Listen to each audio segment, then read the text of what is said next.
Emakundeko zuzendariari, Teresa Laespada berdintasuna sustatzeko foru diputatuari eta Aintzane Urkiza Galdakaoko alkateordeari.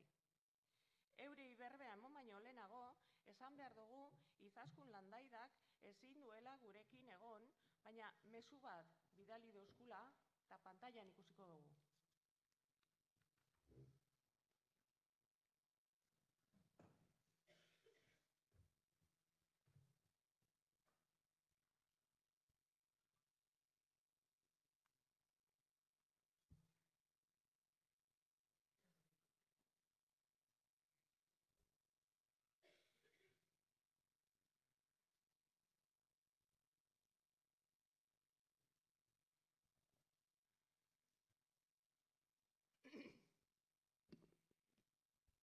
Egunon guztioi. Pena handiz, baina gaur ezinezkoa da Galdakaon ospatuko direzen jardunaldietan parte hartzea. Beraz, hitz labur batzuk bidali nahi dizkizuet. Galdakaoko udalak urtero antolatzen ditu berdintasun jardunaldiak, eta hauek badira udalak berdintasunarekin duen konpromisoaren adierazle bat. Aurten, emakumeen memoria historikoa eta kolektiboa da gai nagusia. Historian zehar, emakumeen presentzia, invisibilizatua egon dela, ez du gaur egun ia inork ukatzen. Edo ez dira haien ekarpenak aipatu edo agertu direnean, beti agertu izan dira agente pasibo bezala, biktima bezala adibidez. Badakigu, ez dela horrela, emakumeek euren gizarteari egin dioten ekarpena oso handia izan dela, eta bada garaia inoiz izendatuak izan ez diren hainbat emakumeen izenak goraipatzeko. Nik uste dut, azken urteetan, bai udal askotatik, beste erakunde batzuetatik, elkarteetatik egiten ari dela ahalegin bat, herri bakoitzeko emakumeen ekarpena azpimarratzeko, euren izenak behar duten lekuan kokatzeko. Los libros de historia omiten en la mayoría de los casos qué hicieron las mujeres en los diversos momentos históricos que se estudian. Por lo general, las mujeres no aparecen como sujetos activos de la historia porque el modelo de género las ha excluido durante mucho tiempo del ejercicio de poder y la toma de decisiones.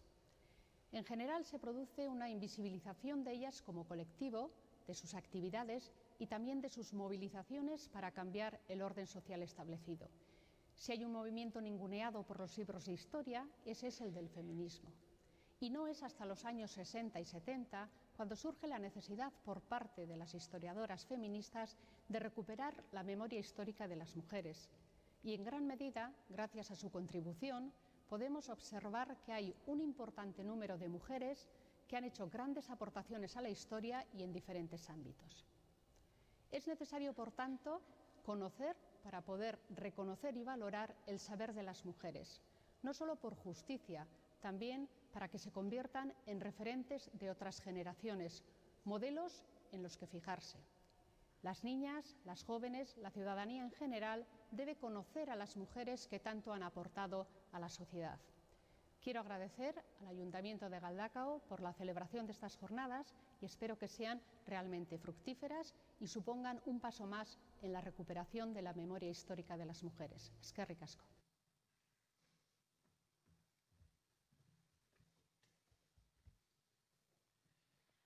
Eskerrik asko Izaskuneri eta orain bai, zuena da berbea. Egunon, Foru Alduna, Berdintasun arloko zinegotzia, laguna eta gerturatutako guztioi. Ondo etorriak. Eskerrik asko Galdakaoko berdintasun jardueren 13. edizio hauetan parte hartzearren. Berdintasun arloak antolatutako jardunaldiok zuon parte hartzea dela medio dagokien garrantzia hartu dabe. Beraz, zinez, eskerrik asko zuon guztion parte hartzeagatik. Agian, faltan botaten dut gizonezko gehiagoren presentzia gure artean. Aurten bereziki, historia bezalako gai komunaz arituko baikara. Hori bai, ikuspuntu ezberdin batetik ikusita, genero ikuspegitik. Egunotan, argi ikusi ahal izango dugu, ezagutzen dugun historiak baduela hutsune handi bat. Historiaren emakumezko protagonisten hutsunea. Horregaitik, hautatu dugu aurtengo jardunaldien lema nagusirako emakumeen memoria historikoa eta kolektiboa berreskuratzen. Como sabemos, la historia la cuentan siempre los vencedores y las mujeres hemos sido las vencidas en todas las guerras, no solo en las bélicas. Es urgente contar la historia de nuevo tal y como ha transcurrido, dándonos a las mujeres la verdadera dimensión que merecemos, sacándonos del silencio negado en los libros de historia y dándonos el protagonismo real que hemos tenido. Solo así se conseguirá limpiar a los personajes femeninos del destino o bien ejemplarizante de reinas o santas, o bien de contramodelos para que el resto de mujeres aprendamos lo que no debemos hacer, como se ha dicho en más de una ocasión. Hace pocas décadas que tenemos la posibilidad de empezar a descubrir una historia ocultada durante siglos. Las mujeres, además de su aportación para sostener el hogar como madres y cuidadoras, han realizado una importante labor en el desarrollo político, científico, social y económico que la historia, escrita por los hombres, ha invisibilizado. Siglos enteros de civilización, guerras, hambrunas y epidemias, el nacimiento de las ciudades o la vida campesina bajo el feudalismo se han contado sin incluir a las mujeres. La historia de los varones era extensiva a la historia de la humanidad. En 1988, dos historiadoras norteamericanas, Bonnie S. Anderson, profesora del Colegio de Brooklyn, y Judith P. Sincer, de la Escuela Internacional de las Naciones Unidas, escribieron Historia de las mujeres, una historia propia, que se ha convertido en un referente para el movimiento feminista de la reconstrucción de la historia.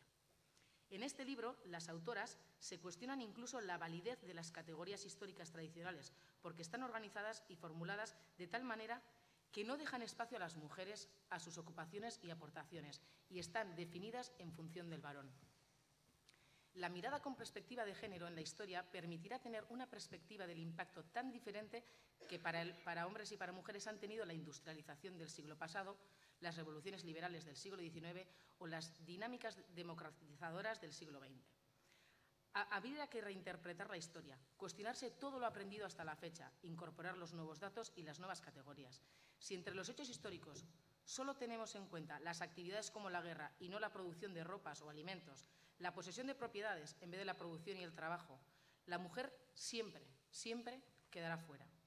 El resultado ha de ser necesariamente la transformación de la nueva visión del mundo y de la historia. El trabajo de rastreo de la historia de las mujeres no ha sido fácil. Muchas firmaron obras con el nombre de sus maridos, como la escritora María Lejarraga, o con un seudónimo masculino como Ferran Caballero o George Sand. Otras son consideradas oficialmente solo colaboradoras, como al principio Madame Curie, que trabajó al lado de su marido durante 10 años y solo después del Premio Nobel conjunto obtuvo su primer puesto de trabajo remunerado. Nuestras primeras antepasadas aprendieron a preparar barro y hornear cerámica. Trabajaron los esmaltes y mezclaron cosméticos, origen de la ciencia química. Al encargarse de la agricultura y la recolección, también descubrieron las propiedades medicinales de las plantas y aprendieron a secar, almacenar y mezclar las sustancias vegetales. Las mujeres siempre han sido curanderas, cirujanas, parteras y demás. Zergaitik laun hauei ez zaie gizonezkoen lan pareko garrantzia emon? Mugimendu feministak zalantzan jarri zuen ikuspegi hau baieztapen ezberdinetan galdera ikurra jarriz, eta galdera horiei erantzun ezberdinak emonez. Ekintzez lagundutako dinamika ezberdinak, esaterako 1970ean Parisen garaipen arkuan soldadu ezezagunaren emazteari zuzendutako lore ofrendak ikusarazi ebazan ordungo emakumeak. Horrela ez nork kontatuko dauz gehienetan gizonezkoak sortarazi eta planifikatutako gudek emakumezkoei sortarazitako ondorio eta mina? Emakumeok badugu historia. Gertatutakoaren arlo ezberdin eta gogorraren historia. Kasu batzuetan, erantzun bako galderen ondorioz ikustarazten dugun historia. Erantzun bako galdera bakotza, erreflexiorako tarte bihurtzen da, eta erreflexio guzti horien inguruan eztabaidarako tarte izango dira bardintasun arloak antolatutako jardunaldi hauek. Espero dut, danok gustura egoteko eta historian zehar emakumearen garrantziari bultzadatxo bat emoteko tartea izatea jardunaldiotan. Eskerrik asko.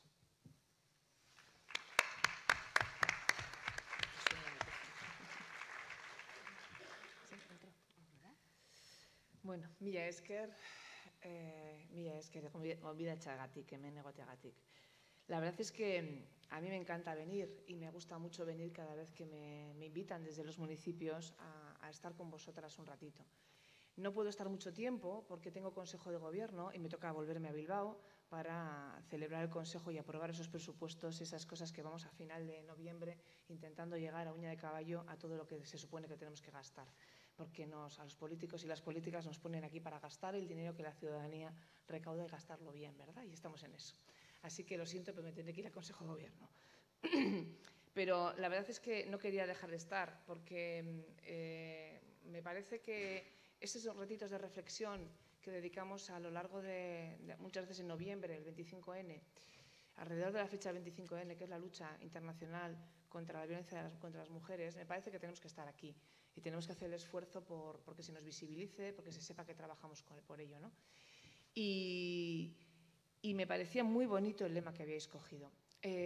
Unas 13º jornadas con una continuidad importante en un municipio como Galdacano, creo que es para celebrároslo.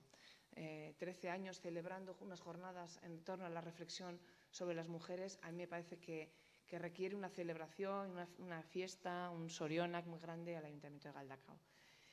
Y sobre todo el lema, ¿no? O el tema, recuperar la memoria histórica y colectiva de las mujeres. A mí me parece fundamental, no solo por lo que ha dicho Aintzane, por lo que ha dicho la directora de Emakunde, Izaskun Landaida, sino porque además tenemos una memoria escondida, esa memoria de las mujeres que han estado ocultas, con esa horrorosa frase o refrán que se ha dicho tantas veces que detrás de un gran hombre hay una gran mujer, ¿verdad? Y eso nos ha hecho demasiado daño demasiadas veces, porque yo no quiero estar detrás de ningún hombre, quiero estar al lado. No quiero estar ni tan siquiera delante, quiero estar al lado, porque la igualdad y el feminismo va de eso, va de reclamar el espacio de estar exactamente unos al lado de otros, con los mismos derechos, con las mismas oportunidades y con las mismas capacidades reconocidas. Fijaos, nosotros cuando cogimos la dirección del departamento y que me tocó igualdad, entendía que teníamos justamente que recuperar la memoria histórica de las mujeres. Y por eso el premio que damos en Diputación es el premio Sirgari Sariak, haciendo un homenaje a las sirgueras. Las sirgueras son esas mujeres que, ocultas e invisibilizadas en la historia vizcaína, de la industrialización vizcaína, que tiraban de los barcos con sogas, con sirgas, desde la entrada de Labra hasta Bilbao. Tiraban ellas cogían las cuerdas y tiraban de esos barcos, los remolcaban por los bordes de la ría, por el cauce derecho de la ría, hasta Bilbao, justamente porque, ¿sabéis por qué? Porque eran más baratas que los bueyes. Desgraciadamente, pagar a las mujeres era mucho menos costoso que mantener los animales. Luego, por tanto, la calidad y la consideración que se tenía de aquellas tremendas mujeres fuertes, rudas, recias, que mantenían a las familias, porque los hombres estaban guerreando en las guerras carlistas, aquellas mujeres recias tiraban de los barcos por las márgenes de la ría. Y lo hacían sin que nadie haya reconocido nada. Cuando nos pusimos a recuperar un poco la imagen de las sirgueras, nuestro gran descubrimiento fue que no había nada escrito sobre ellas. Nadie había dedicado ni 2 palabras y media de lo que había supuesto aquellas mujeres tan potentes que hicieron que aquellos barcos pudieran remontar la ría y llegar al puerto de Bilbao, que estaba en el centro de Bilbao. Nadie hizo ningún homenaje a esas mujeres. Entonces, a nosotros nos parecía que recuperar justamente esa memoria de esas mujeres, que efectivamente hay unas mujeres en la ciencia, en la historia, como han nombrado muy bien Aintzane, Madame Curie, otras mujeres muy potentes que han estado ocultas y que además Madame Curie es la única que ha recibido 2 premios Nobel, pero hay muchas mujeres que han recibido el premio Nobel el marido, siendo ella la que ha estado en el laboratorio trabajando.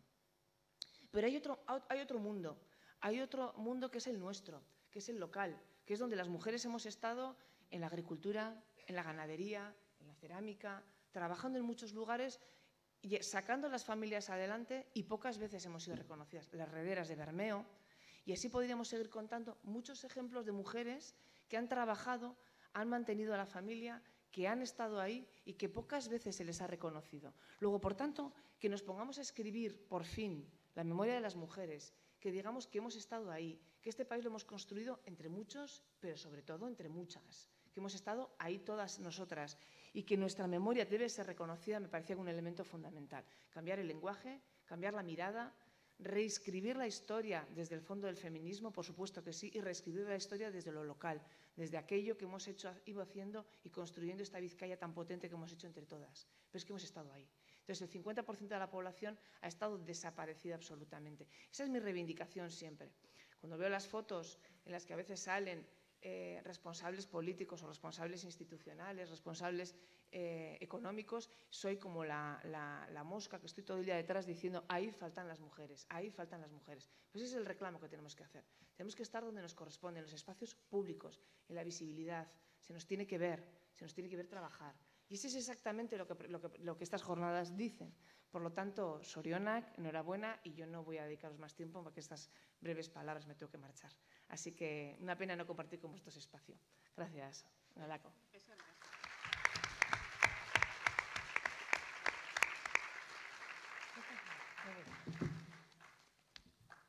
Inaugurazio ofizialaren ostean, aurtengo jardunaldiak emakumeen memoria historikoa eta kolektiboa berreskuratzen izenburuaz jorratuko ditugu. Dakizuenez, jardunaldi hauen bitartez, emakumeok jasatzen doguzan ezberdintasunak bizibilizatzea eta tresnak emotea desoreka hauek gainditzen laguntzeko izango da helburua. Eta zer landuko dugu? Historian zehar, emakumeen memoria historikoa errekuperatzea, baina emakumeen ikuspuntutik eta emakumeak protagonistak izanik. Gaur, gurekin egongo diren islariek horretaz hitz egingo dute. El objetivo de estas jornadas es recuperar la memoria histórica y colectiva de las mujeres y vamos a trabajar para intentar dar visibilidad al papel tan importante que las mujeres hemos tenido a lo largo de la historia. Reflexionaremos sobre cómo y quiénes escriben la historia.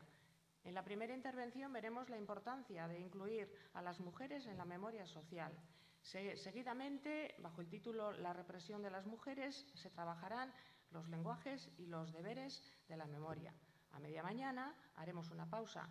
Etenalditxo bat edukiko dugu, kafetxo bat eta gozotxu bat hartzeko. Continuaremos con quién y cómo se escribe la historia, siendo las mujeres las olvidadas. Analizaremos también los derechos de las mujeres a lo largo de la historia. Y para terminar la primera parte de la jornada, tendremos una videoconferencia y una mesa redonda como resumen y esperamos contar con vuestra participación. También quiero recordaros que por la tarde, para finalizar la jornada, a las 7 de la tarde, a las 19 horas, se proyectará el documental Galdakaoko Emakumeen Berbak, y a continuación haremos una interesante tertulia en la que os invitamos a participar. Eskerrik asko.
Egun on guztioi, oin hasiera emango diogu hitzaldi ez desberdinetara, Luz hasiko da, aurkeztuko Luz lehenengo da bizi, baina Luz aurkeztu baino lehenengo gustatuko litzaidake Miren Artola aurkeztea, berak graphic recording egongo egiten egun osoan zehar, eta bixar ikusi ahal izango duzue, edo aurkeztuko dugu beran emandako emaitza. Aldez aurretik, agradeceros vuestra presencia. Vamos a comenzar con las ponencias. Primero comenzará Luz y me gustaría presentarla. Luz Maceiras Otsoa, hezkuntza ikerketan doktorea dugu. Hezkuntza, feminismoa eta giza eskubideen arloetan lan eta ikerketa egin du, bai erakunde zibil, akademiko eta erakundeetan, bai Mexikon eta bai gure artean hemen Euskal Herri mailan. En los últimos años ha investigado diversas intersecciones entre la memoria social y el espacio público, los museos, la educación y el género. Le doy la palabra, así es que Eskerrik asko. Egunon, estoy muy contenta de estar aquí, agradezco la invitación, pero también celebro que se hagan este tipo de jornadas. Mi intención, espero lograr compartir mi objetivo con ustedes, es hacer un recorrido. Bueno, aquí tenemos previsto cuál es el recorrido previsto el día de hoy, pero si me lo permiten me quiero detener un poquito más en la primera parte de decir qué es eso de la memoria, cómo funciona, porque me parece que es muy importante que entendamos de qué estamos hablando y cómo se trabaja y qué tiene que ver con nuestra vida cotidiana, pues para poder efectivamente incidir en ella, que es un poco lo que las presentaciones que me antecedieron, decir por qué no estamos allí o cómo vamos a hacer para estar, y la idea es entender cómo funciona la memoria y poder trabajarlo desde este punto de vista. Entonces, bueno, recientemente y en este contexto en particular con frecuencia se escucha que hay cada vez más grupos que tratan de recuperar la memoria histórica, ¿no? Entonces, bueno, ¿qué es eso? ¿Qué es recuperarla? Y también la pregunta es ¿por qué recuperarla? Porque hay gente que dice que ya lo que ya pasó está en el pasado y que para qué moverlo, ¿no? Entonces, esa es una perspectiva, sin duda existe, pero hay un escritor estadounidense que se llama William Faulkner que dijo: el pasado no pasa nunca, ni siquiera es pasado. El pasado es solo una dimensión del presente. A mí me gusta esto porque comparto más esa idea.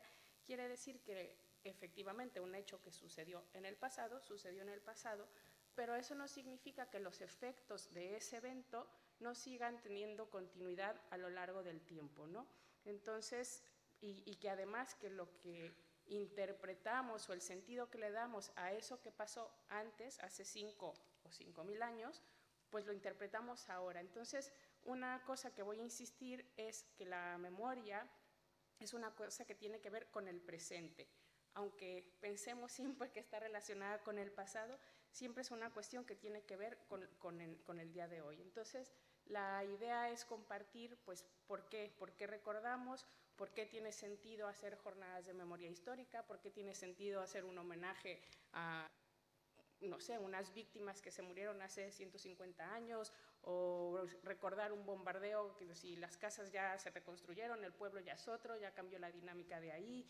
¿Por qué, no sé, por qué escribir relatos sobre un pueblo industrial si ya no hay ninguna industria en ese lugar? Entonces, por ahí es la idea de mi intervención, y voy a tener un montón de imágenes que espero ser capaz de coordinar con mi participación, que simplemente son una manera de ilustrar muchas expresiones, no todas, ni mucho menos, pero muchas expresiones de la memoria, de estas formas que tenemos para ir recordando cosas que han ido pasando en las sociedades, ¿no?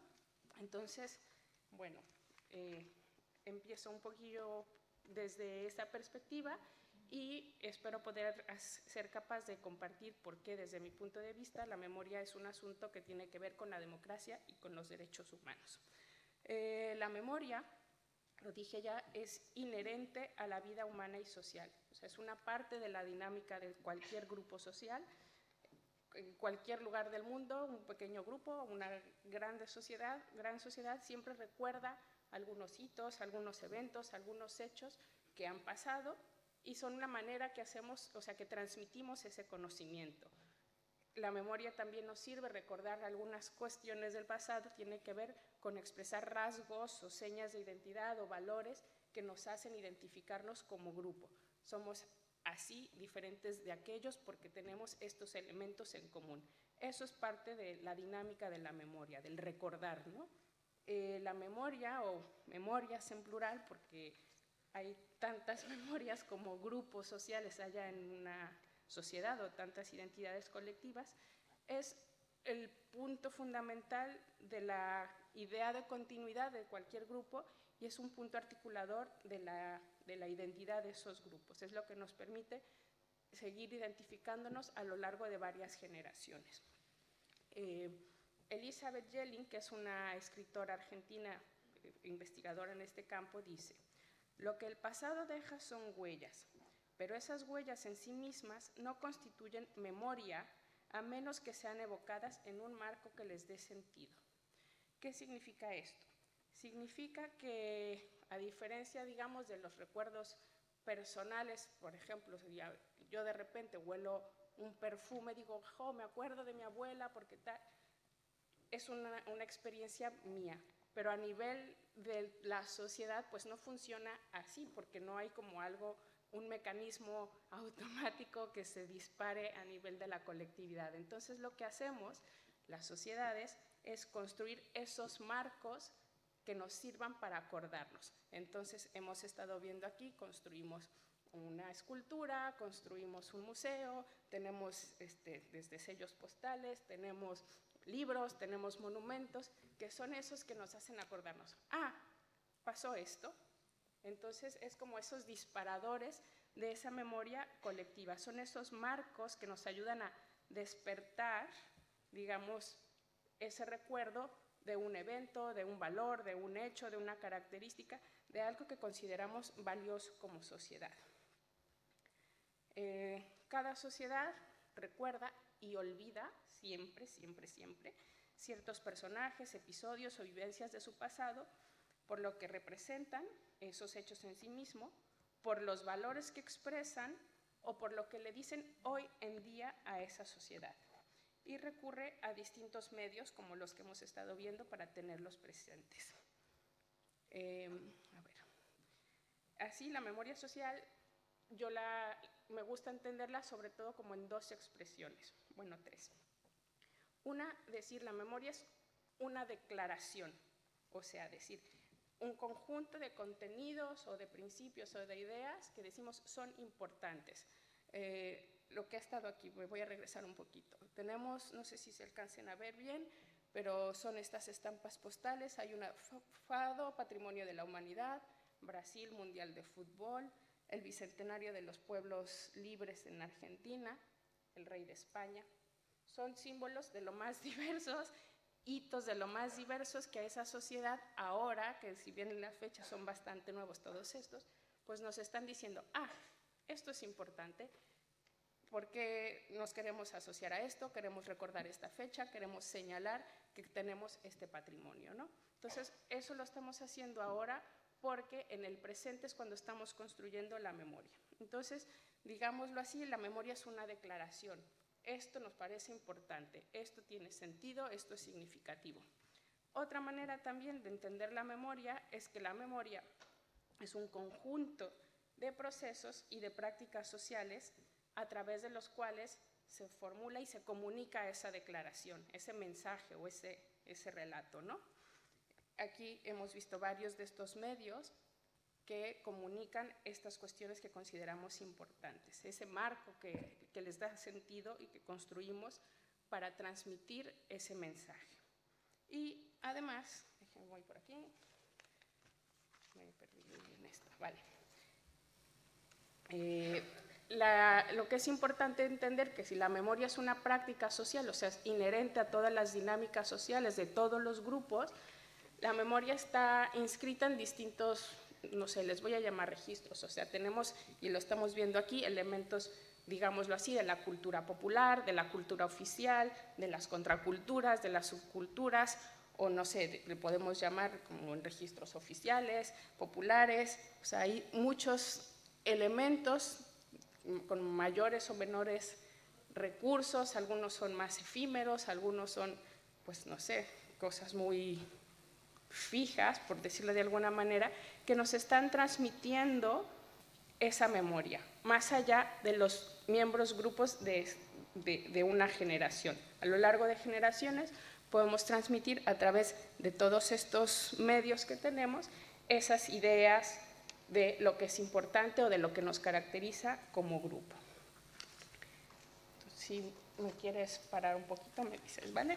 Entonces, lo que tenemos en estas imágenes son esos soportes. Algunas cosas, cuando digo son prácticas sociales o son procesos, pues podemos tener festividades, podemos tener símbolos, podemos tener actos, podemos tener rituales, podemos tener distintos medios para decir que esto es importante porque nos identifica, porque es un valor que apreciamos o, como veremos más adelante, es algo que queremos recordar por las razones que sean, ¿no? Algo que me parece muy importante señalar también es que la memoria, dije, es una declaración, es una práctica y un proceso social, pero es también una arena política, porque como toda dinámica social está relacionada a los grupos de poder que hay en esa sociedad, ¿no? Entonces hay relatos o declaraciones o historias pues que tienen un peso mayor que otras, porque hay grupos cuyos relatos tienen mayor o menor importancia y porque hay grupos que tienen más o menos poder, y porque dije también que había muchas memorias, tantas como grupos o identidades culturales haya, porque lo que estamos diciendo es que la memoria es significar un acto o un evento o algo que creemos, puede ser un mito también, que pasó en el pasado. Entonces, a mí me gusta traer esta imagen. Es una fecha reciente, hace un par de días, del 10 de noviembre, no sé quiénes lo sepan, pero el 10 de noviembre es el Día de la Memoria en recuerdo de todas las víctimas en Euskadi, y es una fecha sobre la que no hay consenso. La imagen de la, izquierda, derecha, no sé, la que está acá, esa es un cartel que tomé yo afuera de mi casa, dice Día de la Memoria de los Fascistas Torturadores, una asociación de las víctimas de apoyo. Es un cartel que estaba pegado allí, y 2 locales adelante había un cartel súper bonito con el otro logotipo, ¿no? O sea, bueno, con el día institucional. ¿Esto qué nos dice? Pues nos dice efectivamente que no hay consenso, que cómo significamos un día o un acto o cómo recordamos ese día o ese mismo acto, pues tiene versiones distintas. Esta es otra fotografía, no sé si se alcance a ver bien, está señalado en rojo. Es una noticia de un atentado al Memorial de Detenidos Desaparecidos en Chile. Entonces tenemos un evento que se conmemora, hay una placa, un espacio para recordar a las víctimas, y hay otros grupos que no están de acuerdo cómo se les recuerda, o con ese monumento, o con lo que sea. Y otro ejemplo más que me pareció muy interesante es esta efeméride, que es el 12 de octubre, que en Nicaragua ha cambiado 3 veces de nombre a lo largo de la historia. Primero se llamó el Día de la Raza, como se sigue llamando en muchísimos lugares de América Latina, luego pasó a ser el Día de la Hispanidad, y ahora se llama Día de la Resistencia Indígena, Negra y Popular. La fecha es la misma, es el 12 de octubre, es el mismo país, pero se va cambiando ese marco que le da sentido a esa fecha, por qué celebrarla, qué nos dice ahora, qué es importante. Entonces, este ejemplo en particular me gusta mucho porque nos deja ver que la memoria es un fenómeno del presente y que la memoria sirve para construir el futuro. ¿Por qué? Porque tiene que ver con un proyecto, en este caso, por ejemplo, de nación o de país. ¿Por qué queremos recordar que el 12 de octubre de 1492 hubo tal? Ya no es para recordar que somos una misma raza o que compartimos ciertas costumbres con la mitad de los países de este continente, sino que ahora lo que queremos subrayar es la resistencia y es esos pueblos que estuvieron y que siguen estando oprimidos y que tienen valor y que tienen un aporte y que son parte de esta sociedad. Entonces, cuando digo que la memoria es una arena política, lo digo porque hay muchas versiones y porque es una herramienta para decir cómo somos y por lo tanto cómo queremos ser, que esa es la parte que es muy importante, ¿no? O sea, somos una sociedad integrada, somos una sociedad autónoma, somos una sociedad libre y lo hemos sido así siempre y lo vamos a seguir siendo así, ¿no? Entonces, esa parte de la memoria es un proyecto de pasado, presente, futuro, solo que decirlo es larguísimo, pero hay que poner unos guiones entre esos tres elementos de la dimensión temporal e histórica, y es esta arena también de lucha política que tiene que ver con las aspiraciones de una sociedad, con sus identidades colectivas, que tenemos, por ejemplo, aquí los proyectos de memoria o los trabajos de memoria, pues pueden tener distintas funciones o propósitos. Traigo unos pequeños ejemplos.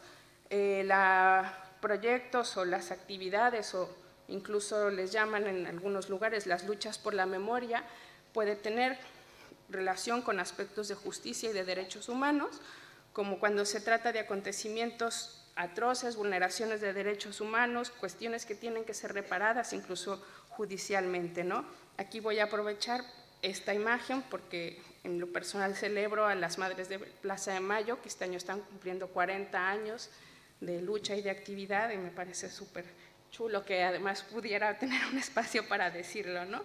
Pero bueno, son uno de los muchos ejemplos en donde activar la memoria tiene que ver con aspectos de justicia y de derechos humanos. Es una de las dimensiones fundamentales, porque son cuestiones que necesitan reparación.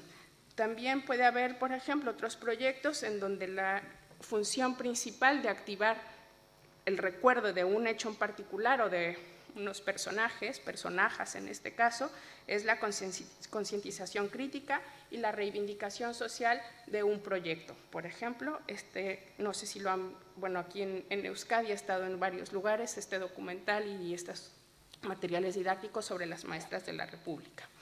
Otro elemento, otra función, otra manera de propósito para activar los proyectos de memoria tiene que ver, por ejemplo, con la conservación y la difusión del patrimonio.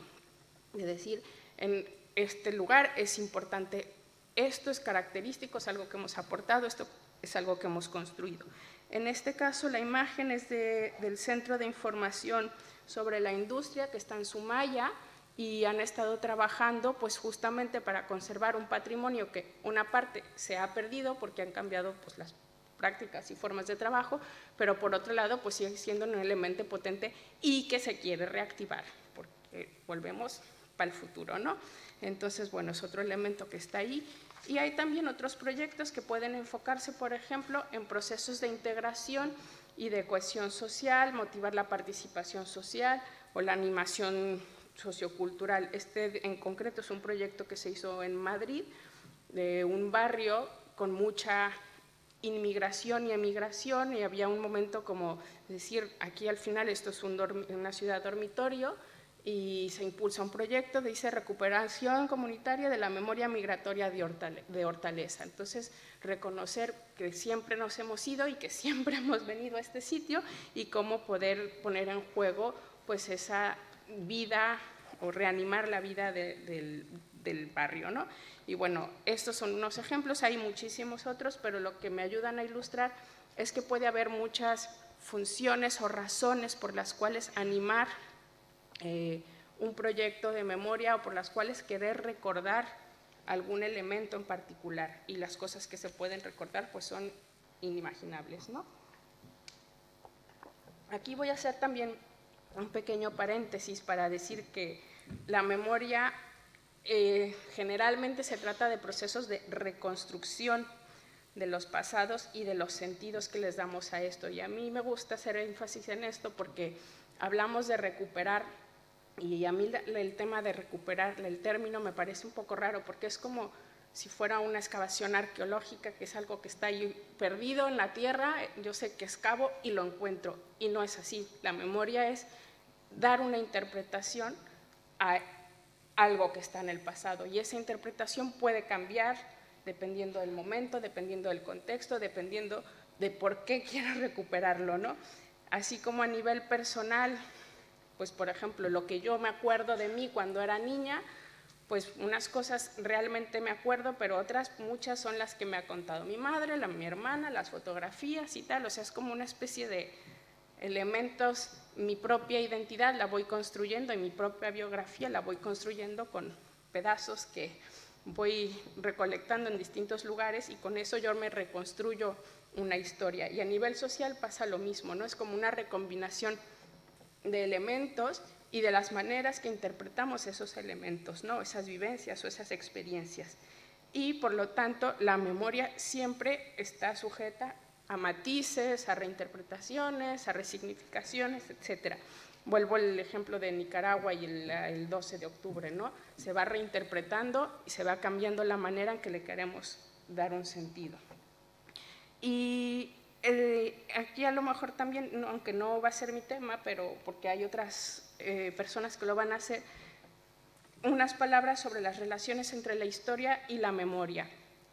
Es un tema arriesgado porque hay distintas, a nivel académico, distintas posturas sobre las relaciones que hay. Hay quienes dicen que son hermanas, hay quienes dicen que son enemigas. Yo, mi punto de vista es que, bueno, y mi punto de vista apoyado obviamente en historiadoras o también en antropólogos, es que la historia y la memoria son procesos, o sea, la memoria es un proceso social, como lo estoy diciendo, es parte de la dinámica de las sociedades, y la memoria y la historia muchas veces pueden compartir muchas fuentes. Lo que hemos dicho aquí, los relatos, la experiencia vivida, los archivos y estos sitios de memoria que se construyen pueden ser también fuentes históricas. Sin embargo, creo que la historia es una disciplina, la historia es una disciplina científica que lo que busca es como entender, pasó esto en esta época, sucedió así, etc. Mientras, dice el antropólogo Joel Candó, la memoria, dice, si la historia apunta a aclarar lo mejor posible el pasado, la memoria lo que busca más bien es instaurarlo. ¿Esto qué quiere decir? Eso que he estado diciendo de la memoria es una declaración, es decir, esto es importante, esto tiene sentido, esto nos identifica, y la memoria hace eso, como selecciona o seleccionamos algunos elementos sobre otros, porque en el centro de las memorias están ideas del pasado, no necesariamente el pasado. Y creo que esto es una distinción importante, ¿no? Entonces, muchas veces puede ser imprecisa o no referirse a un hecho concreto en particular. Si las imágenes que estaban al principio, por ejemplo, si vemos pues tradiciones o fiestas vascas o símbolos o, no sé, la ikurriña, tienen que ver con una idea de continuidad y con símbolos que asociamos, pero no están asociados necesariamente a un hecho histórico. Entonces, esa es como una diferencia importante. Sin embargo, bueno, y no sin embargo, hay, en los años 90, cuando se estaba haciendo la integración de la Comunidad Europea, se empezaron a lanzar distintas iniciativas que tenían que ver con recuperar el patrimonio cultural de la Unión Europea y se invirtieron muchísimos fondos para excavar sitios arqueológicos romanos. ¿Por qué? Pues porque esa historia, que es muy importante, la historia del Imperio Romano, claro que todo el mundo sabemos que es muy importante, pero sobre todo porque era apelar a un momento en el que todo este territorio, que ahora otra vez no tiene fronteras, era un territorio que estaba conectado, que estaba comunicado, que compartía principios, que compartía, etcétera, ¿no? Entonces, también se impulsa una red de museos, de hecho se crea una red de museos que empiezan a desarrollar exhibiciones sobre el patrimonio cultural europeo y la idea de Europa. Entonces, en este momento nos viene bien volver a impulsar la idea de Europa, pues excavamos, hacemos, reconstruimos los sitios y volvemos a pensar en estas ideas que nos hacen importante, que nos hacen sentirnos identificados en mayor o menor medida. A nivel individual podemos sentirnos más o menos próximas, pero que impulsan esa idea de unidad. Y traigo este ejemplo porque no, para diferenciarlo un poco de la historia, o sea, la historia va a ser estas investigaciones, el periodo, la memoria va a decir, ah, sí, Roma, éramos todos conectados y ya está, ¿no? Es como nos quedamos con esa parte le damos valor a ese elemento y no a todos los demás de una realidad histórica, ¿no? Y cuando hablamos de memoria histórica, sobre todo en el contexto del Estado español, lo que yo entiendo es que esa memoria es justamente cómo recordamos un periodo histórico en particular, sobre todo cuando las versiones oficiales o dominantes, o como lo queramos llamar, sobre ese periodo histórico en particular, pues está en debate y está en oposición a la experiencia y a las maneras que una parte importante de la colectividad lo quiere significar o lo quiere recordar, y generalmente también pues porque hay temas de justicia y que necesitan reparación, ¿no? Entonces, este es un hecho que me parece muy importante señalar, que hay elementos del pasado que requieren, ¿verdad?, justicia y reparación, que son cuestiones de derechos humanos, y que es ahí cuando hablamos de la memoria histórica de las mujeres. Es una dimensión, como hay otras dimensiones de la memoria, que ya las mencioné, de la memoria como proceso social, y que también tienen que ver pues con la democracia, porque son simplemente pues otras versiones, otros significados, otros hitos, otros aportes que en este caso, por ejemplo, las mujeres quisiéramos colocar, ¿no? Entonces aquí voy a entrar al tema de la memoria social desde la perspectiva de género. Ya lo dijeron al principio en la mesa de inauguración, la memoria social como un proceso que es y como una construcción social, pues debe pensarse que está siempre sujeta a las dinámicas de poder. ¿Por qué? Porque participan personas, participan grupos sociales que recuerdan y que son recordados. Pero estas personas y estos grupos sociales pues están en distintos lugares, en distintas posiciones, y tienen mayores y menores recursos pues para ser recordadas y para proponer elementos o hacer esas declaraciones sobre qué es lo que nos interesa recordar como colectividad, ¿no? Lo voy a decir, hay relaciones de poder de género, de clase, de etnia y de otros muchos marcadores de alteridad, ¿no? Hay estos distintos grupos, tienen diferente prestigio, tienen diferentes recursos, tienen diferentes discursos y tienen también distintos intereses. Entonces, esta dinámica está presente siempre en las dinámicas sociales de memoria. Y hay memorias con lugares, autoridad y valía distintos, pues porque justamente están asociadas a esas personas con más o menor poder, ¿no? Esto me interesa mucho que sepamos, aunque lo sabemos, pero parece que a veces se nos olvida. En este momento, las posiciones de género y las experiencias y recursos que suponen tienen implicaciones para la memoria, pero se modifican a lo largo del tiempo. O sea, en este contexto, la posición desigual de las mujeres supone que las mujeres hayamos estado olvidadas, invisibilizadas, que tengamos menos recursos, etc. Pero esa situación de desventaja es sociohistórica y habrá momentos en que estará alterada esa relación, y de hecho, como lo voy a ir mostrando, en este momento de la sociedad, pues no es lo mismo que hace 100 años, ¿no? La posición que tenemos y los recursos que tenemos son mayores que hace 100 años o que hace 200 o lo que sea. O sea, no olvidar esta perspectiva histórica y que va cambiando qué grupos o qué dinámicas o qué contenidos son los que van priorizando en esa dinámica de la memoria social. Bueno, esto estaba aquí. En resumen, si una sociedad es patriarcal, la memoria que construye y difunde también van a sostener esa idea patriarcal.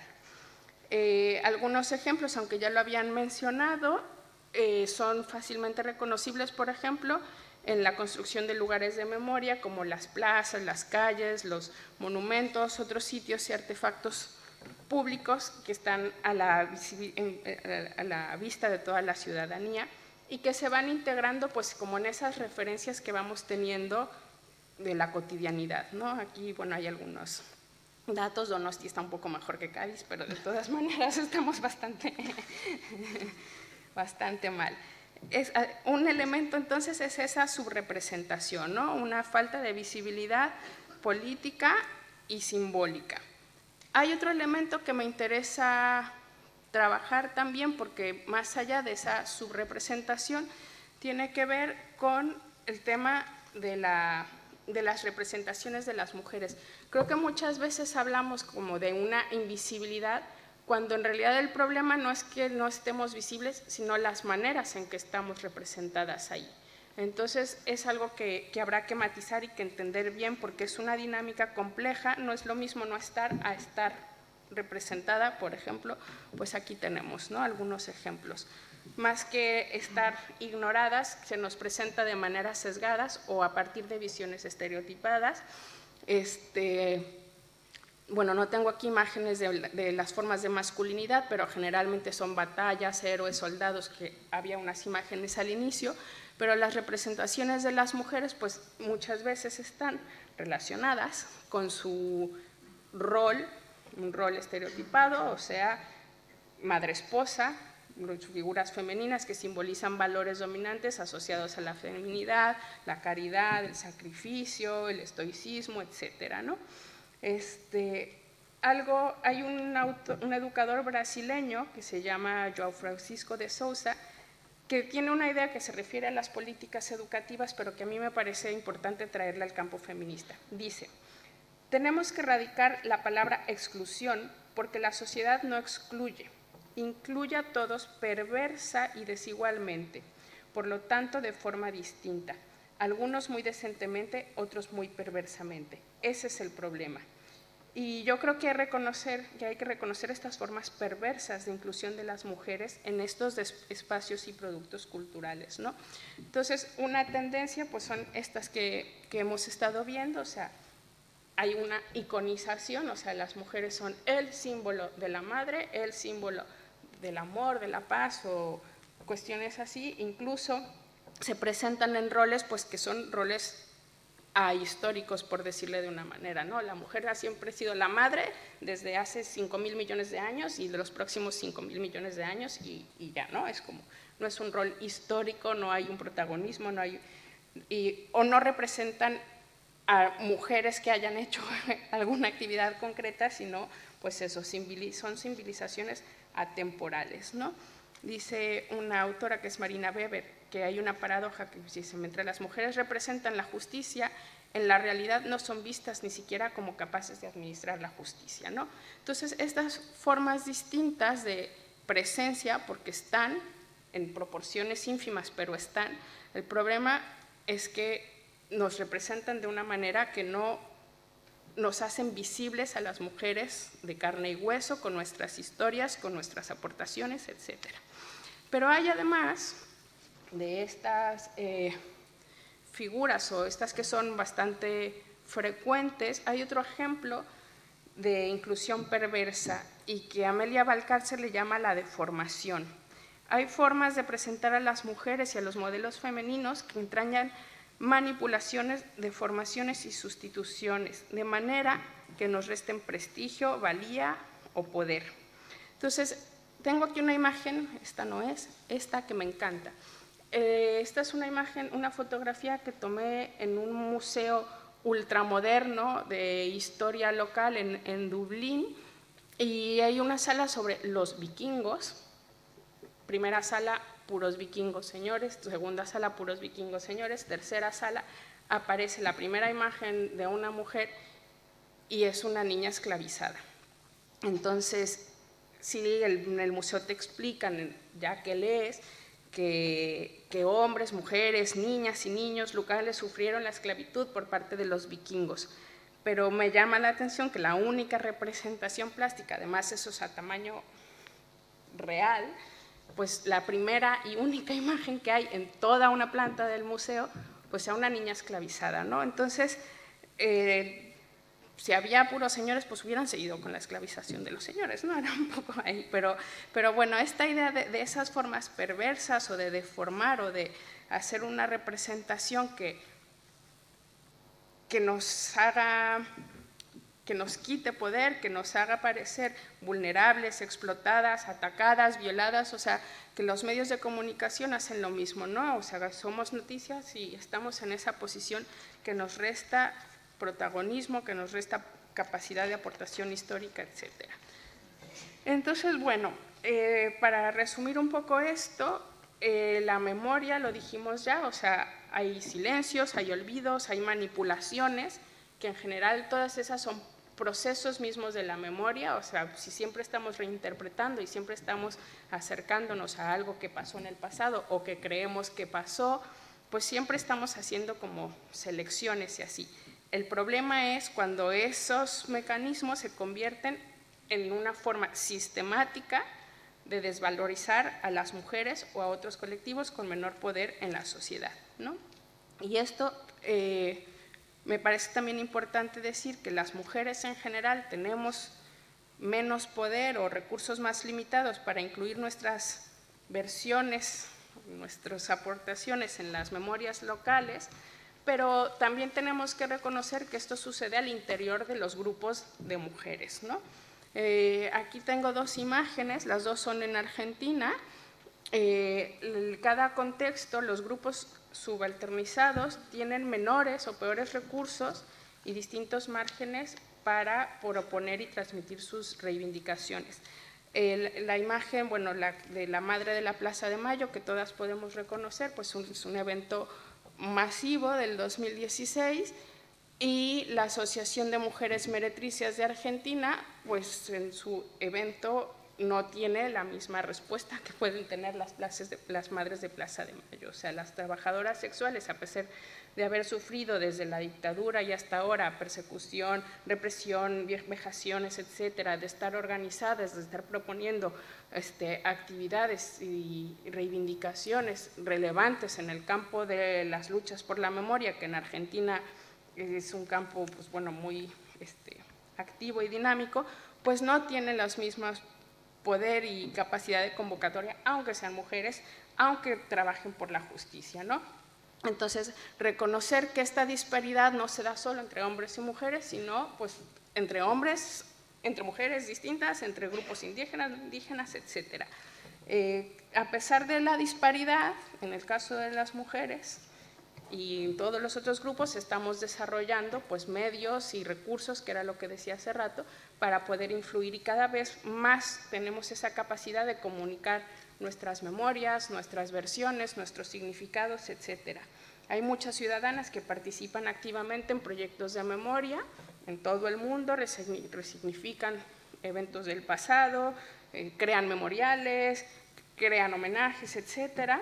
Pero, y bueno, tengo aquí, hay también algunas que trabajan, digamos, desde las formas que se conocen como propias de expresión de las mujeres, o que crean o utilizan lenguajes muy dentro de su estereotipo, por decirlo de alguna manera, pero que al final lo están utilizando para transmitir sus inquietudes, sus memorias, etcétera. Hay un proyecto, bueno, son arpilleras chilenas, pero hay un proyecto de mujeres colombianas que se llama Las Tejedoras de la Memoria, que es muy chulo, si luego lo pueden buscar ahí. Y hay otras, ¿no? O sea, decir, bueno, pues si las mujeres cosemos, vale, pues vamos a coser, pero vamos a coser historias que estamos denunciando, historias que tienen que ver con los temas que nos inquietan o la forma en que los hemos vivido. Entonces, las mujeres hemos estado haciendo diversos esfuerzos, trabajos, luchas por la memoria, usando esta terminología de Elizabeth Yellin, para entrar en dinámicas sociales, para reconstruir, legitimar y transmitir nuestras memorias, o yo diría más bien como memorias más igualitarias, ¿no? Para celebrar los propios logros, recordar hitos relevantes, etc. Aquí algo que me gustaría decir es que cuando pensamos en memorias de mujeres, no creamos que porque son de mujeres necesariamente van a ser mucho más valiosas, o van a ser críticas, o van a ser súper diferentes. Pues no, o sea, las mujeres sabemos de todo tipo de mujeres y podemos transmitir legados que sean pues mejores o peores. Yo creo que la valía que tienen es que han sido subordinados o reprimidos o silenciados, y que lo importante es pues que sean escuchados como pueden ser escuchados los de cualquier integrante de la sociedad, simplemente por ser parte de la sociedad, ¿no? Eso es un tema. Eso no significa que las mujeres no seamos capaces también de hacer, digamos, pactos, alianzas, y de asociarnos para digamos, proponer algo que se convierta como en una contranarrativa.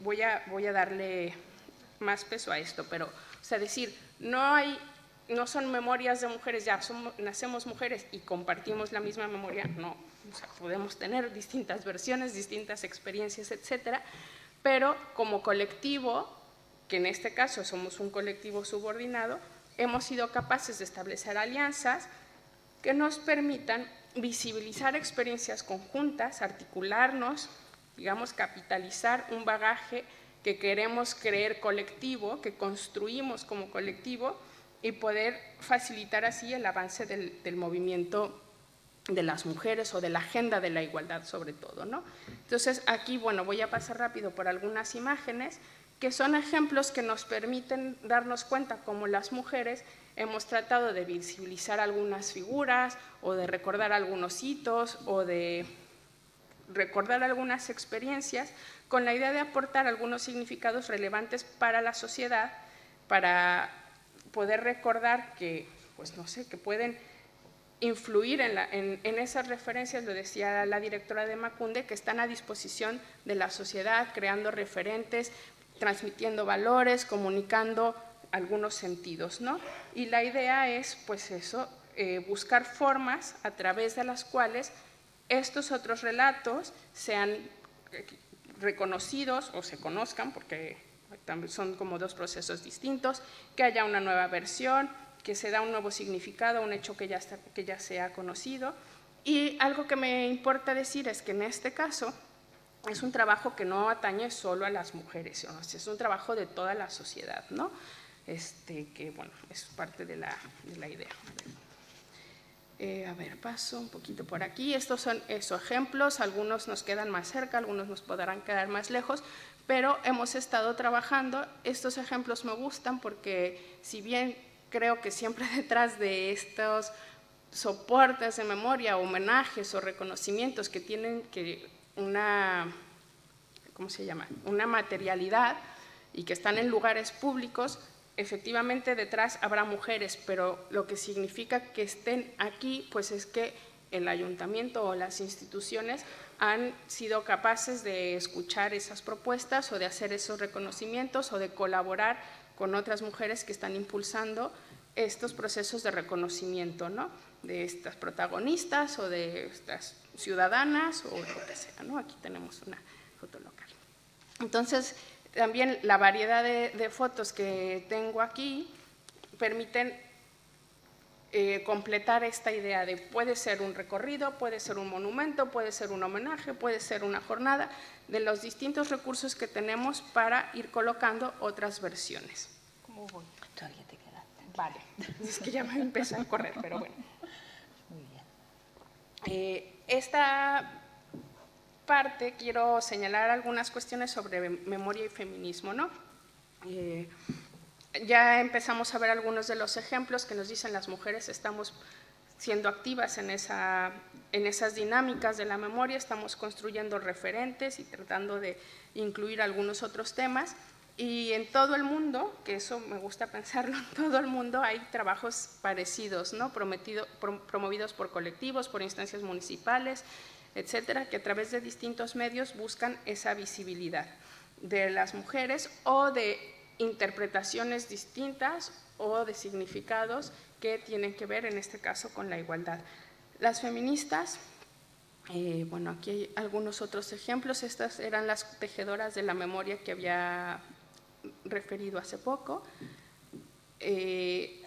Tenemos, pues, no sé, exposiciones, publicaciones, homenajes, cosas que se tienen que ver con el espacio urbano, con los nombres de las calles, con creación de plazas, con monumentos, etcétera, con museos, que permiten marcar lugares o eventos, en este caso en el espacio público, protagonizados por las mujeres o reinterpretados por ellas o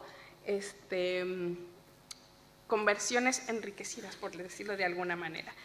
las mujeres y las feministas hemos sido capaces en estas alturas del siglo XXI de constituir y de instituir un calendario conmemorativo, por ejemplo, que tiene días internacionales, algunas con más de 100 años celebrándose, como el Día de las Mujeres, el Día contra la Violencia contra las Mujeres, la salud, la maternidad voluntaria, marchas lésbico-gay, contra el aborto. O sea, tenemos un montón de fechas que, por ejemplo, estas fechas que son también lugares de la memoria, o sea, son huecos en el calendario, o bueno, huecos no, yo diría más bien como un bulto, no es un agujero, que nos recuerdan logros, resistencias, subversiones y luchas en proceso. Este calendario pues puede estar más o menos afianzado en distintos lugares, pero en general se asume, o sea, ya no es como unas mujeres que van a una marcha ese día, sino que ya es un calendario institucionalizado y que se sabe, se reconoce que esa es una fecha importante para toda la sociedad, ¿no? Que son partes de algo que le interesa a la sociedad y que tiene un sentido para la sociedad. Y esta tarea de las feministas no es nueva, se reconoce, por ejemplo, en 1873 en la Exposición Universal de Viena. Las mujeres, las feministas en específico, crearon un pabellón en la Exposición Universal donde querían reivindicar algunos de sus derechos y del movimiento sufragista que en ese momento estaba muy activo. En 1893, lo mismo, en una Exposición Universal, las feministas lograron tener un pabellón en donde se mostraba al mundo la lucha de las mujeres y su trabajo.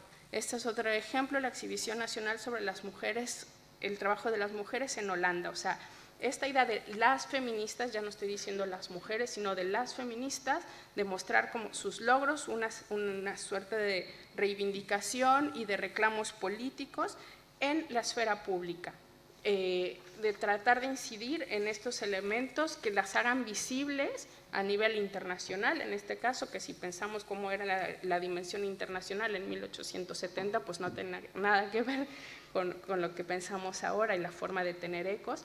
Crearon periódicos, crearon revistas, crearon lugares de memoria no solo locales, sino internacionales, que en ese contexto era, pues no va más, ¿no? Y me gusta pensar que llevamos pues 140 años o por ahí, por lo menos, desde que esta segunda ola del feminismo empezó a tomar fuerza, tratando de incidir y de construir esa memoria feminista, ¿no? Una memoria que no solo nos sirve a nosotras para transmitir conocimiento, para transmitirnos significados o entender cuál es el sentido de esta lucha y por qué es importante, sino también de transformar la esfera pública, de incidir en ella, de colocar esas otras narrativas. Entonces, hay nuevas y viejas iniciativas, desde el siglo XIX lo estoy diciendo, para transmitir estas experiencias feministas que en este caso, y a diferencia de las memorias de las mujeres, sí creo que generalmente tienen como propósito ser como una contranarrativa, ¿no? Porque están basadas en ese proyecto de reivindicación de la igualdad y por lo tanto de construcción de la desigualdad, ¿no? Pueden pensarse muchas veces como subversiones. Me gusta jugar con esta palabra porque la subversión pues es una versión, digamos, inferior, por decir el sub, pero también es una versión trastocada, ¿no? Que invierte este sentido o estas otras aportaciones o declaraciones que estamos haciendo.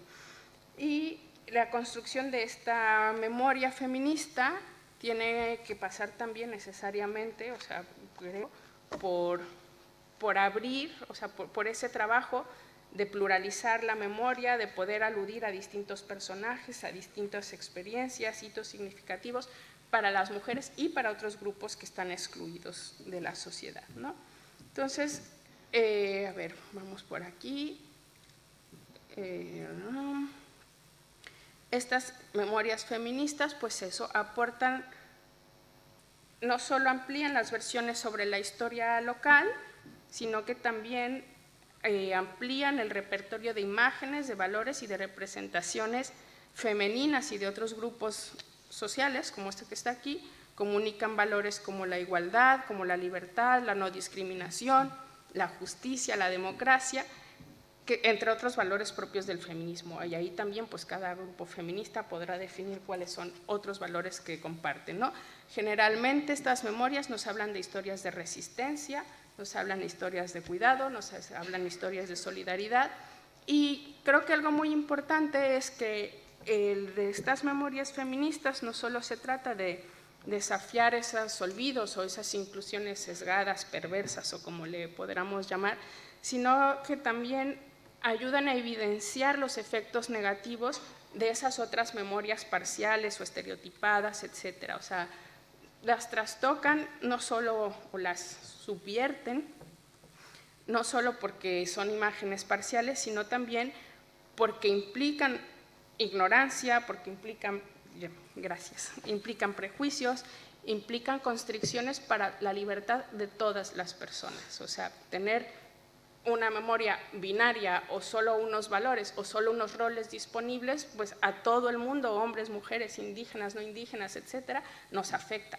porque la variedad es mucha y el repertorio debería de ser tan amplio como se pueda, ¿no?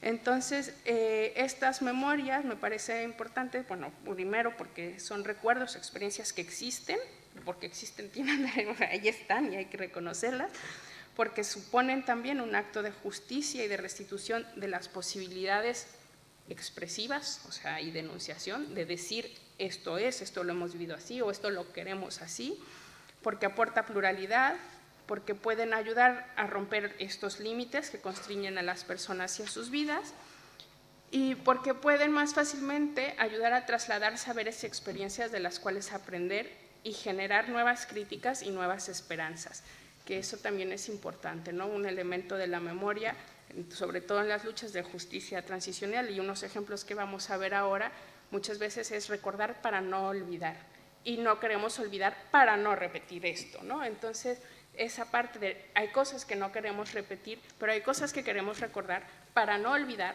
para repetir y seguir haciendo así, ¿no? Entonces, también como la otra parte de generar nuevas esperanzas.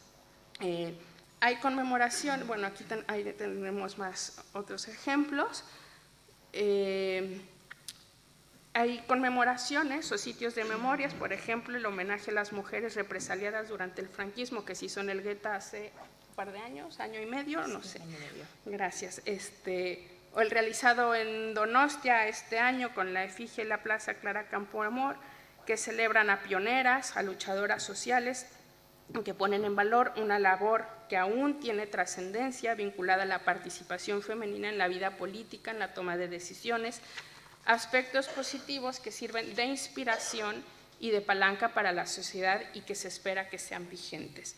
Entonces voy a terminar con unas pocas imágenes que tienen que ver pues, con el tema de la fecha del calendario de nuestra memoria del 25 de noviembre, que en este caso es también mostrar que las mujeres, lo decía la directora de Emakunde, o sea, no somos solo víctimas, también somos víctimas, pero que nos hemos movido del lugar y que somos capaces de construir, en este caso, lugares de memoria o versiones sobre la memoria que denuncian la violencia y que esperamos que nos ayuden a prevenir situaciones vejatorias, ¿no?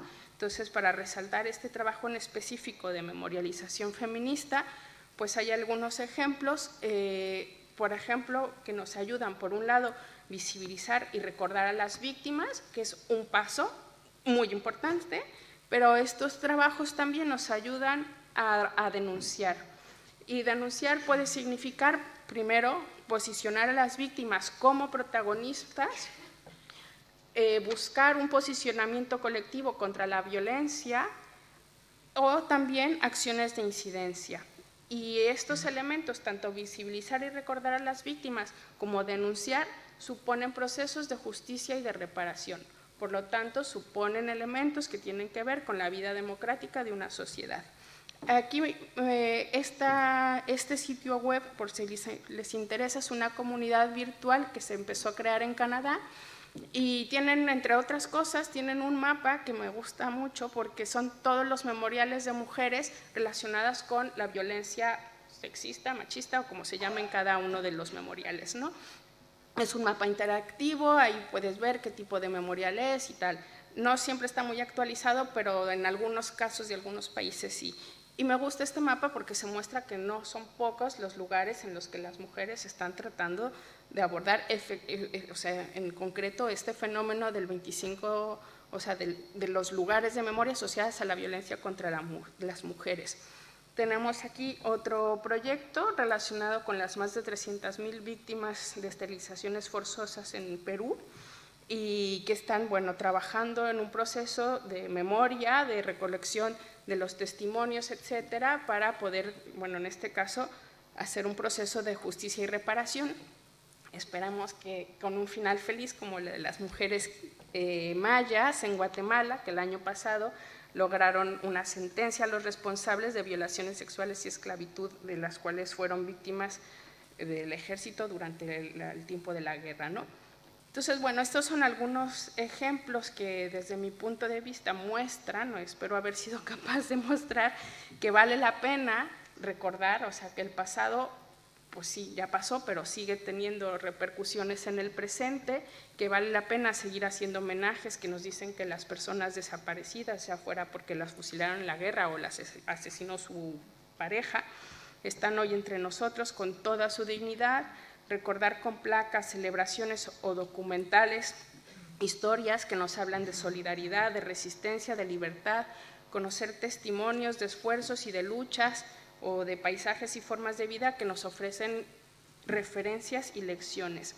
Una historia y memoria dignas y propias son fundamentales para conocer, para aprender, para ser y para llegar a ser, ¿no? A mí me gusta cerrar siempre con una invitación a seguir en el empeño, a ampliar y sostener estas prácticas, estos procesos de memoria, hablar de las cosas que suceden ahí, de acudir a estos espacios cuando los tenemos, a celebrarlos. Y bueno, yo digo que el Club de las Memoriosas tiene la puerta siempre abierta y bueno, ojalá y sigamos encontrándonos por aquí. Muchas gracias. Eskerrik asko.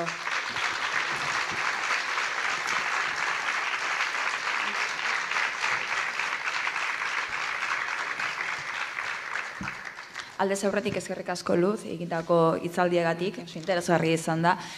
Galderarik balego, galderak gerotzo egingo ditugu, ontxe Pura izango dugu gurekin, ez nekien, zegoen edo zegoenik, amendik.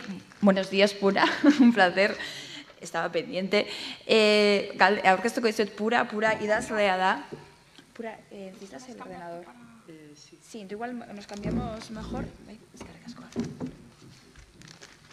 Esan dudan moduan, Luz idazlea da eta batxilergoko irakaslea baita. Luz es escritora y profesora de bachillerato.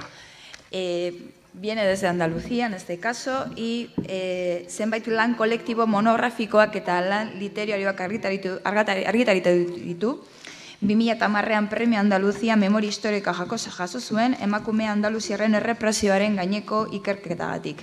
En el año 2010 recibió el Premio de Andalucía de Memoria Histórica por la investigación sobre la represión de las mujeres andaluzas, al compromiso de la historia y la memoria democrática del pueblo andaluz, el de la Dirección General de la Memoria Democrática, Junta de Andalucía. En noviembre de 2013 también ha recibido el premio a la mejor obra sobre cine por el caso Rocío, en 2014, de la Asociación de Escritores Cinematográficos Andaluces, y primer premio de relato en el concurso de Mujer y Arte 2002 del Ayuntamiento de Lucena de Córdoba por el relato Morir en la primavera. Así que cuando quieras, Luz, muchísimas gracias. Pura. Ay, Pura, perdón, ya he cambiado de nombres. Bueno, muchas gracias por la presentación. Pido disculpas porque he estado en la sala de todas maneras desde que empezaste a hablar, pero ya no me subí para no interrumpir, lo siento. Muchas gracias, insisto, por haberme invitado esta mañana aquí a participar en estas 13ª jornadas y especialmente a Carolina y a Esther, que han sido mis ángeles buenos, que han velado por mí para que llegue a Euskadi con mucho cariño, además, y con mucho gusto, como siempre. Y gracias a ustedes, señoras, señores, por estar aquí esta mañana. Bueno, pues me propusieron participar en estas jornadas y vengo a traerles un poco una reflexión sobre la memoria de las mujeres, sobre cómo construir la memoria de las mujeres a través de un trabajo de investigación que inicié en el año 2005, que se publicó en el año 2009 y que tiene el título de Individuas de dudosa moral. Entonces, les voy a plantear, en primer lugar, cuál ha sido mi experiencia investigadora y, en ese sentido, qué es lo que creo que es un ejemplo práctico de cómo se puede construir de memoria de las mujeres un ejemplo más. Quiero decir, no tiene más valor que ser esa posibilidad de mostrar en la práctica cómo hacemos el camino las mujeres memoriosas, como dice Luz, que me ha gustado mucho esa expresión. Entonces, yo he titulado mi intervención La represión de las mujeres, los lenguajes y los deberes de la memoria. Estoy hablando en este caso de las memorias de las mujeres. Bien, en primer lugar, cuando me planteé hacer este trabajo de investigación en el año 2005, perdón, ¿cuánto tiempo tenía? 1 hora. Bien. Vale, creía que tenía solo 40 minutos así. Cuando me planteé hacer este trabajo de investigación, la primera cuestión, yo soy profesora de lengua y literatura, he sido profesora en un instituto más de 30 años, y claro, no tenía una formación histórica y tampoco había hecho trabajos de investigación antes. Entonces hice un esfuerzo por plantearme desde qué punto de vista quería abordar el trabajo de investigación y cuál iba a ser el objeto de mi investigación propiamente dicho, porque bueno, hablar de mujeres así en términos generales parecía que era como, aparte que las mujeres obviamente no somos un tema. Es decir, esta cuestión de que vamos a hablar del tema de las mujeres, ¿no? Las mujeres no somos un tema, las mujeres somos protagonistas de la historia, somos sujetos políticos y somos sujetos sociales y en ese sentido habitamos la historia y aspiramos a habitarla en los relatos que construimos, históricos que construimos, en pie de igualdad con los hombres, evidentemente. Entonces, esta fue la primera cuestión. Yo había visto mucho, había leído ya bastantes relatos de la historia de los vencidos y de la memoria de los vencidos, en los que las mujeres ocupábamos un lugar complementario y un lugar, cuando no digamos claramente, subalterno. Es decir, éramos en muchos de los casos una especie de capítulo dentro de un libro general en el que se hablaba, por ejemplo, de la represión. Bien, esta fue la primera cuestión que me planteé, de qué mujeres quería yo hablar también. Y bueno, es verdad que desde ese momento y hasta el presente, todos los trabajos de investigación que he abordado han tenido como elemento de referencia al sujeto histórico mujer en el sentido de las mujeres comunes y corrientes. Cuando los periodistas algunas veces me hacen una entrevista me dicen, bueno, usted entonces habla de las mujeres normales y corrientes. Digo, no, normales no, comunes, mire usted, no es igual. Las mujeres comunes y corrientes, la historia está llena de mujeres comunes y corrientes, como ustedes y como nosotras. Y bueno, ese relato me interesa y esa memoria me interesa particularmente, en contraposición quizá a mujeres que representan de manera protagónica pero excepcional determinados hitos dentro de la historia, ¿no? Es una elección, evidentemente. La otra cuestión que me planteé al abordar el trabajo de memoria fue desde qué perspectiva iba yo a hablar de las mujeres. Y la perspectiva, obviamente, tenía que ser la perspectiva feminista. Es decir, había que hablar de que hay unas relaciones de poder por las que las mujeres permanecen en un estado y en una situación de subalternidad y esas relaciones de poder solamente se pueden transformar, no se pueden describir solo, hay que intentar transformarlas. Y esa rejilla del feminismo a mí me ha parecido adecuada para contar este relato, para construir esta memoria de las mujeres vencidas, que era, digamos, la otra clave para construir mi relato. Y luego me planteé también algo a lo que ha aludido Luz en su intervención anterior, que ha sido memoria o memorias. Cuando yo empecé en el año 2005-2006 a plantearme estas cuestiones de estudio, había una expresión que ha hecho fortuna, pero que desde el punto de vista de la reflexión histórica y de la construcción del relato de los vencidos y de las vencidas quizás no sea tan afortunada, que es la palabra recuperación de la memoria histórica. Recuperación, que como ella explica muy bien, es muy inadecuado porque no se trata de ir a excavar algo que está ahí construido. La memoria es un proceso que está en construcción y que en algunos casos hay que construir de manera deliberada, es decir, poniéndose a ello.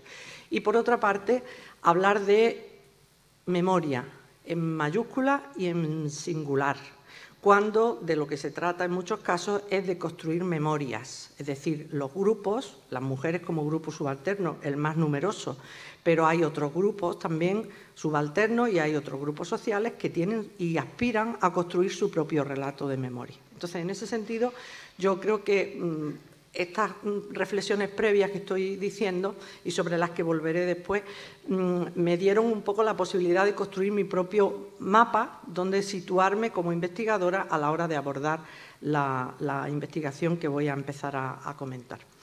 Con estos presupuestos, pues empecé a hablar de la represión de las mujeres, vencidas. Evidentemente, mi trabajo de investigación partió de investigar en el seno de la documentación histórica que tenía el Tribunal Militar Territorial II, que tiene su sede en Sevilla, un tribunal que existe, quiero decir, que está vivo y que funciona todavía, pero tiene una parte histórica que alcanza pues, desde el principio del siglo XX, casi desde la dictadura de Primo de Rivera, hasta los años 50 y tantos, que era en ese momento a donde me permitían llegar, porque eran 50 años contando desde la actualidad hacia atrás. La primera cuestión era hacer un acercamiento a la represión que sufrieron las mujeres vencidas en estos tribunales militares, a un acercamiento que fuera más cualitativo que cuantitativo, es decir, un acercamiento que buscara explicaciones al hecho represivo y que buscara rasgos cualitativos diferenciados del hecho represivo tal como lo habían sufrido los varones. Entonces, yo distinguí ahí de la represión directa de la represión después ejercida a través de los tribunales militares con instrumentos supuestamente con instrumentos jurídicos y supuestamente de justicia. Digo supuestamente por lo que explicaré ahora a continuación. Esa represión directa era una represión que sufrieron las mujeres en primer lugar de manera muy cruda, muy dura y muy ejemplarizante cuando las tropas rebeldes, cuando los paramilitares entraban en los pueblos y en las ciudades para liberarlos, pongo lo de liberación obviamente entre comillas, y era represión que tenía que ver con los pelados, con la violación, con la exposición a la humillación pública con un efecto tremendamente ejemplarizante. Pero luego estaba la otra represión, que era la represión sufrida desde los tribunales militares, insisto, entre otras cosas. Luego también hay otro tipo de represión que se hizo desde los tribunales comunes y de la justicia ordinaria. Incluso hubo una represión andando el franquismo en términos de represión dura también desde lo que se llamaba los patronatos, el patronato de protección a la mujer. Una represión que no tenía esa consideración probablemente en ese momento porque además nacía con la vocación de ser protectora, ¿no? Pero en realidad se trataba de mecanismos de represión y de control bastante fuertes. Aparte de otros que la dictadura fue arbitrando, porque tuvo, entre otras cosas, muchos años para arbitrar distintos modos y maneras de represión y control de las mujeres, muchos como 40. Bien, llegado a este punto de la represión desde los tribunales militares, la pregunta era obligada: ¿quiénes sufrieron la represión? Porque muchas veces en los trabajos de memoria sobre las mujeres se habla justamente de las mujeres en un plural que es omnicomprensivo, pero un plural que es muy velador de la identidad de las mujeres, porque las mujeres, con decir de nosotras que somos mujeres, no está dicho todo, está dicho algo, pero no todo. Evidentemente, las mujeres estamos también sometidas y estamos traspasadas por otro tipo de elementos, entre los que se encuentran, por supuesto, la etnia, el nivel, la clase social y la religión y toda una serie de diferencias que nos hacen a las mujeres como sujetos históricos, sujetos perfectamente identificables. No, como digo, ese concepto genérico y global que dice, bueno, las mujeres, que es decir todo, pero que viene a ser también, en cierto modo, como no decir nada. Entonces, en este sentido, las mujeres que sufrieron esta represión en la guerra, ya durante el propio periodo de la guerra y luego después en la primera posguerra, sobre todo los primeros 20 años después de firmada la victoria, porque ya saben ustedes, como decía el Fernando Gómez en aquella novela, en aquella película que había sido una obra de teatro de Las bicicletas son para el verano, lo que llegó el 1 de abril de 1939 no fue la paz, sino la victoria, que es algo bien distinto, ¿no? Bueno, pues en el proceso que sigue a la firma, a la victoria, a la declaración oficial de la victoria, las mujeres que pasaron por los tribunales militares eran mujeres comunes y corrientes, pero eran mujeres de la clase obrera, mujeres dedicadas a sus labores, como esa especie de, en fin, esa definición tan abstracta, pero que tanto históricamente tiene tanto recorrido y que todavía hoy, en algunos momentos, nuestro alumnado, cuando le pedimos la profesión de la madre, nos dice de profesión sus labores, ¿no? Todavía hoy, ¿no? Bueno, es peor incluso que digan no trabaja. Eso ya suele ser mortal. Bien, como decía, mujeres de la clase obrera, básicamente, mujeres de profesión sus labores, con poca instrucción, es decir, apenas sabían en algunos casos leer y escribir, y mujeres que en su mayor parte tenían entre 20 y 40 años. Los tribunales militares no desdeñaron tampoco juzgar a chicas con 14 y 15 años llamándoles peligrosísimas extremistas, ni a mujeres de 80 años a las que torturaban en las cárceles para hacer que su hijo anarquista o comunista o socialista, huido o como soldado en el Ejército Rojo, se entregaran, ¿no?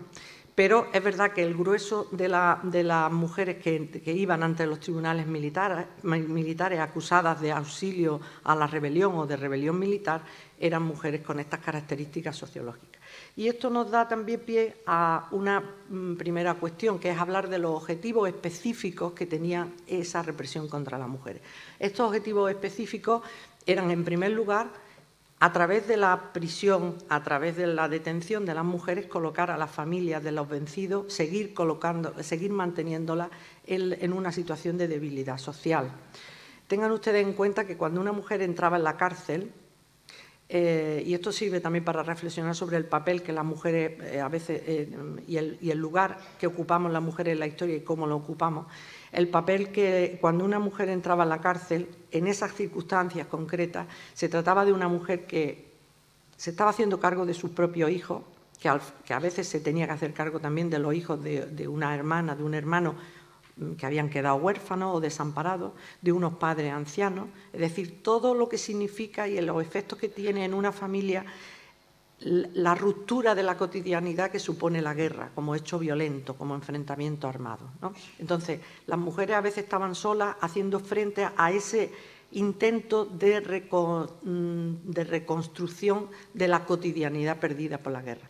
Cuando una mujer de estas características entraba en la cárcel y se tiraba 4, 5, 6, 7 meses presa, todo ese proceso quedaba absolutamente anulado, los hijos quedaban desamparados. Entonces, es impresionante en los legajos del Tribunal Militar, que están llenos de tecnicismos jurídicos y tal, y a veces son muy arduos, de lectura ardua. Sin embargo, digo, es impresionante ver cómo en esos legajos hay cartas que las mujeres dirigían a los jueces pidiéndoles clemencia y pidiéndoles que las dejaran salir para cuidar de su familia mientras estaban en la cárcel esperando ser juzgadas.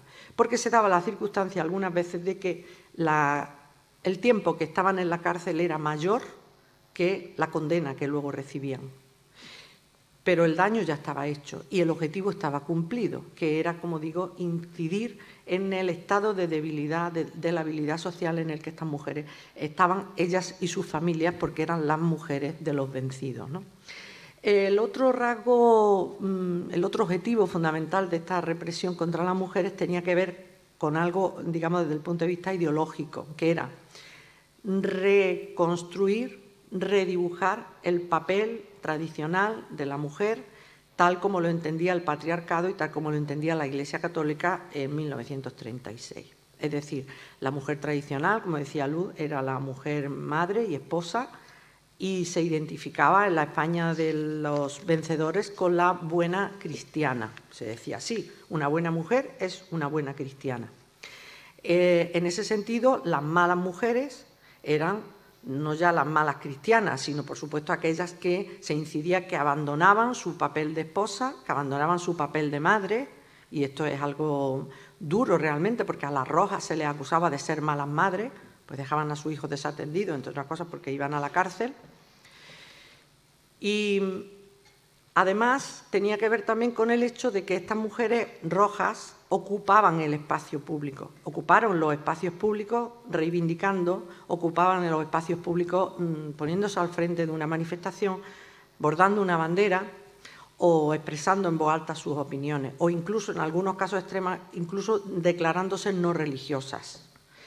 Es decir, conculcaban una imagen de la mujer tradicional y por eso en mi trabajo de investigación yo digo que el gran objetivo ideológico de la represión contra las mujeres era redefinir ese papel de esposa y madre tradicional, de buena cristiana, etcétera, y además castigar a las transgresoras de ese papel, a aquellas que habían de alguna manera transgredido el papel tradicional, pero además habían transgredido también el espacio doméstico, el espacio que nos es propio y privativo de las mujeres, que era el espacio de la domesticidad, y habían salido a la calle y se habían pronunciado y se habían producido, sencillamente se habían mostrado como ciudadanas, en pie de igualdad con los hombres. Es decir, la Segunda República, con su Constitución de 1931, genera una serie de, pone en pie de igualdad, una igualdad formal, pero reconocida en las leyes, a las mujeres y a los hombres. Las mujeres pueden votar,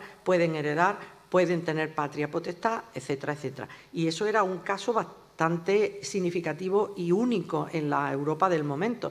Hay que recordar que las mujeres suizas no tuvieron voto, el ejercicio del voto no lo hicieron hasta los años 60, por ejemplo. Entonces, en ese sentido, España en 1931 era un país con unas características en relación a la igualdad formal muy diferentes de las que tenían muchos de los países de los alrededores en el contexto europeo. Quiero decir con esto que estas mujeres se habían creído, por una parte, que efectivamente eran ciudadanas en pie de igualdad con sus compañeros varones, ejercían sus derechos cívicos y sus derechos ciudadanos, y por otra parte, las mujeres de la clase obrera pensaban que la Segunda República era una coyuntura que haría posible que se mejorara la vida y las condiciones de vida de ellas y de sus familias. En ese sentido, reivindicaban también pan, reivindicaban trabajo y reivindicaban mejoras salariales y lo que hubiera, y libertad también, evidentemente. Bien, todo eso era lo que había de alguna manera que subvertir, todo eso es lo que había que castigar de manera ejemplarizante para que se volviera al modelo tradicional de la buena esposa y madre ejemplar. Y claro, evidentemente, en ese sentido, había que todos estos mecanismos de castigo, de vejación, de mostrar públicamente y de manera ejemplarizante todos estos castigos, tenían unos efectos inmediatos y muy útiles para los vencedores, que les ayudaba justamente a mantener su estatus de vencedores. De hecho, fue tan eficaz que la dictadura tardó 40 años en fenecer y el dictador murió en la cama, como todos sabemos.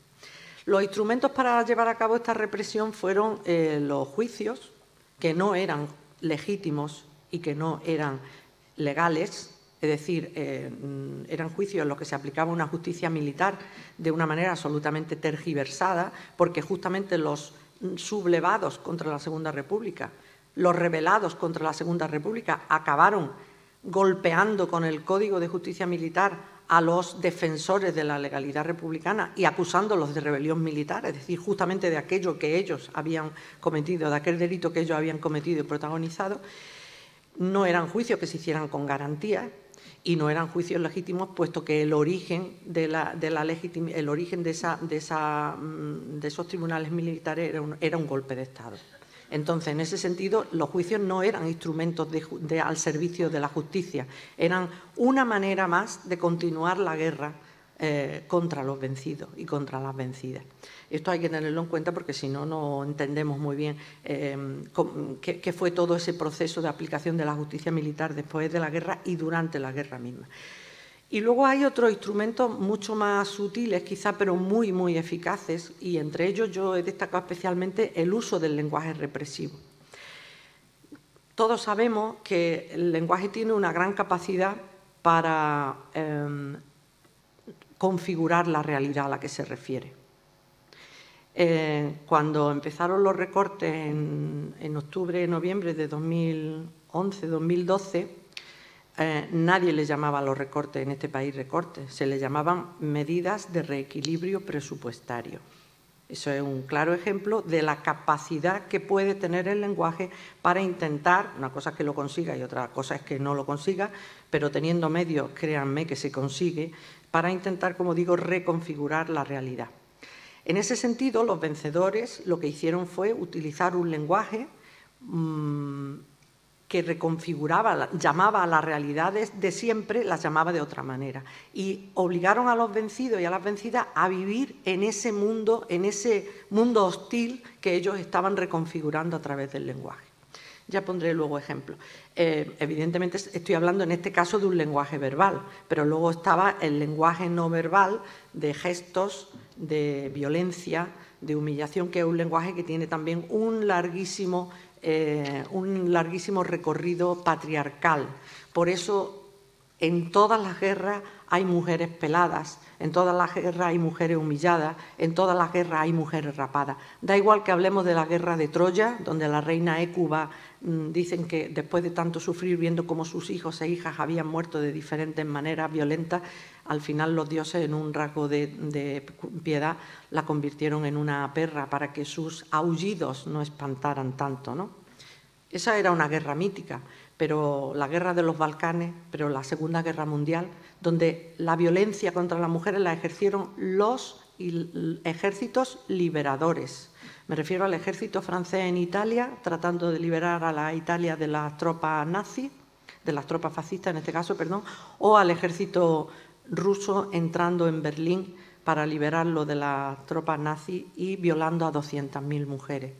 O los campos de concentración actuales, o el campo de concentración del centro de África, donde las mujeres son raptadas por la noche y devueltas por la mañana, y sus familias las repudian porque la vergüenza ha caído sobre ellas sobre ella y su familia después de haber sido violadas. Es decir, es un tipo de violencia generalizada que tiene que ver con el rasgo fundamental del patriarcado, que es utilizar a las mujeres como botín de guerra. Y eso es algo que está incluso en la Biblia, en el Antiguo Testamento. Se habla en un momento determinado de que los ejércitos de Yahvé habían tenido una gran victoria y fueron al templo a presentar el botín de guerra, que estaba compuesto por 200.000 cabezas de ganado y 300.000 mujeres. Entonces, estaba claro, las mujeres hemos sido botín de guerra. Y nuestros cuerpos se han utilizado como un campo de batalla en el que los vencedores han sido capaces de mostrar a los vencidos hasta dónde eran capaces de llegar y cuánta fuerza tenían, ¿no?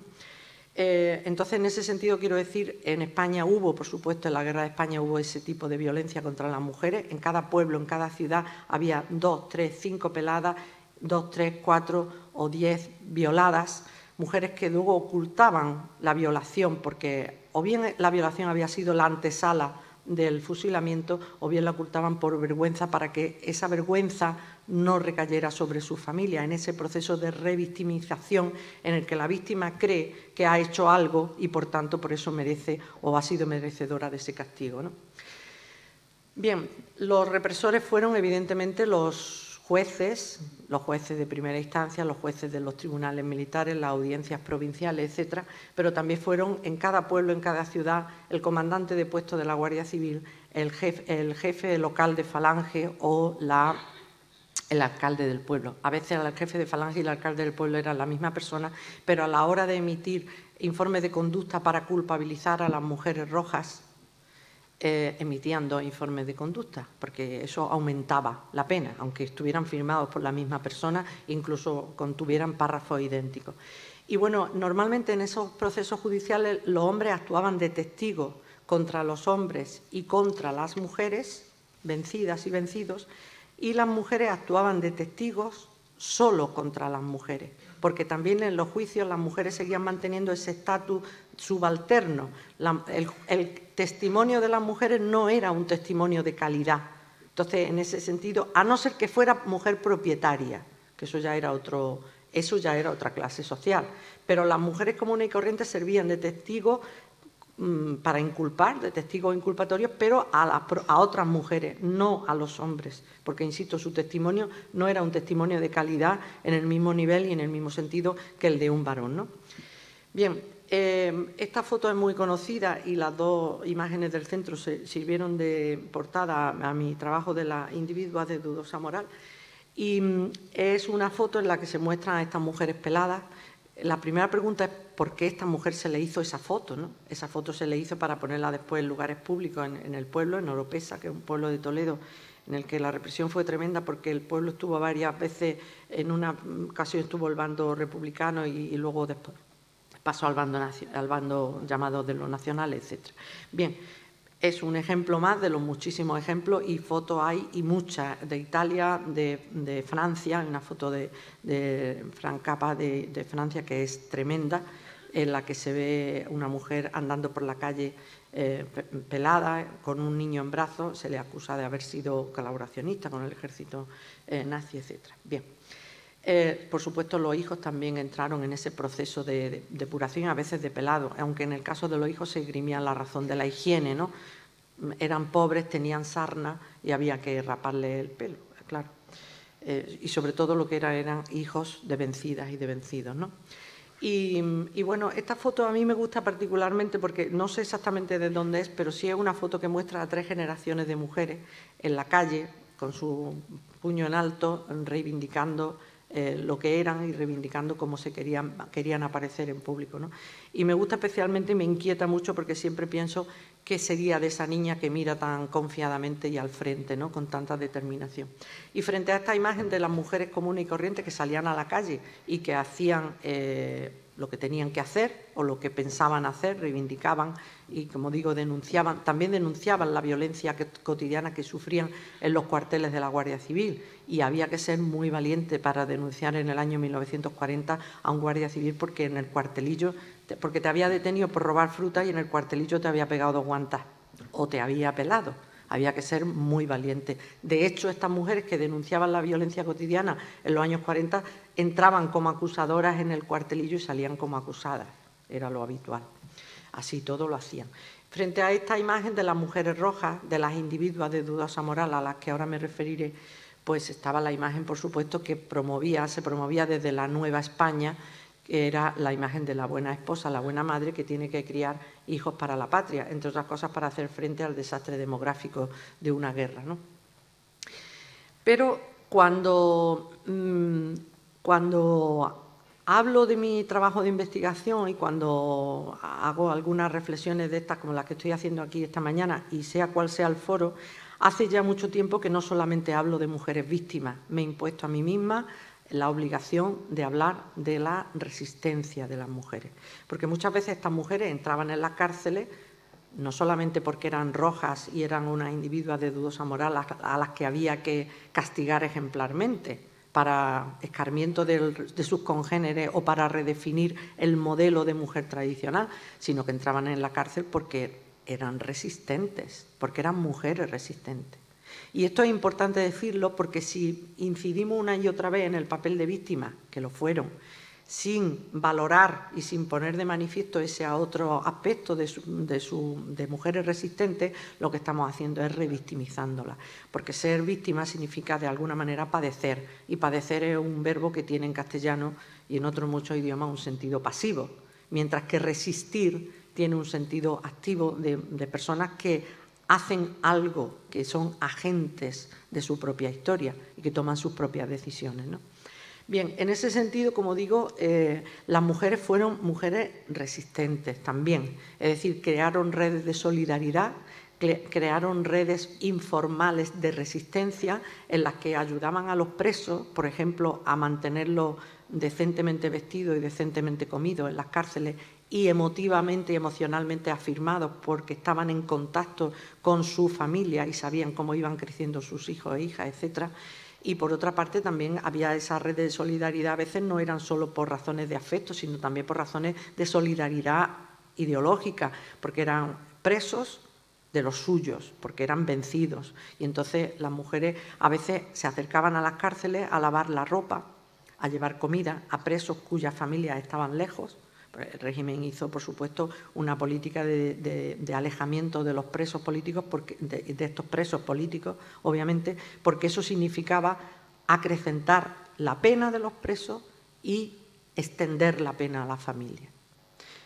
Bueno, eso en Euskadi creo que no hace ni falta insistir en ello, ¿no? Bien, la cuestión está en que en esa situación los presos veían cómo sus posibilidades de supervivencia mermaban. Entonces había mujeres que por un precio determinado pactaban con las familias de los presos ese tipo de apoyo y solidaridad. Pero eso, ojo, les permitía a ellas criar a sus propios hijos, es decir, mantener a su familia. Por tanto, y los represores lo sabían, porque a veces las mujeres entraban en las cárceles y eran denunciadas en los tribunales militares precisamente por prestar este tipo de ayuda a los presos.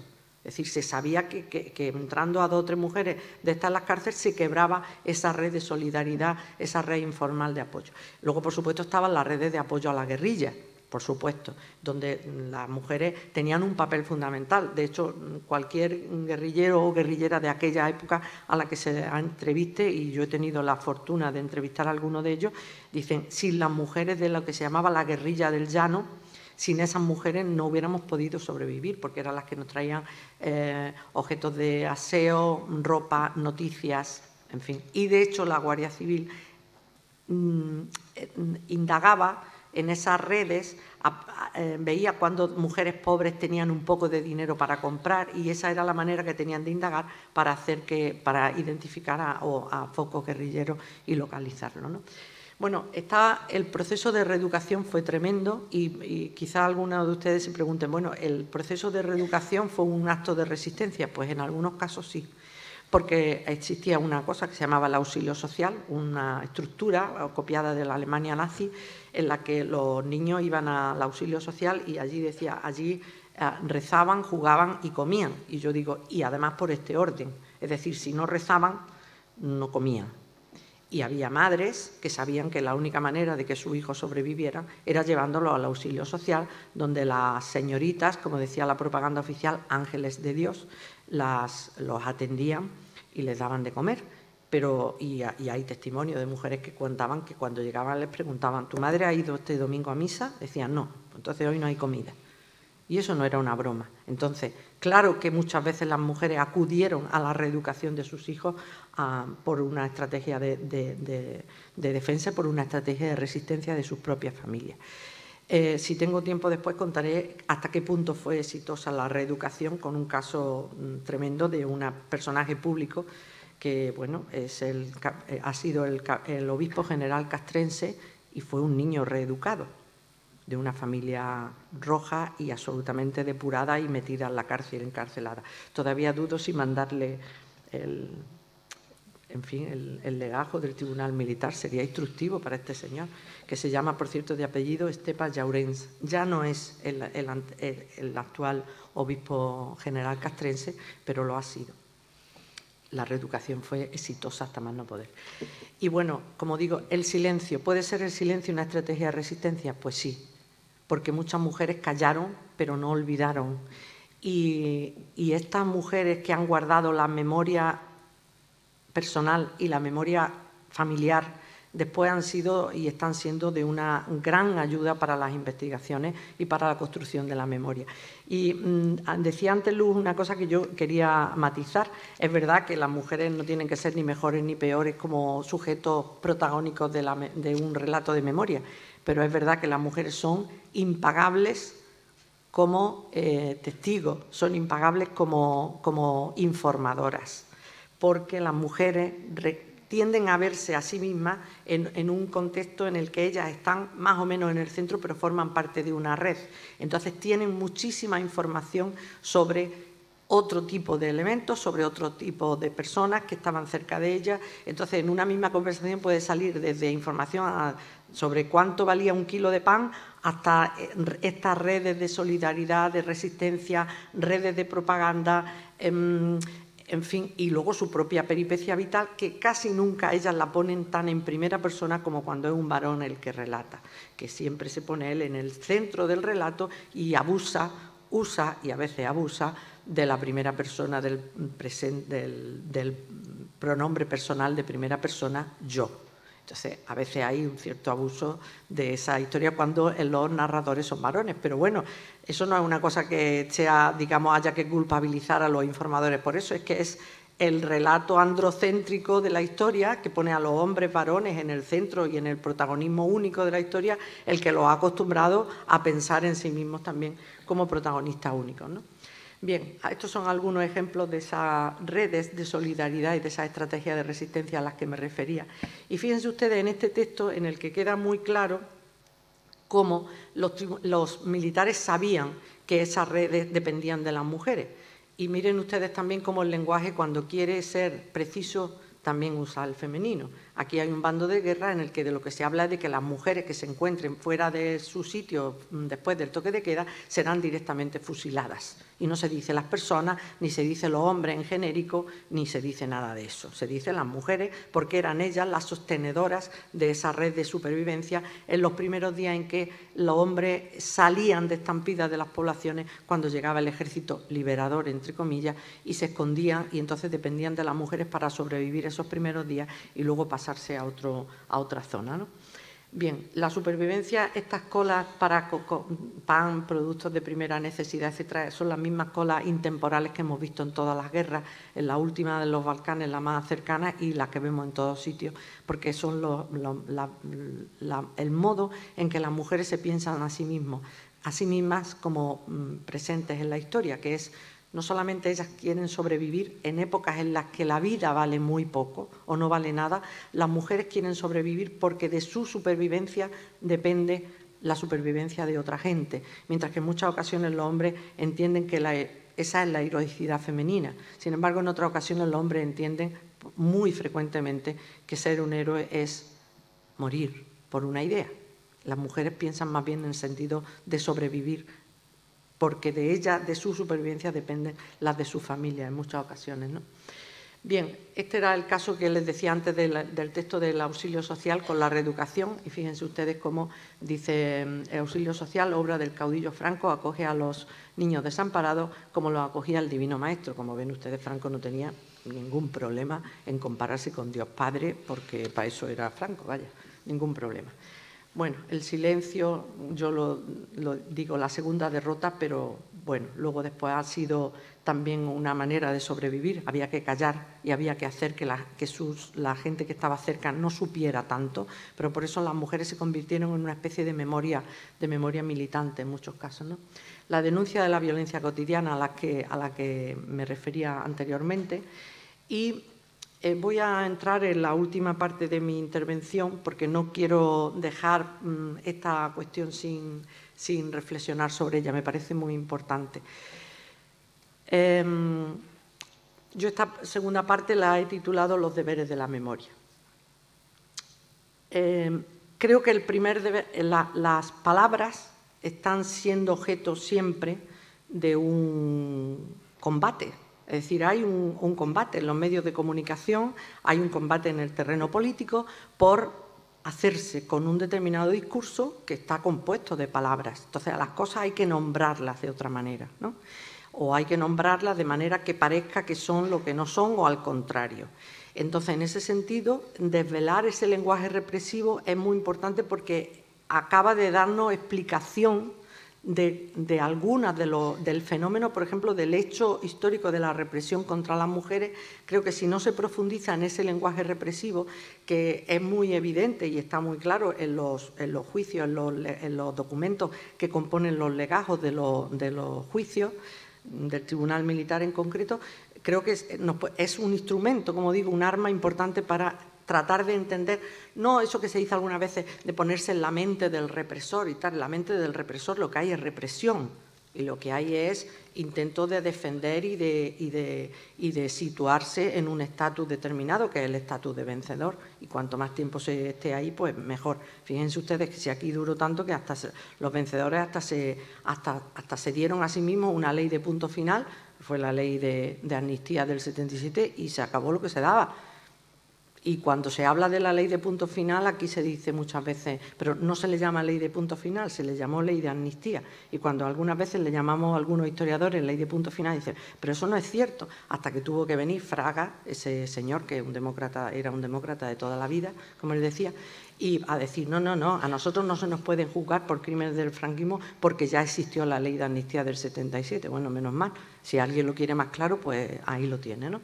Bueno, pues ese sería uno de los deberes de la memoria, desvelar ese lenguaje que normalmente es el lenguaje en el que se ha construido el discurso de los vencedores, que es un discurso que afianza a los vencedores en su estatus, como digo, que es un discurso que elimina de la escena política a los vencidos y a las vencidas, y que es un discurso que justifica la preponderancia y el predominio de los vencedores. Entonces es importantísimo desvelar ese discurso, como digo.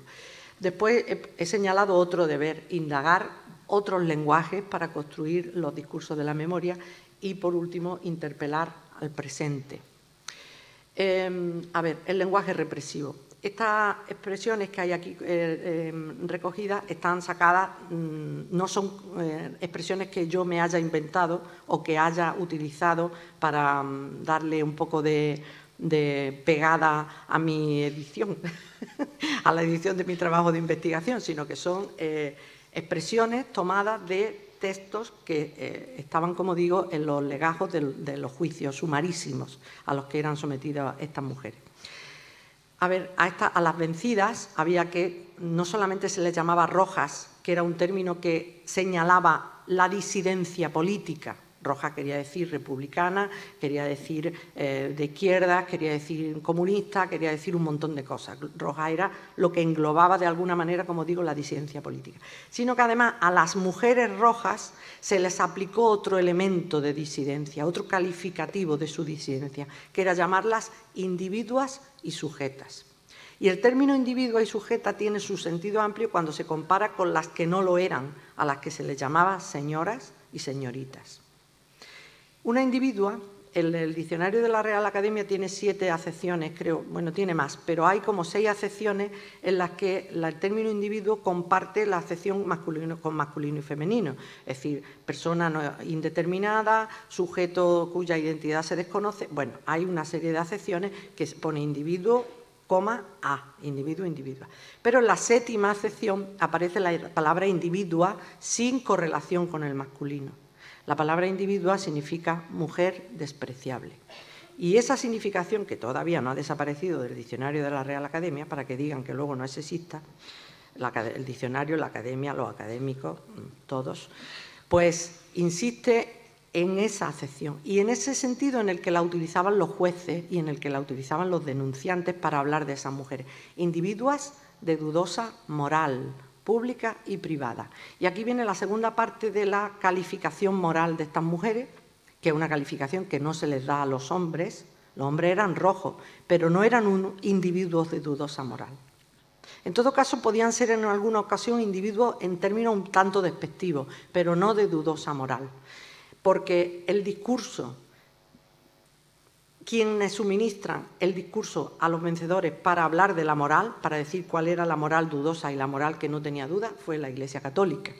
Los curas en algunos lugares intervinieron directamente en este ejercicio de represión contra las mujeres, señalándolas, denunciándolas, pero en la mayoría, en los juicios, por ejemplo, en la Andalucía no intervinieron directamente los curas dando testimonios contra las mujeres y tal, pero no les hacía falta tampoco porque los represores asumían el discurso de la Iglesia Católica sobre lo que era moral y lo que no era moral, sobre lo que era bueno y lo que era malo. Y de hecho las buenas mujeres, como dije al principio, eran las buenas cristianas.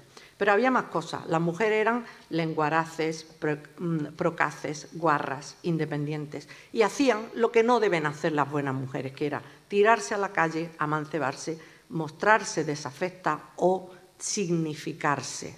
Se conoce que ser de derecha no era significarse, ser de izquierda sí lo era, evidentemente. Y, por supuesto, todo eso en un proceso por el que los militares habían llegado a tener el poder omnímodo porque habían hecho un glorioso movimiento nacional y habían llevado a cabo una guerra de liberación a la que la Iglesia Católica nombró y bautizó, justificándolo todo como Santa Cruzada, que, por cierto, sin noticia de la Iglesia Católica a esta altura en ese sentido. La jerarquía eclesiástica está muy lejos todavía de reconocer su participación activa y su colaboración necesaria con el régimen franquista y con los crímenes del régimen franquista. Y en concreto con el hecho de que muchos hijos de esas mujeres rojas, de esas mujeres desafectas, de esas individuas de dudosa moral, quedaran huérfanos. Luego ella se propuso como madre redentora de esos hijos huérfanos, pero no ha hecho ninguna reflexión sobre la parte que a ella le cupo en la participación de esa orfandad, ¿no? De eso no, la Iglesia Católica de momento no ha hecho todavía ningún gesto. Bien, este es un texto que no sé hasta qué punto se ve bien, pero bueno, que creo que se ve como el contexto de estos informes de conducta, ¿no? Los informes de conducta hablan de esta mujer que era eso había sido un mal bicho toda su vida. El falangista que la denuncia la conocía de toda su vida. Y bueno, pues a esta mujer se le lleva a la cárcel, al marido ya se le había fusilado, se le hace responsable de un crimen que hay en un pueblo, en este pueblo de Jaén, en Sorihuela del Guadalquivir, pero ni siquiera esperan a que se cumpla la sentencia de muerte, sino que los falangistas van una noche a la cárcel, lo sacan y lo asesinan. Y a esta mujer vuelve después con sus 3 hijos, pensando, bueno, ya he cumplido, ¿no? No, pues le quedaba un largo calvario que pasar. Y se dice abajo en el texto, formaba parte de los grupos de guarras. El texto es significativo porque en realidad es un retrato con todos los tópicos que se aplicaban para definir a las mujeres rojas, ¿no? Era una guarra, se da a entender que era una borracha, que era una mujer que tenía rapaz, que iba a las casas de los ricos y de las personas de orden porque la envidiaba y entonces se hacían con el ajuar doméstico, en fin, todo un retrato. Y que luego era rencillas antiguas y familiares, que otro modo todavía hoy en día de hablar de la guerra de España, cuando en realidad se está obviando que lo que hubo fue un enfrentamiento de clases. Los enfrentamientos familiares son los enfrentamientos familiares, pero de lo que se estaba dirimiendo en la guerra de España no era un enfrentamiento familiar ni de Caín contra Abel, era una lucha de clase. Bien, hablaba de indagar otros lenguajes, primero de desvelar ese lenguaje represivo y luego de otros lenguajes. Me ha dado mucha alegría que Luz haya hecho referencia a las mujeres colombianas, porque yo tuve la suerte hace 2 años de participar en un foro de violencia contra las mujeres en los conflictos armados allí en Bogotá y conocí de primera mano estos otros lenguajes de memoria. Es decir, muchas veces las mujeres, para posibilitar que las mujeres construyan su propio relato en primera persona de aquello que ellas han sufrido en contextos de violencia, hay que posibilitar que se expresen de otra manera. No podemos recurrir solo a aquel relato verbalizado que se traduce en un escrito o que se traduce en una grabación, sino que las mujeres, como decía Luz, si saben coser, ¿por qué no van a coser y no van a contar como en uno de los cojines estos que aparecen aquí, que ella tenía 6 hijos y entonces, o que ha sido desplazada, fue desplazada violentamente de su tierra y que vaga por las calles de Bogotá durmiendo debajo de los puentes, y entonces ella cuenta cómo era su tierra, cuenta cómo era la casa con sus hijos, con sus edredoncitos, todos allí puestos, y luego después 2 hijos fueron asesinados por el asunto de los falsos positivos, etcétera, ¿no? Entonces hay todo un trabajo de memoria histórica que se está haciendo. Muchas gracias. Hay un trabajo de memoria histórica que se está haciendo, por ejemplo, en Bogotá y en concreto en este Museo de la Memoria, que no es un lugar al que se va para mirar o para mirar lo que hay allí, sino que es un lugar en el que se trabajan talleres para ayudar a las mujeres a expresar todo este dolor, toda esta pérdida de sus hijos, de sus tierras, de sus tradiciones y de su memoria, en definitiva, de esa otra memoria que también en ocasiones los paramilitares y en ocasiones la propia guerrilla ha empujado a otros lugares y son una desposeída en el término más, en el sentido más fuerte y más radical del término, ¿no? Este es uno de esos trabajos que yo les decía con las camitas, y la mujer dice, y la mujer tituló este trabajo "Así era mi casa", es decir, así era mi casa cuando yo era feliz porque todos mis hijos estaban conmigo, ¿no? Le habían matado a un hijo de 15 y a otro de 16 años. Bien, otro de los talleres fue precisamente enseñarles a las mujeres a hacer fotografías y pedirles que se expresaran ellas, como ellas querían o como ellas se veían, ¿no? Esta foto la he traído porque me parecía especialmente importante. Diana se pregunta, ¿quién se acordará de mí?, ¿no? Que es un poco la misma reflexión que nos hacíamos muchas mujeres en España y quizás nos tengamos que seguir haciendo, tremenda, que era el título de aquella película, ¿quién se acordará de nosotras cuando hayamos muerto?, ¿no? Bien, y después hay otros procesos de lenguaje de memoria que pasa por teatralizar o por resignificar determinadas fiestas populares y en concreto, bueno, traía aquí unos cuantos, no las voy a poner, pero hay en concreto una fiesta que se hacía por Pascua donde los iconos populares de protagonistas de esa fiesta han sido sustituidos por los chicos y las chicas asesinados en el proceso de guerra del enfrentamiento armado de Colombia. Entonces, es una manera de resignificar una fiesta popular para que la comunidad reconozca lo que a sus propios muertos, a sus propios desaparecidos, a sus propios asesinados, ¿no? Y asesinadas. Y bueno, también a los niños se les trabaja estos otros lenguajes de memoria. Había un taller allí que se llamaba cartografías, porque los niños utilizaban cartones, los reciclaban y para escribir sus propios relatos, que normalmente eran relatos de niños que habían sido con su familia sacados de sus territorios, ¿no? Empujados precisamente por la guerra. Bueno, y vamos a la última parte del deber de los deberes de la memoria, en mi opinión, interpelar al presente. Es decir, yo por eso sitúo mis trabajos de investigación en lo que se llama la historia del tiempo presente. La historia del tiempo presente no es igual que la historia contemporánea, porque la historia del tiempo presente lo que hace es mostrar procesos históricos, relatos históricos cuyas líneas de desarrollo llegan hasta hoy, llegan hasta nuestros días y nos interpelan. Yo creo que esa es una de las razones por las que a veces todavía en los institutos, en los centros de secundaria y bachillerato, hay tanta dificultad para que el profesorado explique qué pasó y a quiénes les pasó y por qué pasó. Me refiero a la dictadura franquista. Y porque lo explique convenientemente, aludiendo también a la represión y tratando de que el alumnado tenga un juicio moral sobre el dictador. No puede ser que en España a Franco a esta altura se le llame el anterior jefe del Estado. O que un alumno despistado nos pregunte un día, como pasó en mi instituto, profe, estoy un poco liado, ¿Franco era demócrata o fascista? Claro, mi compañera se indignó mucho y yo le dije, pues no te indignes tanto, vamos a preguntarnos qué tipo de historia le estamos contando, porque si eso ni siquiera eso le ha quedado claro, apaga y vámonos. Pero esta es la razón por la que no se quiere entrar en esta cuestión, porque cuando se habla de Isabel II, la historia no nos interpela. Pero cuando se habla de este tipo de historia del tiempo presente y se conecta con el presente más actual, evidentemente sí que no es ya la historia, es que son el propio alumnado, la propia sociedad la que nos está interpelando, ¿no? Y bueno, en ese sentido, analizar el pasado como un tiempo abierto me parece fundamental. Yo creo que hay que huir del pretérito perfecto.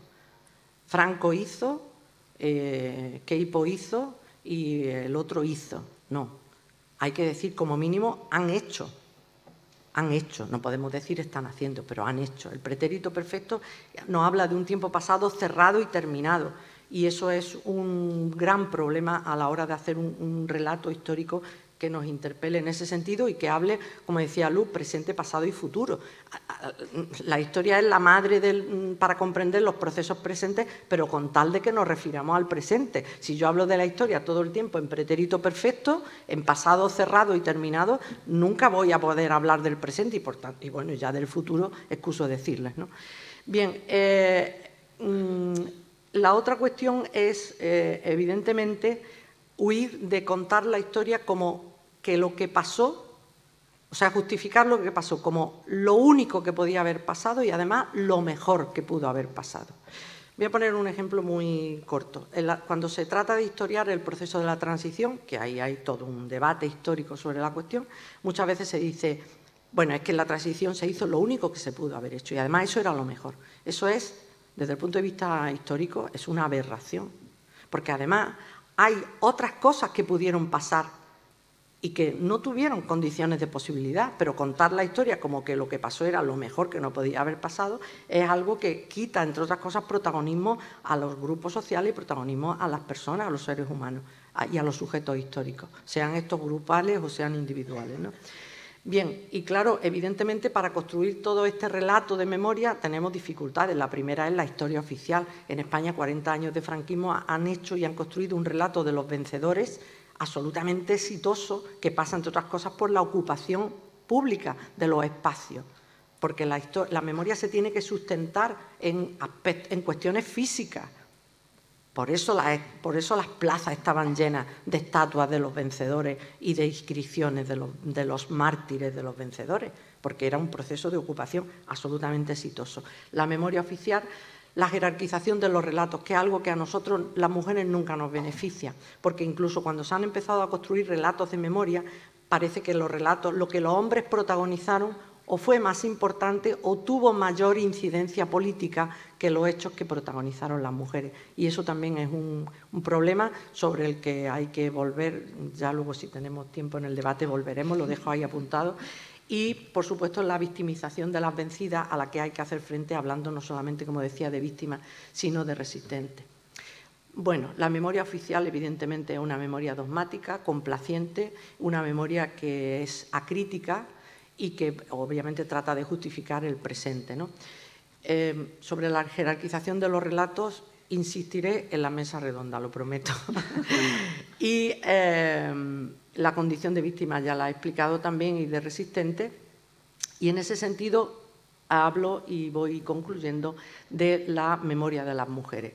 La construcción de un relato, necesitamos la construcción de un relato de este grupo subalterno, donde presencia no se equipare y no se confunda con protagonismo.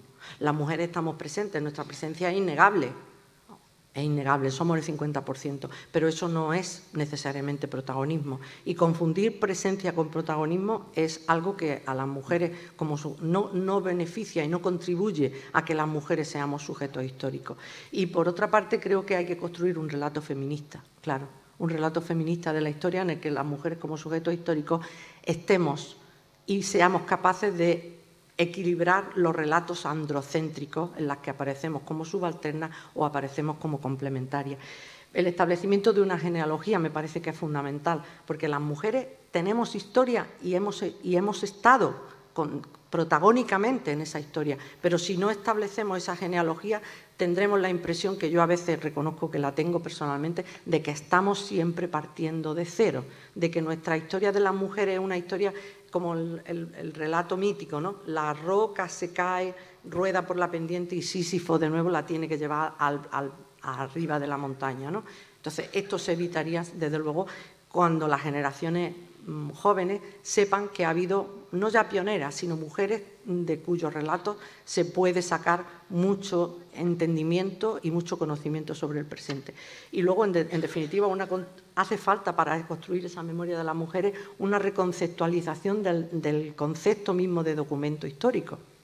Porque, claro, documento histórico, si es aquello que está escrito y bien escrito y sellado y puesto en un archivo, ahí las mujeres no estamos. Porque las mujeres dejamos huellas de otro tipo dentro de la historia. Entonces hay que acudir a esa otra documentación. Y en definitiva, un relato de la historia de las mujeres tiene que pasar por huir de ese discurso estatista en el que parece que lo político es lo que han protagonizado el Estado y sus servidores y la gente común y corriente y las clases subalternas no han hecho nada, sino ser carne de cañón. Un relato que rompa, como digo, con el pretérito perfecto y con la tercera persona, un relato en el que los sujetos puedan hablar de sí mismos en primera persona diciendo yo, como hizo, por cierto, Cristina de Pizan en el siglo XV, a principios del siglo XV, empieza su escrito diciendo yo, Cristina de Pizan. Eso siempre es un gesto revolucionario para las mujeres.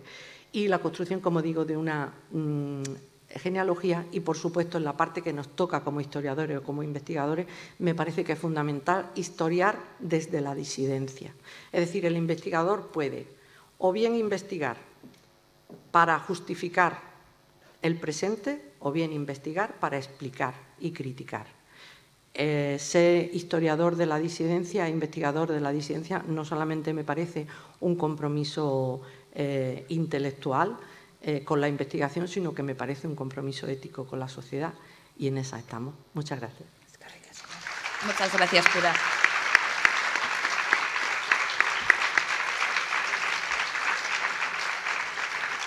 Bueno, ikusi izan duzu, Begoñak esan duenez leheno, ointxe bertan etenalditxo bat egingo dugu, ordu erdiko etenalditxoa, 12 eta 5 bueltatuko gara aretora, eta jarraituko ditugu hitzaldiek. Así que, mila esker, eta kafe izango duzue Uste dala hortze kanpoen ez nago sigur, baina kanpoen izango da. Mila esker. Oye, qué ganas tenía de conocerte ya, porque Rocío, que se ve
ha habido un momento, yo por eso está todo el rato así como de costadillo, y aparte que está muy interesante la...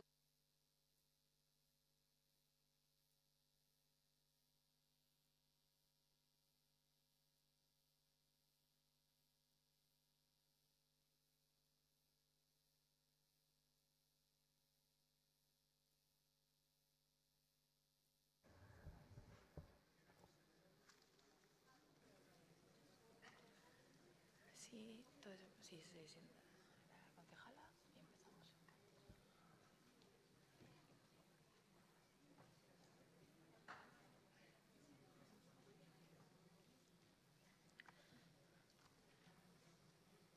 Bueno, nik uste dut danok gaudela ja aretoan sartunda, así que hasiera emango diogu goizaren bigarren parte honi.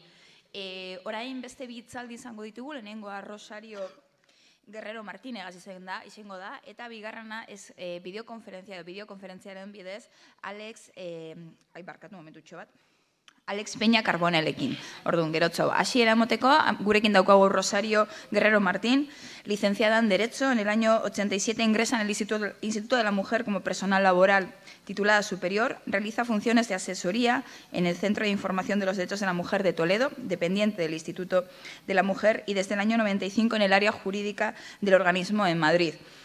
Desde el año 2007 imparte cursos sobre legislación en materia de igualdad, de trato y no discriminación por razón de sexo y las políticas de igualdad en distintas unidades administrativas en los departamentos ministeriales. Desde el año 87, además, es socia fundadora de la Asociación de Mujeres Juristas Temis. Orain, berarekin egongo gara, eta gero Alexekin. Eskerrik asko. Gracias, Rosario. Buenos días a todas y a todos los que estén aquí presentes. Casi que veo algún que otro varón, pero en general siempre estamos muchas mujeres. Bueno. Lo primero, agradeceros el estar aquí porque, bueno, últimamente no se hacen tantas cosas.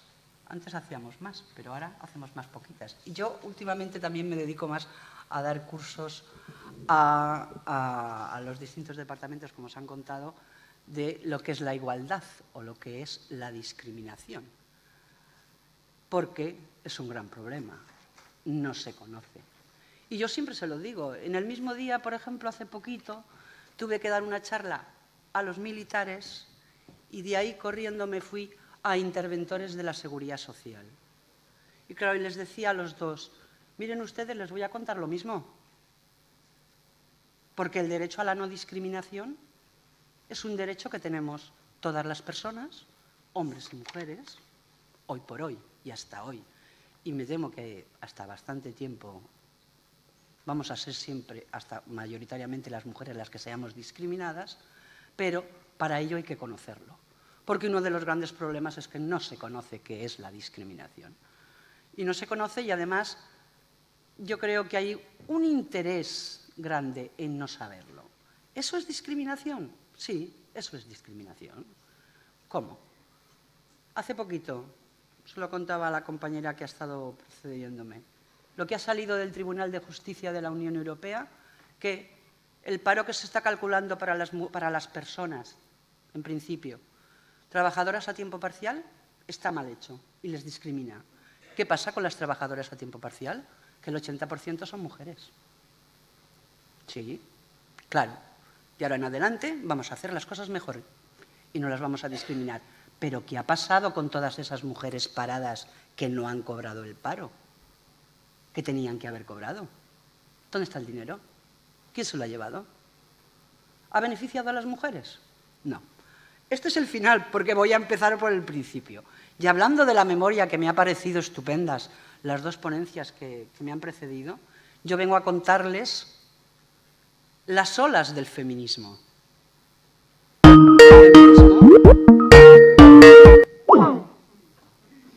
No es mío, ¿eh? Lo de las olas... Vale, perdón. Vengo a contarles por qué hemos llegado, las leyes las tenemos como las tenemos actualmente, y por qué hemos llegado hasta hoy. Y fundamentalmente ha sido por el movimiento de mujeres.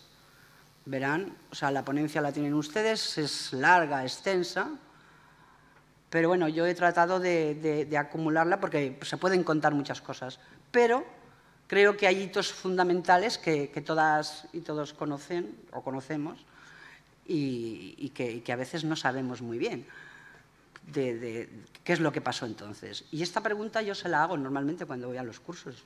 Son cursos de gente que tienen unos niveles, o sea, licenciados, con altos cargos. 2 derechos reconoció la Revolución Francesa, que no se los reconocieron a las mujeres. ¿Saben ustedes cuáles fueron? Quien lo sepa que levante la mano y lo diga, ¿eh? Fíjense ustedes, a que todas saben la Revolución Francesa, todas estudiaron la Revolución Francesa.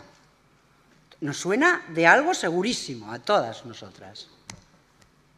Y no sabemos qué derechos reconoció, porque a partir de la Revolución Francesa cambian los estados, empiezan los estados que conocemos actualmente, es decir, empieza a que el individuo, las personas, somos sujetos de derechos, somos ciudadanos o ciudadanas, en principio son ciudadanos, empieza ahí reconociéndose 2 derechos a toda la humanidad.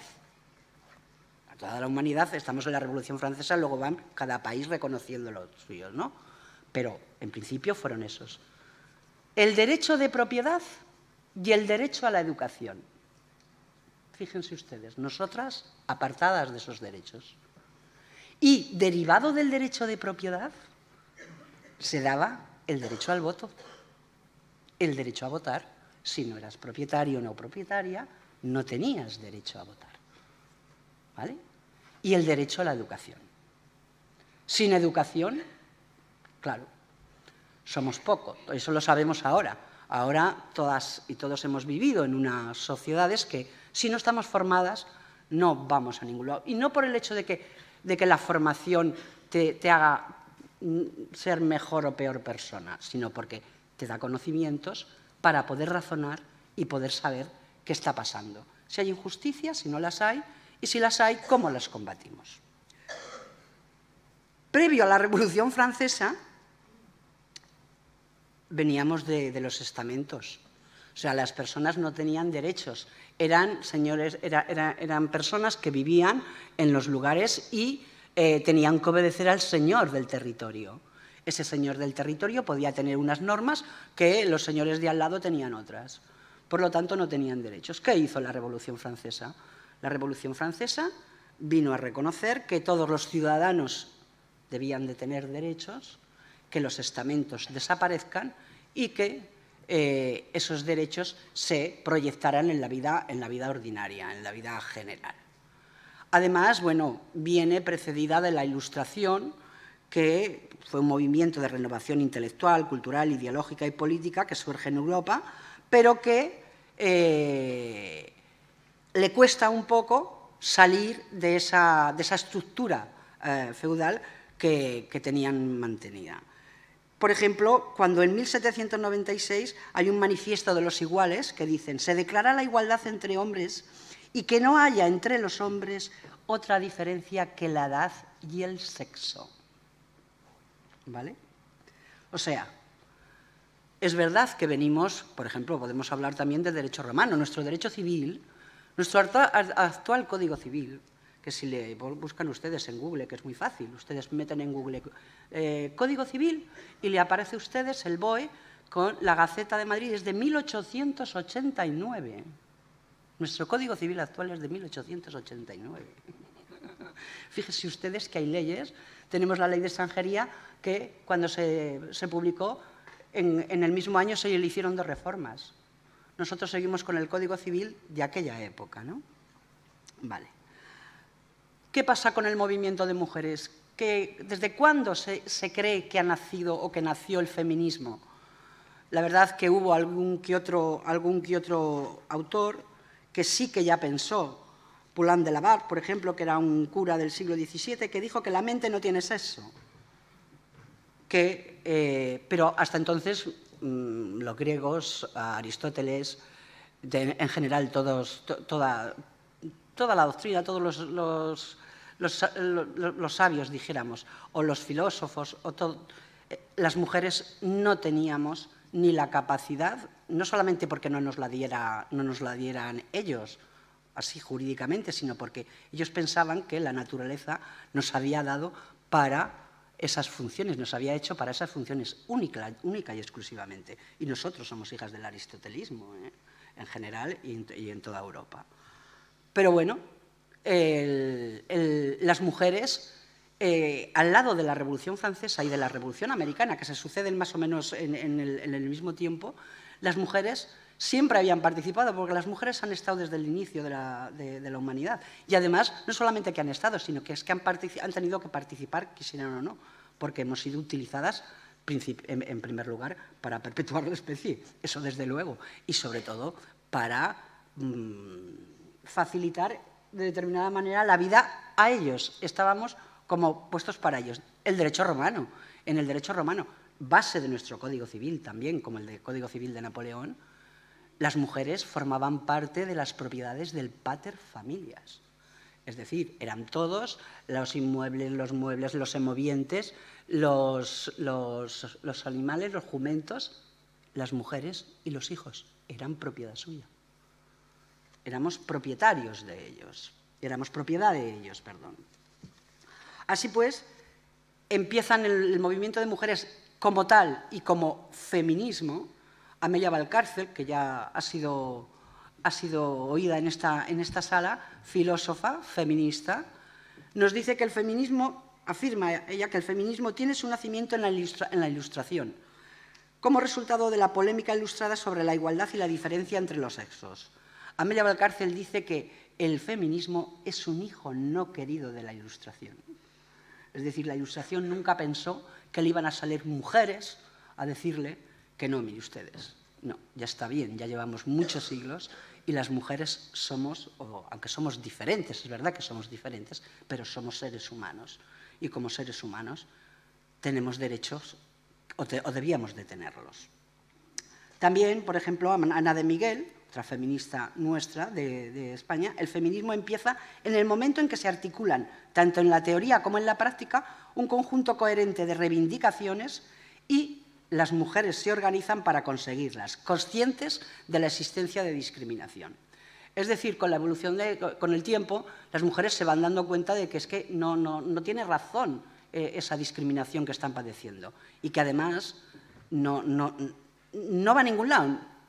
Lo único que hacen es desperdiciar, en todo caso, el trabajo que hacen las mujeres, que estaban haciendo las mujeres, porque las mujeres han trabajado, en general, todas, incluso las de las clases sociales más altas.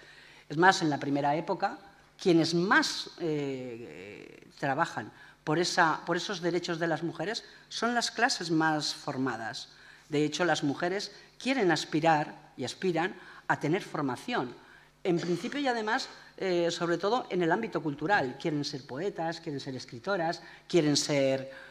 También hay otras mujeres que quieren ser médicas, que quieren ser ingenieras menos. Pero bueno, ya conocíamos a Hipatia, a matemáticas. O sea, lo que pasa que, como también se ha demostrado ahora, lo de la memoria a las mujeres siempre se nos ha ocultado. Ahora empezamos a tener memoria de mujeres que existieron desde hace mucho tiempo, y en la época griega y en la época romana, pero contaditas.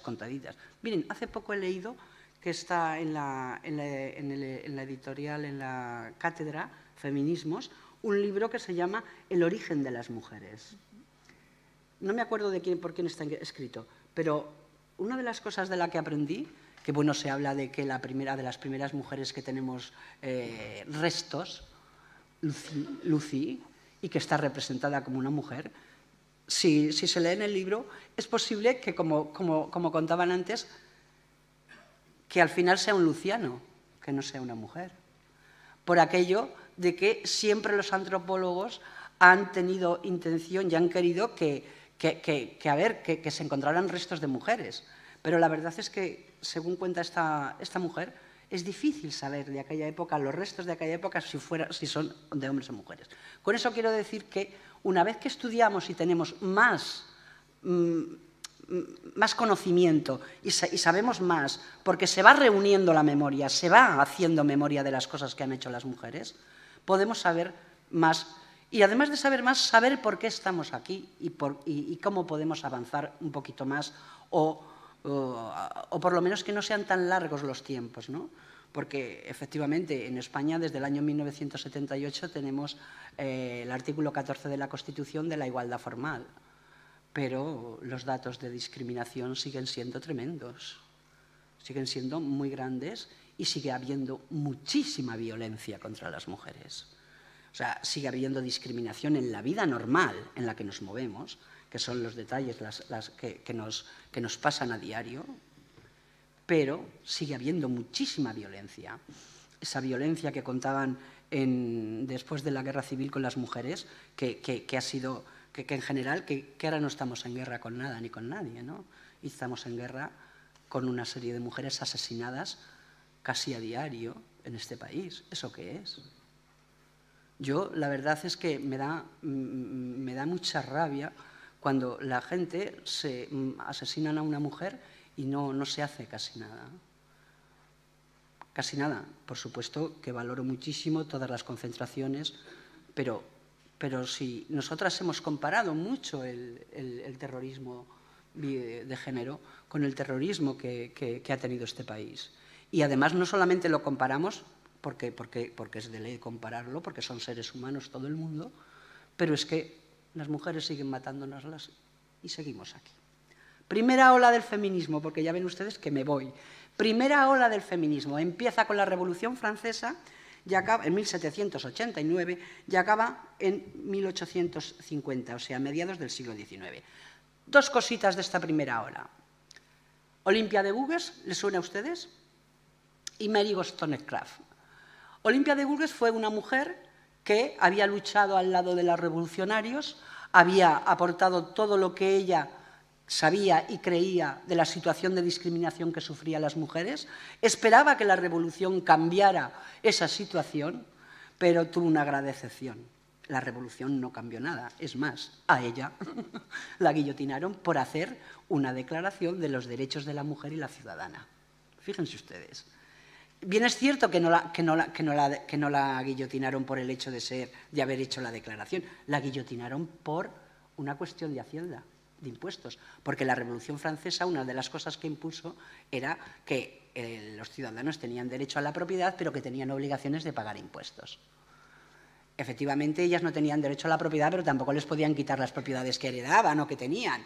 Otra cosa es saber quién se las administraba, porque como ellas no tenían capacidad jurídica para administrarlas, les montaban un consejo para administrar esos bienes. Pero bueno, tenían propiedades. Y Olympia de Gouges la denunciaron y la guillotinaron por no pagar impuestos porque era propietaria.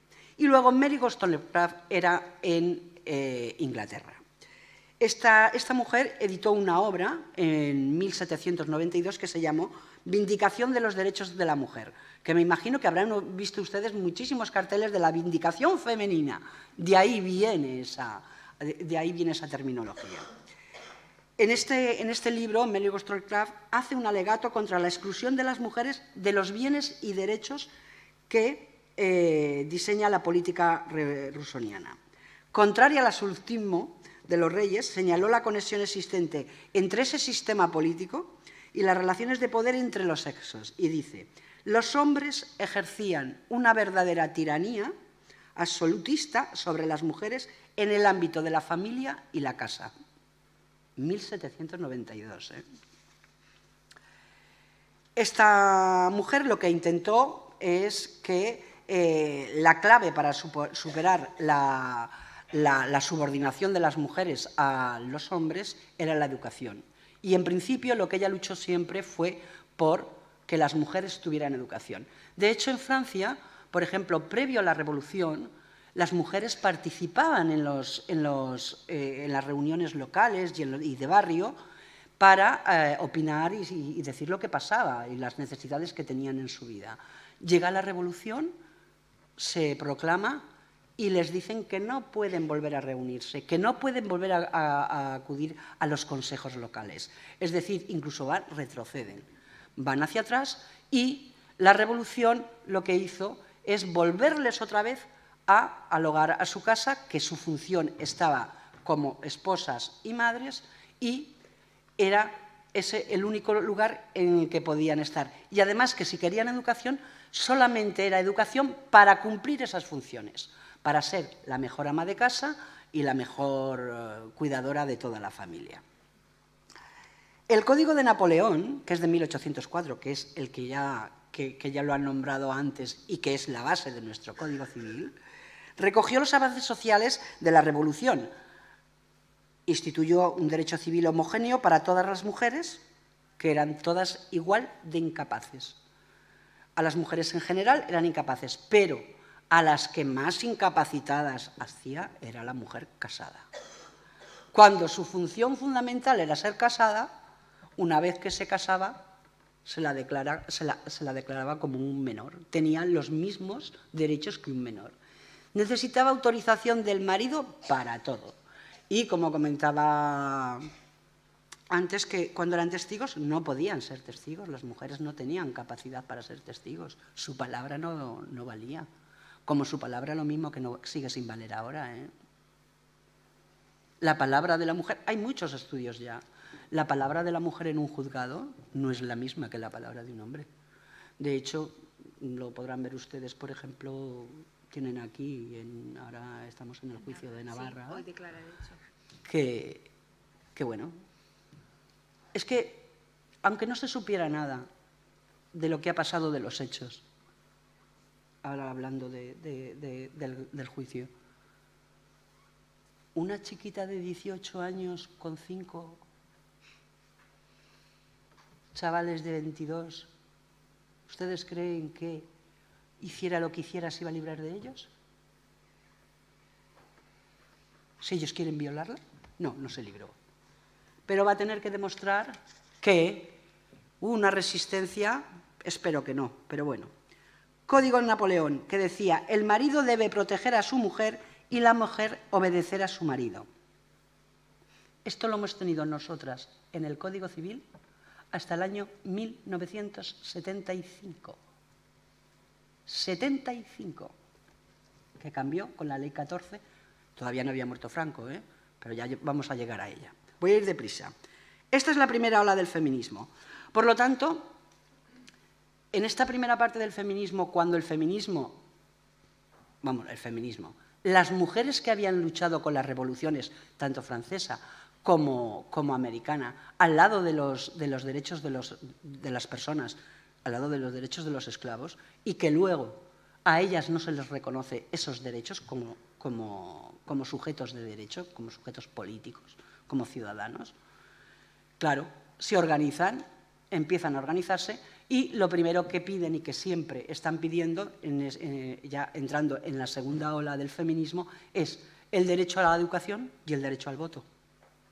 No el derecho a la propiedad, porque bueno, el derecho a la propiedad yo creo que a las mujeres sí nos interesa, ya les digo yo a ustedes que nos debe de interesar, que ya está bien de lo de contigo pan y cebolla, de contigo pan y cebolla nada.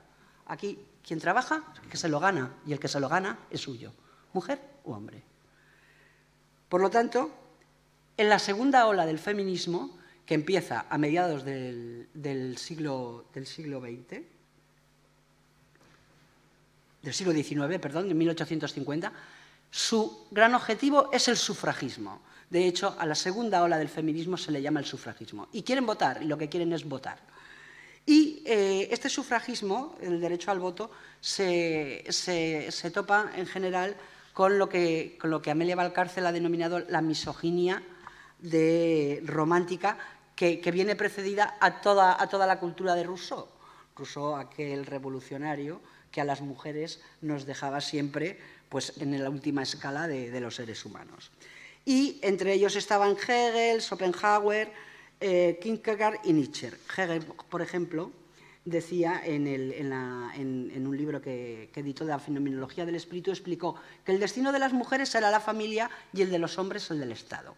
Schopenhauer añadió que el sexo masculino encarna el espíritu, mientras que la naturaleza es el sexo femenino, y que la continuidad en la naturaleza es que las mujeres siguieran haciendo para lo que la naturaleza las había llamado. Y en esta situación las mujeres tienen que razonar y ponerse a pensar y darles argumentos para decirles que tienen tanto derecho a poder votar a poder ser ciudadanas y poder decidir y tomar decisiones.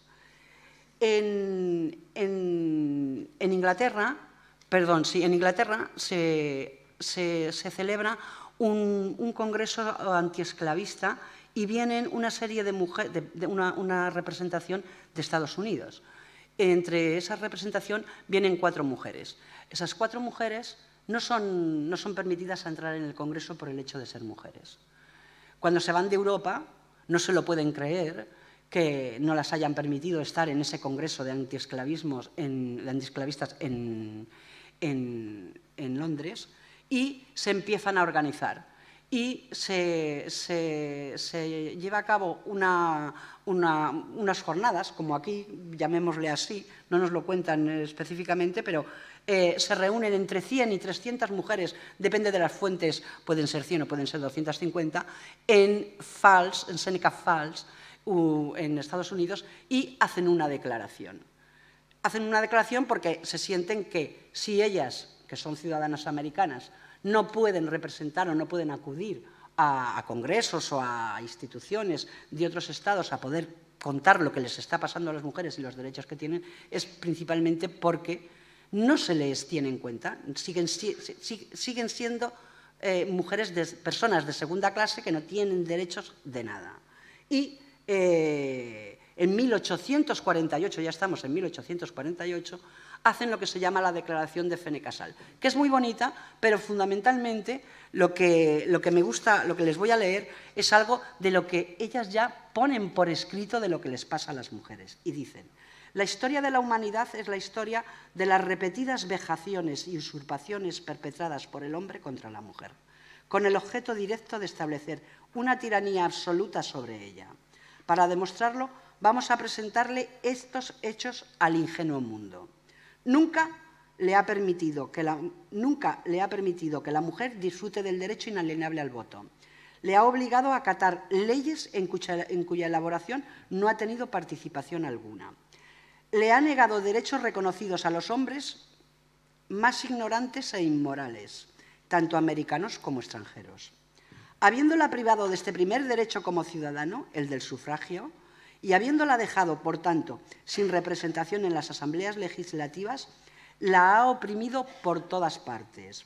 Si está casada, la ha convertido civilmente muerta ante los ojos de la ley, que es lo que les decía yo antes, ante los ojos de la ley, ni siquiera servía para ser testigo de haberse cometido un crimen.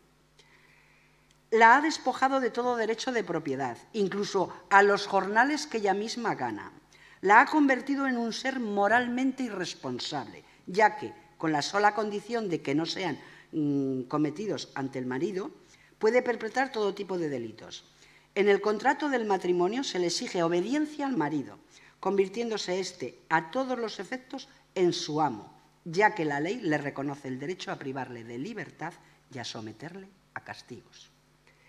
Él ha dispuesto las leyes de divorcio de tal manera que no se tiene en cuenta la felicidad de la mujer, sino tanto sus razones verdaderas. Y en caso de separación respecto a la designación de quién debe ejercer la custodia de los hijos, como en que la ley le supone, en todos los casos la supremacía del hombre y deja el poder en sus manos. Después de haber despojado a las mujeres casadas de todos sus derechos, ha gravado a las solteras que poseen fortuna con impuestos destinados a sostener un gobierno que no le reconoce más que cuando sus bienes pueden proporcionar beneficios. Ha monopolizado casi todos los empleos lucrativos y en aquellos en los que se les permite acceder, las mujeres no reciben más que una remuneración misérrima. Le ha cerrado todos los caminos que conducen a la fortuna y a la distinción, porque los considera más honrosos para sí mismos. Y a la mujer no se le admite como profesora de teología, medicina y leyes. Le ha negado la oportunidad de recibir una educación completa, cerrándole el acceso a todas las universidades, y solo le permite desempeñar funciones subordinadas, tanto en la Iglesia como en el Estado, defendiendo la autoridad apostólica que la excluye del sacerdocio y, salvo contadas excepciones, de toda participación pública en asuntos de la Iglesia. Estas eran las razones que en 1848 daban ya las feministas que pedían el voto para las mujeres. Es decir, ya llevamos tiempo sabiendo que estamos siendo discriminadas y estamos siendo muy maltratadas.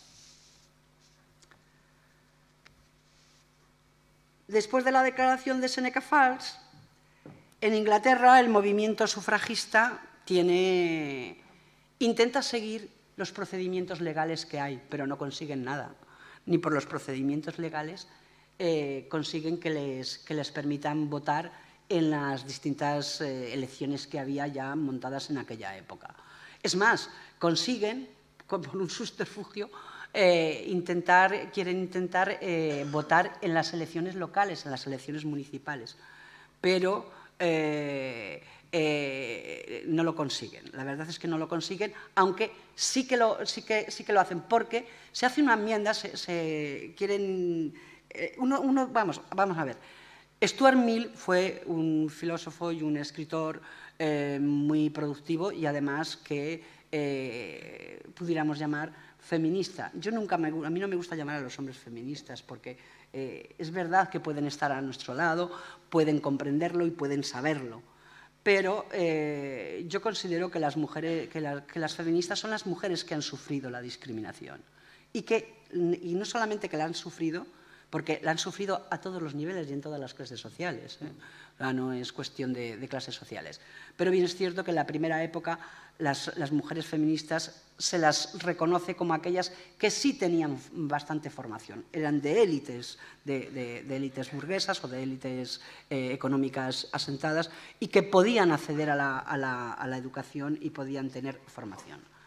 Pero feminista es toda aquella mujer que defiende sus derechos en igualdad que los hombres, en igualdad de condiciones y en igualdad de oportunidades, y siempre teniendo en cuenta que somos diferentes, somos iguales como seres humanos y tenemos los mismos derechos, pero las mujeres y los hombres tampoco somos iguales. Hay una cosa que nos diferencia y que además esa circunstancia tan especial nos ha tenido sometidas toda la vida. Muchas mujeres que saben que las mujeres por la vida de sus hijos lo han dado todo. De hecho, el contrato sexual siempre de los orígenes. Hay varios libros y que pueden leer ustedes. Las mujeres por defender la vida de sus hijos y la suya propia, su cuerpo le han entregado. Que dicen, sí, claro, a lo que ellos quisieran. Esclavas, prostitutas, lo que ustedes quieran. Claro que sí. ¿Por qué? Porque tienen que defender su vida y tienen que defender la de sus hijos. Y por ellas han hecho todo. Entonces Stuart Mill en 1869 en Inglaterra planteó una especie de moción al Parlamento, porque él era parlamentario inglés, para que las mujeres pudieran acceder a las elecciones. Pero no lo consiguió. Stuart Mill, por ejemplo, hizo ya una definición de lo que era el principio de igualdad. Dice, el principio regulador de las actuales relaciones entre los dos sexos, eso era lo que les contaba el Parlamento para explicarles por qué las mujeres tenían derecho a votar. Dice, el principio regulador de las actuales relaciones entre los dos sexos, la subordinación legal del uno al otro, es intrínsecamente erróneo y ahora constituye uno de los obstáculos más importantes para el progreso humano y debería ser sustituido por un principio de perfecta igualdad que no admitiera poder ni privilegio para unos ni incapacidad para otros. Ese es el principio de igualdad, sino que todos somos iguales y que no haya privilegios para ninguno. Esta frasecita, que sepan ustedes que está en la exposición de motivos de nuestra Ley de Igualdad del año 2007. La Ley Orgánica de Igualdad del año 2007, que se llama Ley Orgánica 3/2007, para la igualdad efectiva de mujeres y hombres, tiene entre sus fundamentos esta frase. La pueden encontrar ahí. El debate del sufragismo se pasó por toda Europa y se consiguió que ya diversos países fueran dando el derecho al voto. De hecho, en Inglaterra, primero, en 1918 les concedieron el voto en las elecciones locales y en 1928 ya les conceden el voto a nivel universal, el sufragio universal. La tercera ola del feminismo llega después de la Segunda Guerra Mundial. Bueno, en la segunda ola del feminismo, bien es cierto que las mujeres con el voto pensaron que habían conseguido mucho y se tranquilizaron. El movimiento feminista se tranquilizó un poquito. Bien es verdad que vienen las dos guerras, la Primera y la Segunda Guerra Mundial, y las mujeres sí que es cierto que van participando más en el ámbito laboral. Se las va dejando más y sobre todo en el periodo de guerras, en la Segunda Guerra Mundial. O sea, las mujeres, los hombres se van a la guerra y a ellas les permiten, quieren, porque les interesa al patriarcado en ese momento, que trabajen, porque hay que trabajar, las fábricas tienen que seguir funcionando y además se tiene que seguir produciendo. Y las utilizan para trabajar. Acaba la Segunda Guerra Mundial y cuando los señores vuelven de la guerra les dicen que se vuelvan a su casa, que ya no las necesitan, que ya no las quieren, que ahora lo que las quieren es para cuidar a los señores que han venido de la guerra, que van a trabajar ellos y que ellas van a quedarse en casa cuidándole de ellos y de la familia. Que es la tercera ola del feminismo, que quizás todavía estamos en ella, aquí hay de todo, porque ahora ya somos muchas.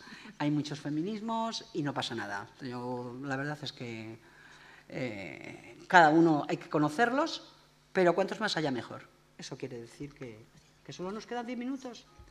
Pues de lo demás ya os lo podéis leer. Primero, además, porque una de las grandes obras del feminismo de la tercera ola es La mística de la feminidad de Betty Friedan, que es que nos viene a contar el malestar que tienen las mujeres cuando las mandan a su casa ya a vivir una vida que no tenía nada que ver con la vida que incluso ellas habían llevado y que además querían, estaban muy mal. O sea, no querían esa vida de dedicarse única y exclusivamente al cuidado de la familia.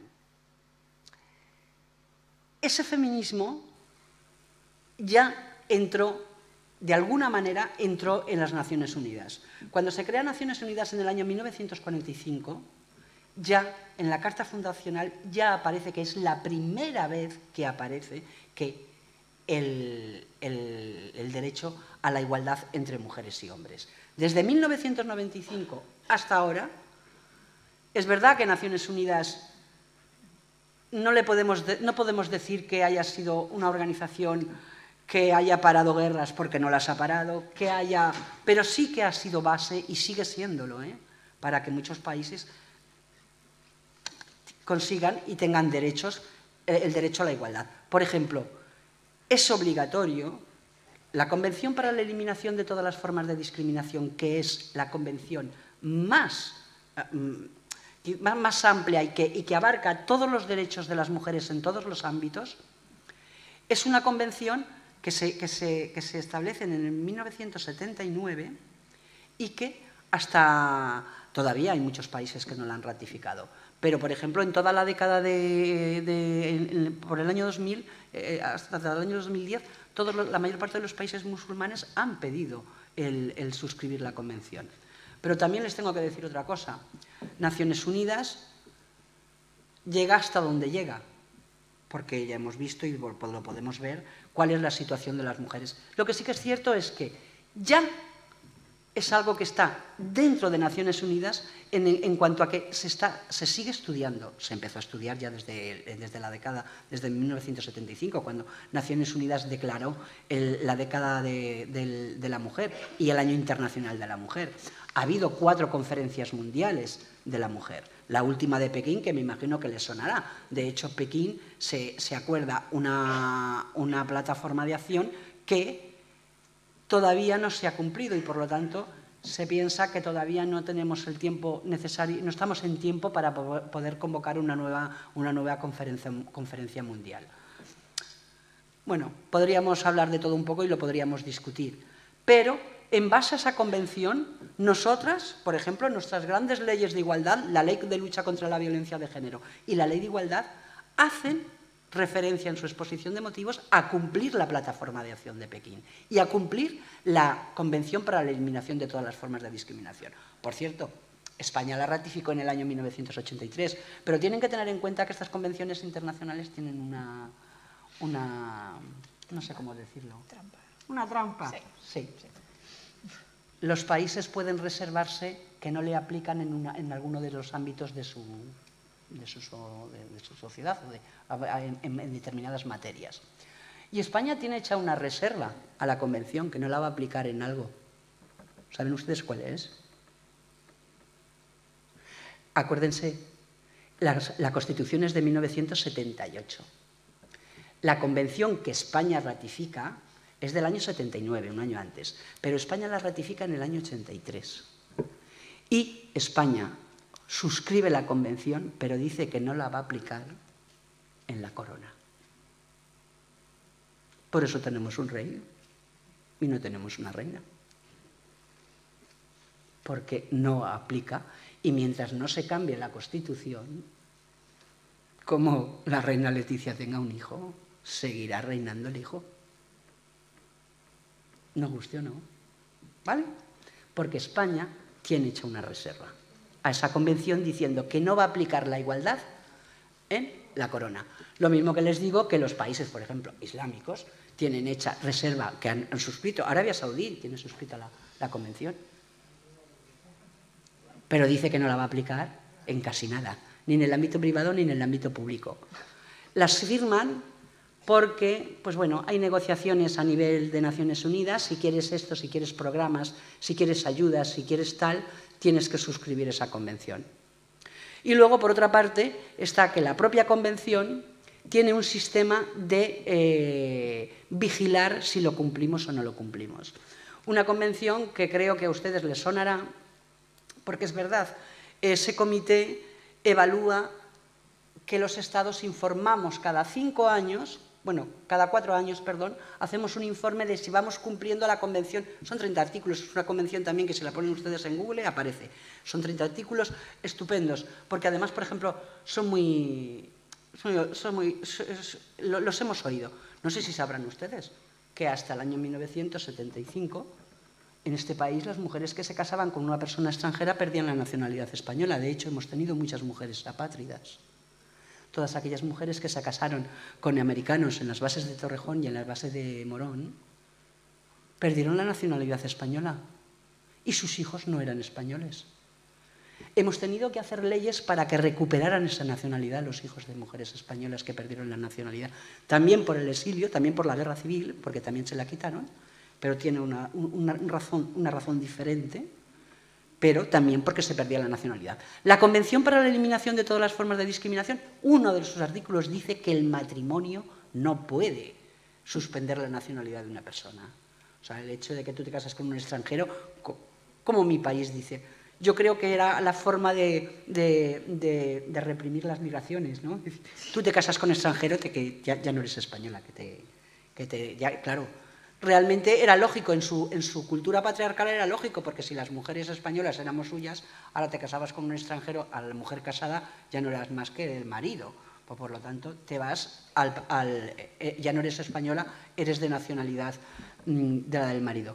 Pero no hay ni una sola nacionalidad del mundo, no hay ni un solo Estado que conceda la nacionalidad por el hecho de casarte.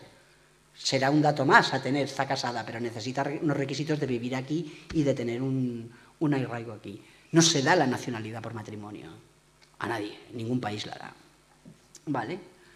Bueno, esa es la tercera ola del feminismo, que todavía estamos en ella. Y estamos las feministas de la diferencia, las feministas radicales, incluso hay gente que lo dice, las feministas conservadoras. Tampoco pasa nada.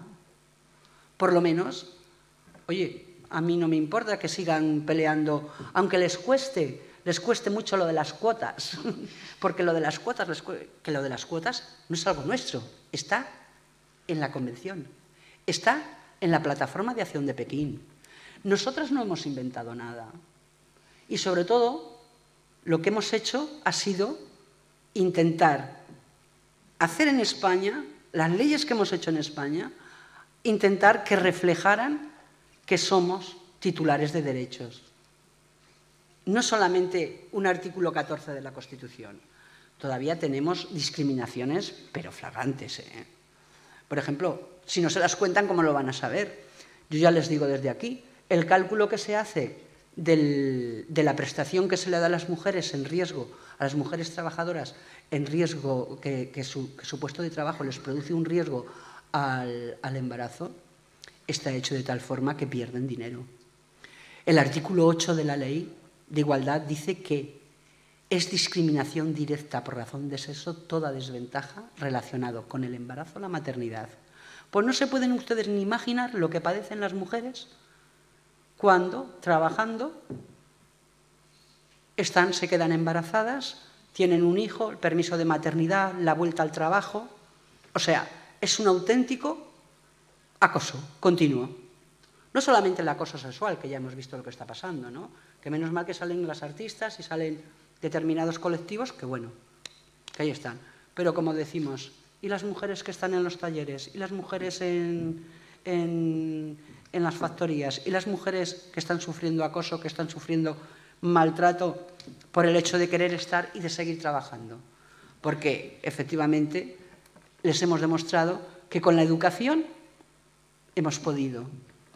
Es más, nuestros datos en formación y en educación son mejores que los de los varones, excepto en las carreras científicas, pero no es porque no sepan o no puedan o no tengan capacidad, sino porque no se les deja incluso o no se les anima a que estudien esas carreras. Miren, yo he conocido aquí a una mujer que es de mi pueblo, que hemos nacido en el mismo pueblo y que no lo sabía. De hecho, yo tengo una hermana pequeña que no es ingeniera. Mi madre ya había muerto, mi madre murió en el año 79. Parió 4 hijos y no tuvo la patria potestad de ninguno de ellos, porque hasta el año 1981 las mujeres españolas no tuvieron ninguna la patria potestad de sus hijos, porque ni incluso viudas, ni incluso cuando enviudaban les daban la patria potestad de sus hijos. Fíjense ustedes lo que era, ¿eh? ¿Cómo que una mujer va a tener la patria potestad de sus hijos? Bueno, pues mi hermana la pequeña no es ingeniera como mi hermano, porque ya había muerto mi madre, y quiso estudiar ingeniería la misma que mi hermano, y mi padre y mi hermano le dijeron, no, hija, una niña, una chica como tú, es muy difícil, para ti es muy difícil. Ahora bien, les digo yo que si hubiera vivido mi madre, mi hermana era ingeniera, porque mi madre, eso se lo dijo a mi padre toda la vida. Yo me moriré, pero como me dejes a las niñas sin estudios, bajo y algo te hago, le dije. Así que aquí estoy yo dando guerra, claro. Bueno. Ya, me la ha pedido ella, de hecho me ha dicho que no hubo un momento que la tuviese que cortar, así que con todo el dolor, porque de verdad que me parece muy interesante y creo que nos podíamos alargar muchísimo. Buah. Pero voy a dar paso a Alex, que está esperando a la videoconferencia. Sí, además. Sí, por eso, más que nada porque tenemos una persona, así que un aplauso para Rosario.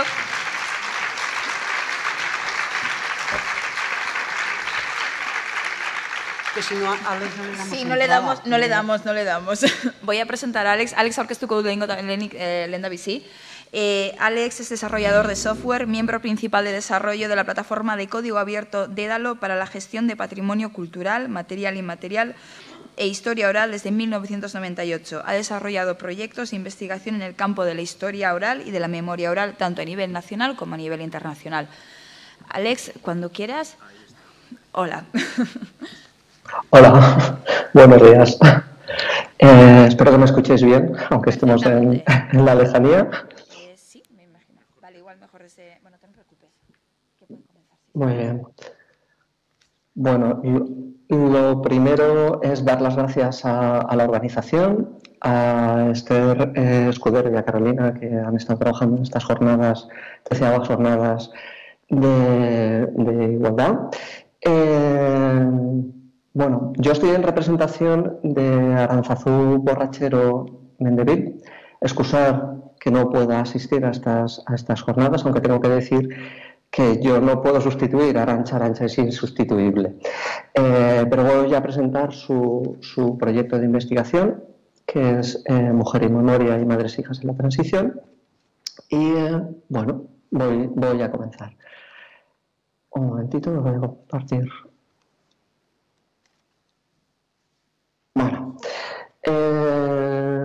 Para situar el proyecto y situarnos a nosotros, tengo que decir que nosotros desde 1998 hemos estado trabajando en un software que el año que viene cumple 20 años, en un software que permite la gestión del patrimonio cultural inmaterial y la historia oral. Es un software de código abierto que se llama Dédalo, que es de larga trayectoria, como os he comentado, y es una herramienta que permite trabajar con este tipo de materiales. Permite trabajar con las entrevistas, permite trabajar con patrimonio cultural y permite poder gestionar toda esta información para poderla publicar a la ciudadanía. Arantxa en 2011 contacta con nosotros porque ella ve un proyecto anterior, que es el Museo de la Palabra, que habíamos realizado para el Museo Valencià d'Etnologia, y ella contacta con nosotros para poder realizar su proyecto de la misma manera que había visto que se había realizado el Museo de la Palabra. Y en ese primer contacto, ella nos hace un planteamiento de proyecto. Un proyecto que tengo que decir que es un proyecto personal, no es un proyecto institucional. Esto cambia radicalmente porque los proyectos institucionales vienen dados por un marco político, por un marco dentro de lo que es la institución. Y al ser un proyecto personal, ella ha tenido libertad para poder trabajarlo de la manera en la que ella ha querido realizar esta investigación. En 2011 ella recibe una beca de investigación de su universidad. Arantxa es catedrática del Departamento de Lenguas y Literaturas Extranjeras del Kingsborough Community College. Y ella recibe unos fondos para poder realizar su investigación en España. El proyecto que ella nos presenta, que quiere realizar, es un proyecto entre 40 y 50 entrevistas a madres e hijas de la transición española. Este proyecto viene dado por un formato muy concreto, un formato íntimo que no es el formato clásico de las entrevistas de historia oral, porque normalmente las investigaciones que se realizan en historia oral vienen dadas por un investigador que está formado, ya sea en antropología, ya sea en historia, y que, bueno, suele ser un investigador que no tiene una relación o una con la persona que se va a entrevistar. Esto es así porque se requiere de una visión lo más objetiva posible dentro del campo de la historia oral, y no tener una implicación emocional implica un nivel de objetividad de cara a la extracción de información. Pero Arantxa lo que plantea es un formato realmente íntimo, ¿vale? Van a ser las hijas las que van a entrevistar a las madres, y este formato íntimo permite entrar en profundidad a lo que es la historia de vida, ¿vale? El modelo de entrevista, Arantxa se basa en un proyecto que se llama StoryCorps. StoryCorps es un proyecto anterior que se desarrolla en Estados Unidos, en los cuales hay como una cabina, un fotomatón, en el cual entran las personas que quieren realizar la entrevista. Es un fotomatón totalmente automatizado y tienen 10 minutos para poder contar una historia. A la salida de ese fotomatón se les da una copia y la entrevista queda archivada dentro de lo que es el proyecto. Pero no hay una línea de investigación. StoryCorps es simplemente una manera de recopilar historias, formato muy corto. Lo que Arantxa plantea es un formato diferente. Sí que plantea una investigación claramente definida y plantea entrevistas que son entre 1 y 3 horas. O sea, son entrevistas en profundidad. Las entrevistas son de historia vital. Bueno, decir que no hay un formato temporal claramente definido, Estamos hablando de entrevistas que son entre 1 y 3 horas y depende de lo que la informante nos quiera contar. Hay entrevistas que sí que se entra en profundidad porque la informante sí que quiere dar detalles y sí que quiere entrar en profundidad, y hay entrevistas más cortas porque, bueno, o no se entra tan en detalle o no es tan interesante la historia de vida o no se quiere contar y son más cortas. No hay un formato rígido en cuestión temporal. El único condicionante para el proyecto es que las madres tienen que haber nacido durante el franquismo o haber vivido durante el franquismo, y las hijas, aunque hayan nacido en el franquismo, su desarrollo como personas tiene que ser durante la transición y la democracia. Este es el único condicionante para poder participar dentro de lo que es el proyecto. Bueno, contar que todo proyecto de investigación de historia oral tiene una metodología y un marco de actuación que se tiene que aplicar. Lo primero es la localización de las informantes y la localización de la documentación que es interesante para la línea de investigación. Esto es previo a realizar lo que es la entrevista. Se contacta con ellas, se habla de cómo va a ser la entrevista. Se les entrega un cuestionario, se entrega a las hijas, que van a ser las entrevistadoras, un cuestionario que tampoco es rígido en su forma y que permite libremente a la entrevistadora y a la entrevistada navegar por la historia de vida.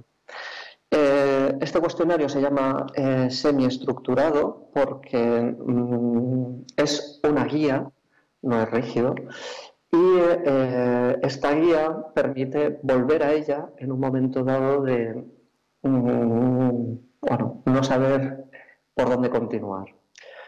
Estos pasos previos a lo que es realizar la entrevista es una tarea larga porque hay unos primeros contactos, se envía el cuestionario, se queda con las informantes y ya se fija una fecha y un día en el cual realizar la entrevista.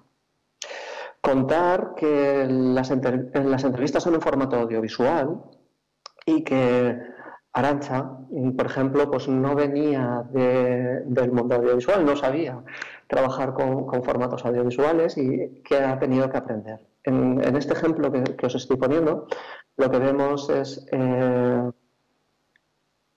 madre, hija y abuela, una transmisión de conocimiento, una transmisión de la historia vital.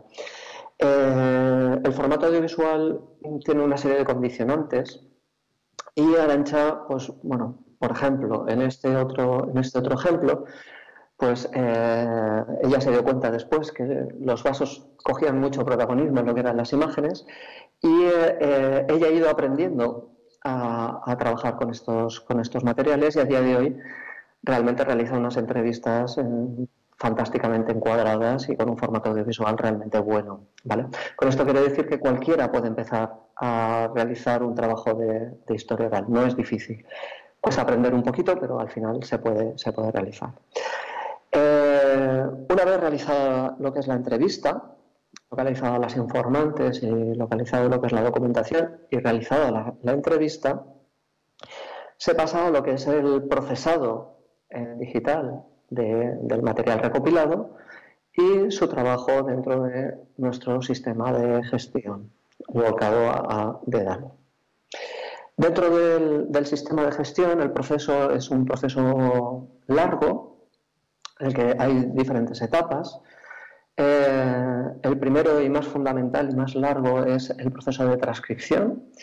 Es un proceso largo y tedioso porque tenemos que convertir lo que son las entrevistas en un formato textual, normalmente muy cercano a lo que se acaba de decir dentro de la entrevista y lo más próximo posible a lo que se ha dicho. Luego veremos por qué. Y esta tarea no es compleja en sí misma, pero sí que es larga y tediosa. En paralelo, normalmente, a la transcripción, se desarrolla un tesauro que, bueno, los investigadores siempre le tienen mucho miedo. Para nosotros Los tesauros pueden ser más o menos complejos, pero realmente lo que nos interesa es poder categorizar las temáticas que vamos a poder utilizar después en nuestra investigación. En el proyecto de Arantxa, el tesauro comenzó siendo un desarrollo muy complejo y al final Arantxa se dio cuenta de que no se ajustaba esta primera aproximación compleja a la investigación que ella quería realizar y a mitad del proyecto decidió cambiarlo radicalmente y cambiar la visión que tenía del archivo. Rehizo totalmente el tesauro para acercarlo más hacia la investigación. Una vez que tenemos la transcripción y tenemos unas temáticas claramente definidas que van a ser el objeto de nuestra investigación, se pasa al siguiente paso, que es la indexación. La indexación es la relación del texto de la transcripción de la entrevista con la temática. Lo que venimos a decir aquí es, en esta parte de la investigación, en esta parte de la entrevista, se ha hablado de estas temáticas. Y en una entrevista de 3 horas suelen haber varios fragmentos. Momento en el que hablamos de la reproducción, momento en el que hablamos de la escalarización, momento en el que hablamos de las relaciones, de la amistad, etcétera, etcétera, etcétera. Y lo que hacemos en la indexación es vincular estas partes de la transcripción de la entrevista con las temáticas que hemos definido dentro del tesauro. Una vez que tenemos la indexación realizada, tenemos la investigación realizada, comentar que la indexación es un proceso intelectual, ¿vale? Y no es complicado técnicamente, pero sí que es complejo a nivel intelectual. Al contrario que la transcripción no es complejo mecánicamente, se puede realizar bastante mecánicamente, la indexación requiere de un proceso intelectual, lo cual añade una complejidad. Por último, cuando ya tenemos realizado la transcripción y la indexación, se realizan las traducciones. En una comunidad autónoma como la mía, que es la Comunidad Valenciana, o el País Vasco, que somos comunidades bilingües, es muy importante tener traducción del contenido de las entrevistas. Aquí, por ejemplo, valenciano y castellano, euskera y castellano. Y por último, una vez que todo el proceso está realizado, se difunde de cara a la web. Os voy a mostrar el resultado de la web de Mujer y Memoria. Como podéis ver, tenemos lo que son las temáticas que vienen dadas por los términos del tesauro y los términos del tesauro aunan lo que son los fragmentos de las entrevistas, aunan en un solo término, en una sola temática, el momento de la entrevista en la que se ha hablado justamente de esa temática. Por ejemplo, en este caso que os estoy mostrando, guerra civil, pues tenemos todos los fragmentos de las entrevistas en las que las informantes nos han hablado sobre guerra civil. Esto nos permite tener una visión dentro del archivo de la temática y los diferentes puntos de vista de estas temáticas. Pero el objetivo realmente no es mostrar el resultado de la investigación. El objetivo de la página es que los propios visitantes puedan realizar sus búsquedas, puedan profundizar dentro de sus búsquedas. Si hacemos una búsqueda concreta, por ejemplo, parto, el sistema nos va a recuperar todas las entrevistas en las que se ha hablado de parto y nos va a poder mostrar los fragmentos del momento de la entrevista en las que se habla de parto. Esta búsqueda es libre, totalmente libre, y permite que los visitantes puedan navegar por la información sin una estructura predefinida. Esto permite a cualquier persona realizar su propia visión, poder acceder a la información en bruto de las entrevistas. Va a permitir que sean los propios visitantes de la página los que se conviertan en los investigadores. Por último, bueno, comentar que hay una cronología que nos permite también visualizar lo que son las entrevistas y ver las diferencias de las mujeres que han nacido antes de la guerra, como mujeres que han nacido ya directamente en la época franquista o mujeres más próximas o más cercanas a los años 60. ¿Cuál es el resultado de la investigación? Bueno, quisiera que ahora pusierais uno de los vídeos, el primer vídeo, para comentar cuáles son parte de los resultados de la investigación.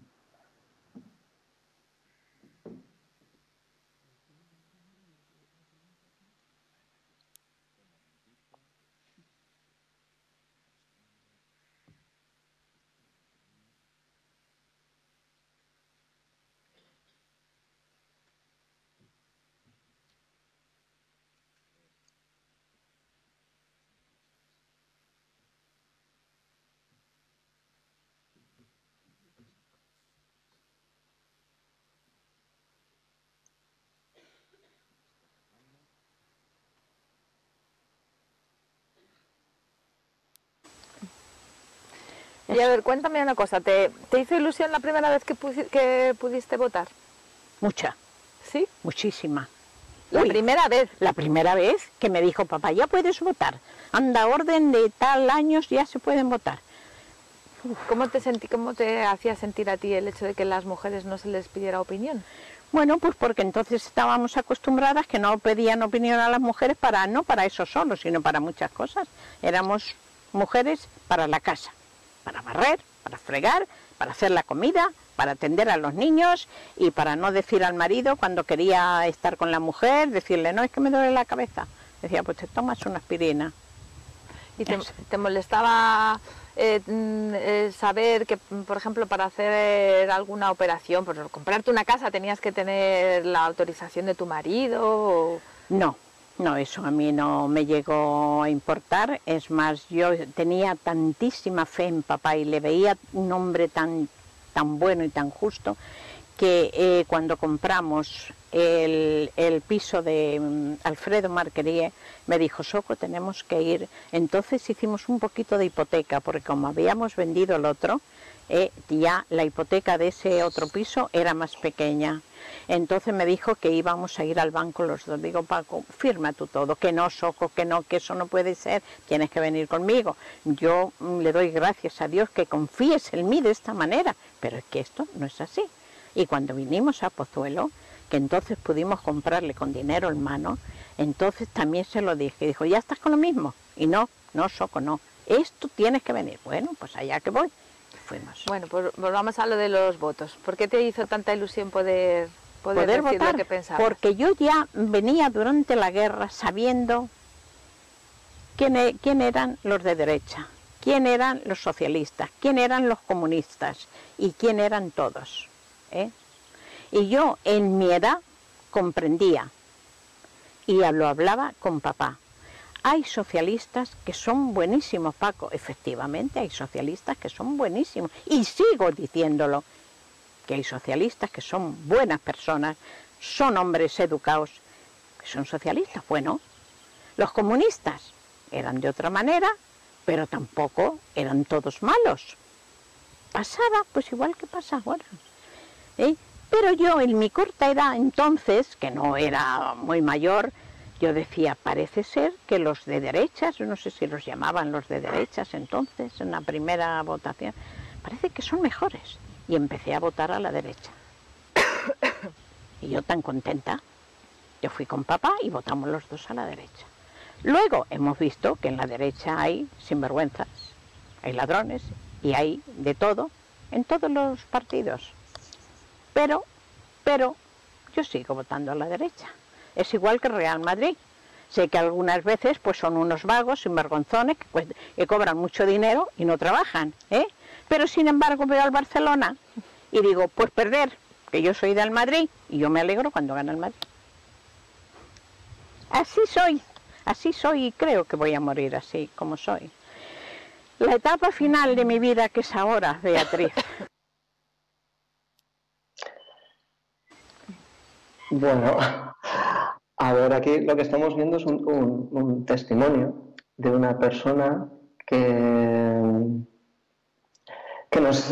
tiene asumido el rol femenino, el rol que imponía el franquismo, el rol de que las mujeres están para barrer, para atender al marido, y este rol lo tiene interiorizado y llega la democracia y ella sigue votando a la derecha, o sea, no sale de este rol, al contrario, lo tiene perfectamente asumido, lo tiene perfectamente integrado.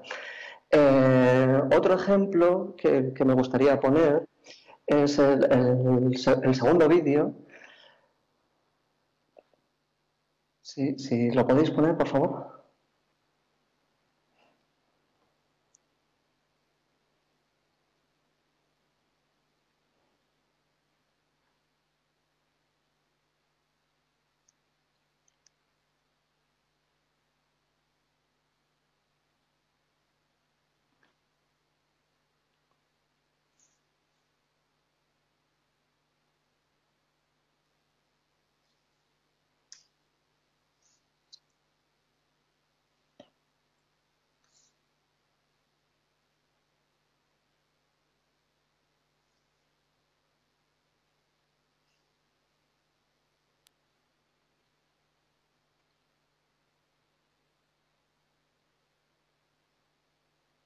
Para que las tengáis, para que ya podamos comenzar, porque seguido, digo, porque se nos va a ir un poco de tiempo, para que podáis comenzar a escribir las preguntas y las compañeras las recogerán para el momento que viene ahora. Así que... Vale. ¿En Valencia? En Valencia. Pero a ver, explícame una cosa, porque has dicho que tus hermanas, que eran mayores que tú... Bueno, pero eso ya era después de la guerra. Pero antes de la guerra, antes de que llegara la guerra a Madrid, sí, iban al colegio, porque tú ibas con ellos, claro. ¿no? Yo te quiero decir, estudios superiores, como yo hice un bachiller, ellas no lo hicieron. Ah. Ellas no lo hicieron. Pero yo sí, mi padre todos los afanes es que yo estudiara y que tuviera una carrera, y quería que hiciera farmacia. ¿Eso no me lo habías Sí, explicado? Yo sí. pensé que no quería que estudiaras. Sí, mi padre siempre quiso que yo estudiara. ¿Y por qué no estudiaste? Pues porque me casé. ¿O eras buena estudiante o no eras buena estudiante? No, no era buena estudiante, era mejor alumna y compañera que estudiante. Ya. ¿Y estudiante entonces, era para ir pasando, pero no... Entonces, el plan no de era tu tan padre... brillante como vosotros. No, pero el plan de tu padre era que estudiaras y, sin embargo, tú no quisiste. No me dio opción, No, porque yo terminé el bachiller y como mi marido, tú lo sabes, tu padre era mi profesor, pues ya, y él estaba deseando de casarse porque andaba solo por pensiones, en todas partes lo que tenía ganas era de formar un hogar. Ya. Y entonces pues me enganchó terminando el bachiller y a los 3 años nos casamos, o sea que dijo, no, tú ya no estudias ni nada. Nada. O sea, que en realidad... En realidad mi padre y él se pusieron de acuerdo. Para que no estudiaras. Para que me casara. Para que te casaras, vaya. Claro. O sea, ¿y a ti qué te pareció aquello? ¿Cómo te sentiste cuando...? Pues no lo sé, en aquella época pues te dejabas llevar porque más bien era, no protestabas, no... Bueno, tampoco yo me sentía capacitada, pues yo pensé, ¿para qué le voy a hacer perder tiempo y dinero a los dos? Digo, si no he sido buen estudiante en bachiller, que he ido pasando así, no me voy a meter en una carrera, hacer esperar a este hombre que termine yo una carrera que no la voy a terminar. Todo se pensó así, él estaba situado, tenía, económicamente estaba bien, y entonces pues se organizó la boda en 3 años y me casé, y entonces ya no tuve opción. Bueno. Luego me he arrepentido, muchas veces. ¿De no haber estudiado? De no haber estudiado. De no haber tenido sobre todo un trabajo que yo me valiese por mí misma. ¿Por qué te sentías así? Hombre, porque sí, porque yo he visto a todas mis otras amigas, a mi propia hermana que ha viajado con sus amigas, que ha ido, que tal, que se ha salido, que ha entrado, y yo no, es que he pasado de las manos de mi padre a las manos de mi marido, es que no he tenido vida propia.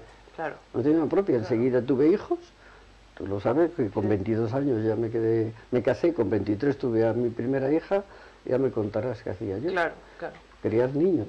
Y sin embargo, tu padre debió de reconocer que de tus 3 hermanas eras Sí. la que debías... Al colegio. En Valencia. Ok.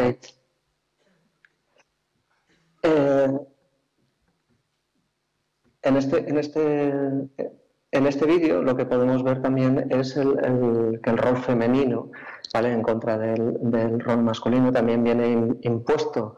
Ella no va a poder estudiar porque realmente tiene que casarse y bueno, el rol femenino se va construyendo, no tiene opción realmente, tiene que casarse, ¿vale? Por último, me gustaría poner un último vídeo y comentar antes de ponerlo que las entrevistas, normalmente las informantes, al pasar 5 minutos pierden la referencia de que se les está grabando, que pierden totalmente el miedo y comienzan a hablar de cosas bastante íntimas, lo cual está muy bien, y el formato que Arantxa ha generado permite que esto se dé, ¿vale? El último vídeo es bastante sorprendente por la intimidad que nos está contando. Por favor, poner el último. Con Maribí, normal, con Maribí tenías, hombre, nada más casarse, como no te quedaras embarazada a los 9 meses, ya no valías. Si te quedabas embarazada a los 6 meses, había sido malo el matrimonio. Ah, o sea, si tenías el hijo a los 6 meses. Si tenías el hijo a los 6 meses, había sido malo el matrimonio. Pero si lo tenías a los 9 o los 10, no, había sido bien. Pero si lo tenías más tarde, ya no valías. O sea, Maribí, legal. Todo bien, todo bien te salió. Todo. Vale, perdona, no es exactamente ese vídeo el que quería poner. Es el de métodos anticonceptivos. Pero está en Procrear, control de natalidad, métodos anticonceptivos.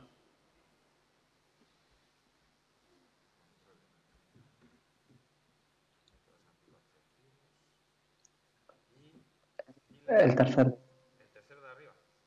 El tercero de arriba, sí. Correcto.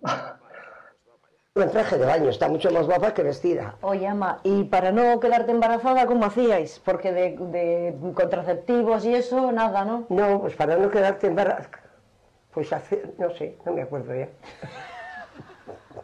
De verdad que no me acuerdo. Pues cuando hacíamos las cosas cuando no te podías quedar embarazada, no sé, ya no me acuerdo. Bueno. Ya no me acuerdo, de verdad que no me acuerdo. Bueno. No se pondría tu padre no me acuerdo, no te lo puedo decir porque no me acuerdo. Solo sé que me quedaba embarazada cuando yo quería. Yo sabía que si de tal fecha a tal fecha hacía bien, no pecaba, cría al canto. A ver, no pecar era no hacer o hacer. Hacer, pero... Por vicio. Hacer, no pecar era hacerlo bien. Dejar hasta el final. Y pecar era separarte. No dejar hasta el final. Ah, ya te entiendo. Ya está. Sí, claro. Si es que la Iglesia nunca ha aceptado esos métodos. Eso mismo. No aceptaba la Iglesia métodos. Yo un 27 de febrero, no se me olvidará en la vida, me quedé embarazada de tu hermana Mari Carmen. Porque hiciste bien, no hiciste mal. Porque era el Corpus, era mi cumpleaños y quería ir a comulgar al día siguiente. El 27 de febrero es tu cumpleaños. El 27 de mayo. Era el Corpus, mi cumpleaños, y quería comulgar. Si yo hacía las cosas mal, no podía comulgar. Pues hice las cosas bien. Y te quedaste y me quedé embarazada de mi hija Mari Carmen. Ya está. Bueno, bien, vale. Ya va quedando claro. Ya va quedando claro. Con Maribí, normal, con Maribí tenías, hombre, nada más casarse, como no te quedaras embarazada a los 9 meses, ya no valías. Si te quedabas embarazada a los 6 meses, había sido malo el matrimonio. Ah, o sea, si tenías el hijo a los 6 meses. Si tenías el hijo a los 6 meses, había sido malo el matrimonio. Pero si lo tenías a los 9 o los 10, no, había sido bien. Pero si lo tenías más tarde, ya no valías. O sea, Maribí, legal. Todo bien. Todo bien te salió. Todo bien, nació al año. Todo bien. Al año justo de... Muy bien. Como podéis ver, el resultado de la investigación es realmente asombroso, ¿vale? Yo no pensaba que este método de realizar lo que es la historia oral pudiera tener estos resultados. Y la verdad es que el proyecto de Arantxa es un proyecto plural. Nos podemos encontrar gente de derecha, gente de izquierdas, intergeneracional. Tenemos madres, tenemos abuelas, tenemos hijas, íntimo, con testimonios que entran en profundidad dentro de lo que son las vidas de las informantes. Y bueno, yo estoy súper agradecido a Arantxa de haber podido participar dentro de este proyecto. Simplemente para acabar, deciros que entréis a la página de Mujer y Memoria, que realmente el proyecto no se ha acabado. Arantxa sigue realizando entrevistas, aunque a un ritmo un poquito más pequeño, porque ella está viviendo en Nueva York y va poco a poco añadiendo. Y bueno, pues invitaros a que lo conozcáis y que lo disfrutéis. Muchas gracias. Muchas gracias a ti, Alex.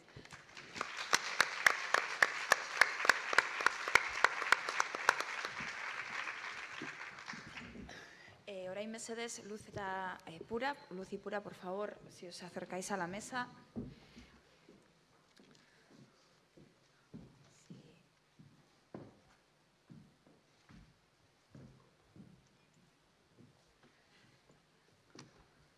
Mientras se van acercando las compañeras, agradecerles tanto a Rosario, a Alex, a Luz y a Pura su participación. No sé si hay alguna pregunta. Ay. Yo quería contarles que esto de esta mujer que ha contado de que ella toda la vida había votado al PP a la derecha y que seguía votando porque sí, porque tal, pero eso a mí me pasó con un taxista en Madrid, pero hace 3 o 4 años. Bueno, yo creo que algo más. Estaba Madrid lleno de obras por Gallardón, cuando era alcalde Gallardón. Y pues, me monto en el taxi y empieza, porque este es un faraón, porque el dinero que está tirando, porque patatín y venga y dale que te pego contra el Gallardón. Y ya le dije, digo, pues ya sabe lo que tiene que hacer usted. Las próximas elecciones no le vote. Y dice, ay no señora, en mi casa toda la vida hemos votado de derechas y yo voy a seguir votando de derechas. El tío no tenía más de 50 años, ¿eh? Pero la tradición. Pero toda la vida habían votado de derecha. Digo, pues entonces cállese ya y no me hable, ¿eh? Que no tengo por qué. O sea, yo ya pago mi taxi, pero no le oigo a usted las barbaridades que está diciendo. Porque tenía toda la razón de las barbaridades que decía de Gallardón, pero vamos. O sea que, quiero decirte que mujeres sí, y hombres. Está claro. Sí. ¿Alguna pregunta? ¿Una cuestión que haya quedado por allí? ¿Alguna compañera? Un segundito, que tiene el micrófono. Me gustaría preguntarle a Luz. Mira, en todas las diapositivas que nos has dado ha habido un titular que me ha llamado terriblemente la atención y era que en Arkansas era, sí, se podía pegar a la mujer una vez al mes. Eso sigue ley, no sé de cuándo era el titular, pero es que me ha dado puñetazos en la vista. ¿Siguen o no sabes? No lo sé, en realidad no lo sé. Y bueno, era simplemente mejor así, porque si no, una fotografía que, bueno, muchas me las robé de internet. Digo robé porque las bajé, pero no puse la fuente, que debería de haberlo hecho. Otras fotografías son mías, pero esas de la prensa, me llamó la atención esa imagen porque puse mujeres prensa, esa fue mi búsqueda, y fue la primera que eran o mujeres desnudas o mujeres las violentadas o las que ejercen violencia. Había también otra, ¿no? La mujer que se puso celosa, se volvió loca y fue y pegó con otra. Entonces, sobre ese dato en particular de Arkansas no lo tengo, pero es una imagen de medios de comunicación que eran todas del año pasado. Y igual podemos buscar esa, pero bueno. Sí. Pero en cualquier caso se podía pegar a la mujer, ¿eh? Sí. Claro. En este país también. Ya. Sí, no lo voy a buscar. Sí. Sí, porque, por ejemplo, a mí cuando me preguntan que de dónde viene la violencia de género, yo siempre lo cuento. Digo, el Código Civil, cuando establecía que la mujer debía de obedecer al marido, también establecía que el marido podía imponerle castigos incluso físicos. Por lo tanto, la podía pegar perfectamente, la podía dejar encerrada y era legal. No, en los años 2016 no. Que bueno, que luego también los titulares de los periódicos, o sea, sí. Ya. No sé, lo voy a revisar porque no había caído en cuenta de eso. Yo simplemente a esto creo que un titular es de Mario Vaquerizo, que creo que lo conocemos casi todos, digo por ser el marido de Alaska, lo dijo la semana pasada en el Diario Sur, creo que fue patético, es mi opinión personal. Hablaba de que mal por lo de aquellos que acosan con todo este tema, pero qué mal aquellas que se dejan acosar. O sea, que esto es de hace una semana y es Mario Vaquerizo que está en toda la prensa. Digo que esto es importante que no... Sí. Pero se le escucha mucho, es decir, que genera opinión. La semana pasada, en un debate en Televisión Española, la 1, en hora punta, con el programa del indescriptible Carlos Herrera, ahora gracias, decía, con el programa del indescriptible Carlos Herrera, se llevó a un tipo como Sostres a hablar de feminismo y de violencias y de todas estas cuestiones, ¿no? Una persona que en sí se produce como una persona violenta y se le llevó allí a hablar de violencia contra las mujeres. Entonces, en ese sentido, hay un proceso, estamos inmersas en este país, inmersos en un proceso de vuelta atrás y de puesta, no ya en tela de juicio, sino de dar por ciertas afirmaciones que en unos años atrás dábamos ya por desechadas. Bueno, el Tribunal Supremo acaba de rehabilitar a un juez prevaricador, un personaje que tiene una trayectoria profesional y que es una persona que defiende públicamente que las denuncias por violencia de género son falsas. Da igual lo que diga el Tribunal Supremo, da igual lo que digan las estadísticas, que sea el 0,001%, da lo mismo, él sigue sosteniendo eso. Y bueno, no hay, o sea, es negacionista, podríamos decir, en ese sentido, y por supuesto dice que que las leyes contra la violencia de género es una ley que va contra los hombres y que los hombres son las auténticas víctimas y los auténticos maltratados, y lo acaba de rehabilitar el Tribunal Supremo hace escasos días, ¿no? Una cosa que a mí me preocupa muchísimo porque, a fin de cuentas, puede que no haya titulares, aunque como dice Lu, es verdad que los titulares a veces son totalmente manipuladores, o en parte manipuladores, pero puede que no haya titulares tan llamativos, tan dramáticos, tan espectaculares, pero sí es verdad que estamos en un proceso de vuelta atrás, sin haber llegado demasiado lejos, que esto es lo peor, porque parece que hemos conquistado mucho. Es verdad que ha habido cambios, es verdad que el feminismo y los feminismos han conseguido, y las luchas de las mujeres han conseguido determinados avances, pero es tan fácil perder algo o todo lo conseguido, y son tan frágiles siempre nuestras conquistas, que da un poco de... Bueno, a mí me preocupa mucho y sobre todo con los efectos que eso tiene en las generaciones más jóvenes, ¿no?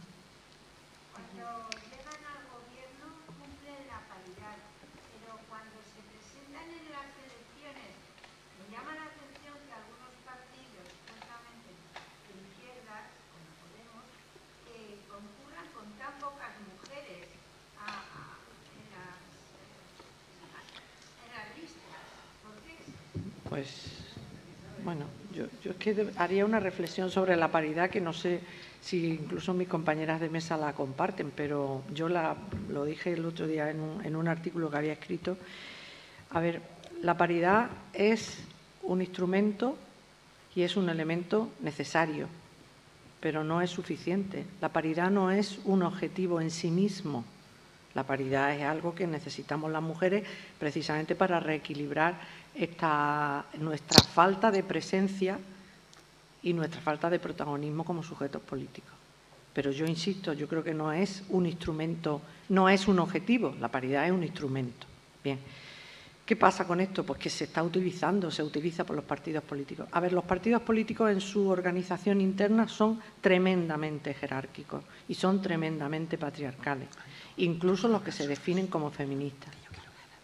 Entonces, en ese sentido, la paridad se habla de ella, incluso se propicia, pero usted decía, bueno, la paridad luego después se intenta los gobiernos. No, en este gobierno, por ejemplo, no hay ni el más mínimo interés, quiero decir, porque siempre hay una coletilla que dice la paridad siempre que sea posible, sin analizar cuándo es posible y cuándo no. y quién decide si es posible o si no es posible. Pero cuando la paridad se instrumentaliza políticamente, se dice, bueno, pues aquí estamos ateniéndonos a la paridad hasta que nos viene bien políticamente pasar a lo contrario, y ya está. Porque la paridad se ha convertido en algo que es un elemento, como en algunos casos el feminismo, los feminismos, como lo utiliza la revista y tal, está de moda, pero eso no quiere decir que en serio se lo tomen los políticos y se lo tomen determinados partidos cuando reivindican, ¿no? Entonces siempre parece que la situación que las mujeres en un momento dado alcanzamos siempre es prescindible. En un momento dado, cuando las cosas se ponen serias, parece que dice, bueno, ahora nos vamos a preocupar también de la paridad con la que está cayendo. Aparte, como ya sabemos, también hay mujeres que son unas defensoras a ultranza de eliminar la paridad. También las hay, ¿no? Entonces, vamos, yo sin para nada creer. Lo que has dicho es totalmente cierto, pero nosotros, España, no tenemos la paridad. Voy a explicarlo. Y además voy a explicar por qué a veces no se sacan los votos. La Ley de Igualdad establece la presencia equilibrada entre mujeres y hombres. Y, de hecho, con esa ley se reformó la Ley Electoral General. Con la Ley Electoral General, al reformarse y al tener que componer las listas electorales de entre un 60 y un 40%. No más del 60 ni menos del 40% de cada sexo. Y en cada tramo de 5 tiene que haber o 3 varones y 2 mujeres, o 3 mujeres y 2 varones. ¿Vale? Esto estoy hablando de la Ley Electoral General Española, porque luego cada comunidad autónoma puede tener su ley electoral. Y hay comunidades autónomas que sí que tienen una ley electoral donde sí se establece la paridad, que es decir, listas cremalleras, hombre-mujer, hombre-mujer, ¿vale? En la Ley Electoral General no es hombre-mujer. En la Ley Electoral General es cada tramos de 5 o 3 varones y 2 mujeres o 3 mujeres y 2 varones. Es decir, ni más de un 60% ni más de un 30% en cada candidatura. Es decir, los partidos políticos acceden a las elecciones, presentan sus candidaturas y los 5 primeros los tramos de los 5 segundos. Ustedes saben que las circunscripciones electorales son por provincias y nos sacan más de un diputado cada partido. O sea, en Cuenca, uno del PP y otro del PSOE. Si ponen a los primeros de lista 3 varones cada uno, van a salir 3 varones. Los primeros de cada lista, del PP, del PSOE y del otro. Y salen los 3 varones. Por ejemplo, yo se lo tengo que decir, y ustedes lo saben, el PNV en las Cortes Últimas Generales son 5 varones, no hay ni una sola mujer. ¿Por qué? Por eso. Porque los cabezas de lista siempre les ponen a ellos. Eso por una parte. Es decir, la ley electoral la modificamos, no fue una paridad, y por lo tanto tenemos que ir a una ley en el que haya listas cremallera, hombre-mujer y años pares las mujeres y años impares los hombres. Es decir, poner a primeros de lista unas elecciones las mujeres y otras elecciones los hombres, para que a la legislatura siguiente tengamos hombres-mujeres. Es decir, con la modificación que se hizo en la ley electoral y con esa nueva forma de que a la hora de que se quieran presentar los partidos políticos tengan que hacer las candidaturas de esa manera, no hemos conseguido ni siquiera el 40% de representación de mujeres. Eso por una parte. Y la segunda, la ley de igualdad, si la veis, nuestra ley de igualdad, la tengo por ahí en el bolso, tiene 78 artículos, establece medidas en todos los ámbitos. Pero ¿saben ustedes a quién no afectan en nada la ley de igualdad? Ni a los partidos políticos ni a los sindicatos. La única obligación que tienen los partidos políticos y los sindicatos es que sus estructuras sean democráticas, pero que sean hombres o mujeres quienes estén en sus... Fíjense ustedes que siempre se dice que en los nombramientos, que en los no sé qué, tiene que haber una representación equilibrada de hombres y mujeres. A los sindicatos y a las organizaciones sindicales y a las organizaciones políticas no se les exige eso y pueden hacer lo que quieran. De hecho, bien es cierto que puede haber un partido político solo de hombres y un partido político solo de mujeres. Lo que pasa es que cuando se presenten a las elecciones no se pueden presentar a las elecciones con una lista de solo hombres o solo mujeres. De hecho, la ley electoral, esa modificación que hizo la ley de igualdad a la ley electoral, se le puso un recurso de inconstitucionalidad, perdón, hubo para poderle meter un recurso de inconstitucionalidad, que no tenían por qué, pero lo hicieron así, hubo un pueblo de Canarias, Garavito, Santa Cruz de Garavito, me parece que se llama Garavito, que hizo una candidatura de solo mujeres. Claro, la Junta Electoral se lo desechó, le echó de las elecciones. Y, vamos, dictó una resolución diciendo que no podía acudir a las elecciones. Y ellas insistieron y fueron un recurso hasta el Tribunal Constitucional. Y en ese recurso se unió 50 diputados del PP, porque lo que quería el PP era que no fuera obligatorio, llamémoslos de alguna manera, las cuotas, porque era una cuota obligatoria para las listas electorales. Y el PP siempre ha dicho que no a las cuotas, cuando ya hasta en Europa se admiten, es decir, está visto que por las buenas no conseguimos nunca nada. No va por las buenas, no, porque sean buenos los partidos políticos o porque sean buenas las mujeres o porque... No, porque las estructuras de los partidos políticos son muy fuertes y por lo tanto obedecen a sus poderes, a sus estrategias de poder, ¿no? Entonces tenemos que volver a reformar la Constitución, la ley electoral y estableciendo leyes cremalleras. Pero ya tenemos nosotros comunidades autónomas, Castilla-La Mancha, Andalucía, ¿no? Yo creo que también. Andalucía y Baleares, sus leyes electorales y, por lo tanto, sus convocatorias de elecciones a las autonómicas, sus listas electorales tienen que ser listas cremalleras. Hombre-mujer, hombre-mujer, hombre-mujer. ¿Vale? Pero nosotras, todavía en España, lo de la paridad, no. Lo tienen aprobado partidos políticos, que lo hacen porque quieren, porque lo tienen asumido en su organización, pero no porque la ley les obligue. Hay una pregunta por allí. No, yo casi es una postilla.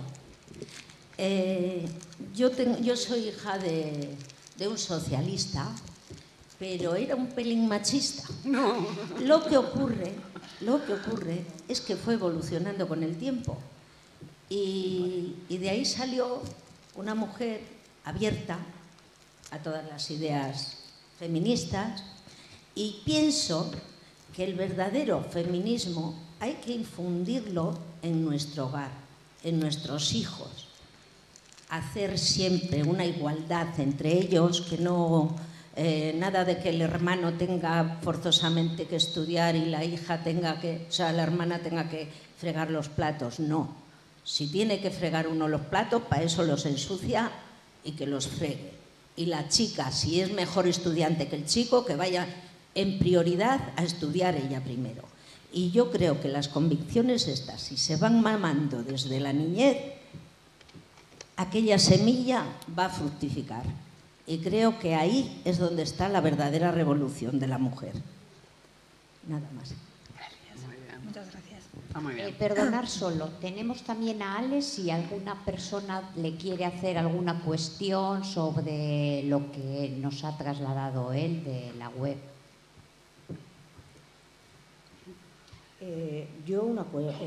No son cuestiones, pero son reflexiones que me he hecho sobre las cosas que han dicho tanto Pura como Luz, que la verdad os agradezco muchísimo que a mí desde luego me habéis abierto bastante la perspectiva que tenía. Habéis dicho que hay formas perversas de la incorporación de la mujer a los diferentes de poder.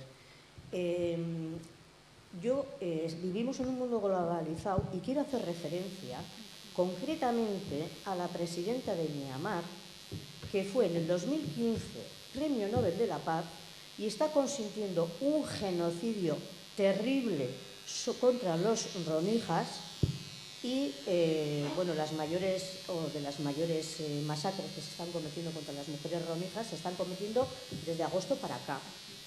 Y estamos calladas como muertas. Viniendo al plano local, o al plano del País Vasco o Euskal Herria, por primera vez en la historia tenemos una mujer al mando de EITB. Y resulta que es cuando menos mujeres tenemos, tanto en la ETV1 como en la ETV2, a todos los niveles, la presencia de las mujeres es mínima. Y con un INRI, que en los deportes estamos totalmente invisibilizadas las mujeres, en todos los deportes, y casualmente, casualidad, en la ETV1 y en la ETV2, las personas que dan las noticias de los deportes donde todos solamente, única y exclusivamente aparecen hombres, son mujeres esas presentadoras. Si eso no es perversidad, me vais a decir qué es. Yo creo que eso está hecho con premeditación, alevosía y dignidad. Y yo, de verdad, que no conocía el formato este de formas perversas de la incorporación de la mujer. Es que las he visto tanto a nivel internacional como a nivel nuestro, a nivel del País Vasco, en esos dos ejemplos, pero podría poner otros 25. Otra de las cosas, para mí ha sido súper clarificador, y os agradezco muchísimo ambas dos, que me hayáis aclarado que no se trata de recuperar, sino de reinterpretar. Y cuando hacemos una reinterpretación de cualquier cosa, tenemos que ponernos ya en una postura, y en posturas ideológicas. Hablemos de ideologías. Hablemos de ideologías claramente. Y aquí se ve claramente de qué ideología es cada una. Por el lenguaje. Está clarísimo.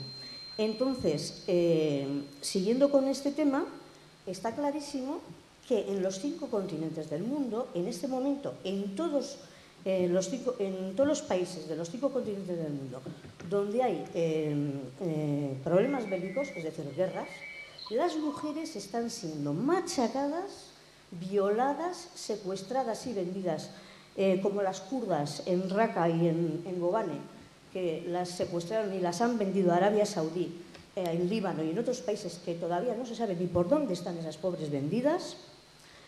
Bueno, en África el Boko Haram lo que hace por cuestiones religiosas con esto, bueno, pues nos hemos quedado horrorizadas con las imágenes que nos ha dado la televisión.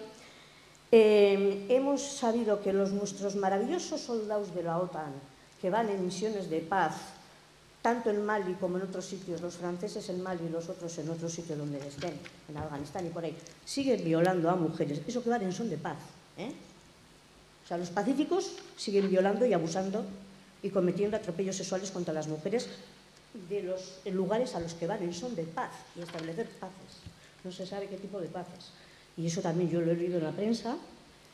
Entonces, creo que está muy bien mirar al futuro, pero tenemos que vivir el presente. Y en el presente, si las mujeres, por algo en el pasado nos hemos destacado, ha sido por ser capaces de crear redes de solidaridad entre las mujeres. Y no veo que en este momento, en todos los conflictos que tenemos unos cuantos, no solamente en Siria, sino en Libia, y algunos bastante cercanos. En Ucrania hemos tenido, no sabemos nada de lo que les ha pasado a las mujeres ucranianas, hace bien poco, dentro de Europa, o sea, sin salirnos de nuestra maravillosa Europa, y no veo que desde el feminismo, desde ninguno, ni desde el clásico, ni desde el izquierdista, ni desde el del medio, se esté denunciando ni creando esas redes de solidaridad, porque sabemos perfectamente que en cualquier sitio donde haya un conflicto armado, las que más sufren van a ser las mujeres y los niños. Y entonces llamo a crear esas redes de solidaridad para con las que en este momento están sufriendo tanta vejación, tanta humillación y tanta violación de todo tipo. Mía Esquer. Si alguna quiere... Sí que voy... O sea, siento ser un poco la mala, un poco esto, pero sí que tenemos que terminar a las 12 en punto. Por lo tanto, si hay alguna otra pregunta, agradecería que la hicieseis ahora para que ya pudieran responder y así poder cerrar. Lamento mucho, pero estamos un poquito justitas de tiempo. ¿Alguna otra pregunta por allí?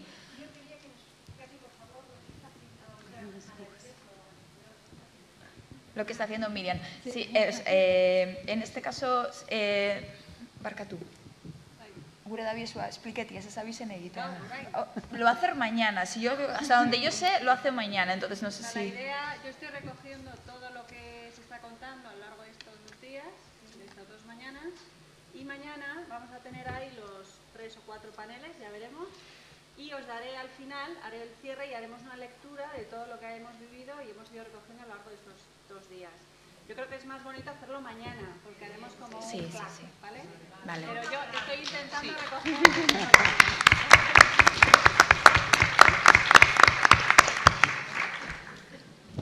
Bueno, os doy el turno de palabra. ¿Empezamos entonces? Sí. Bueno, pues efectivamente ha habido muchas reflexiones y me gustaría sumarme a algunas de esas reflexiones.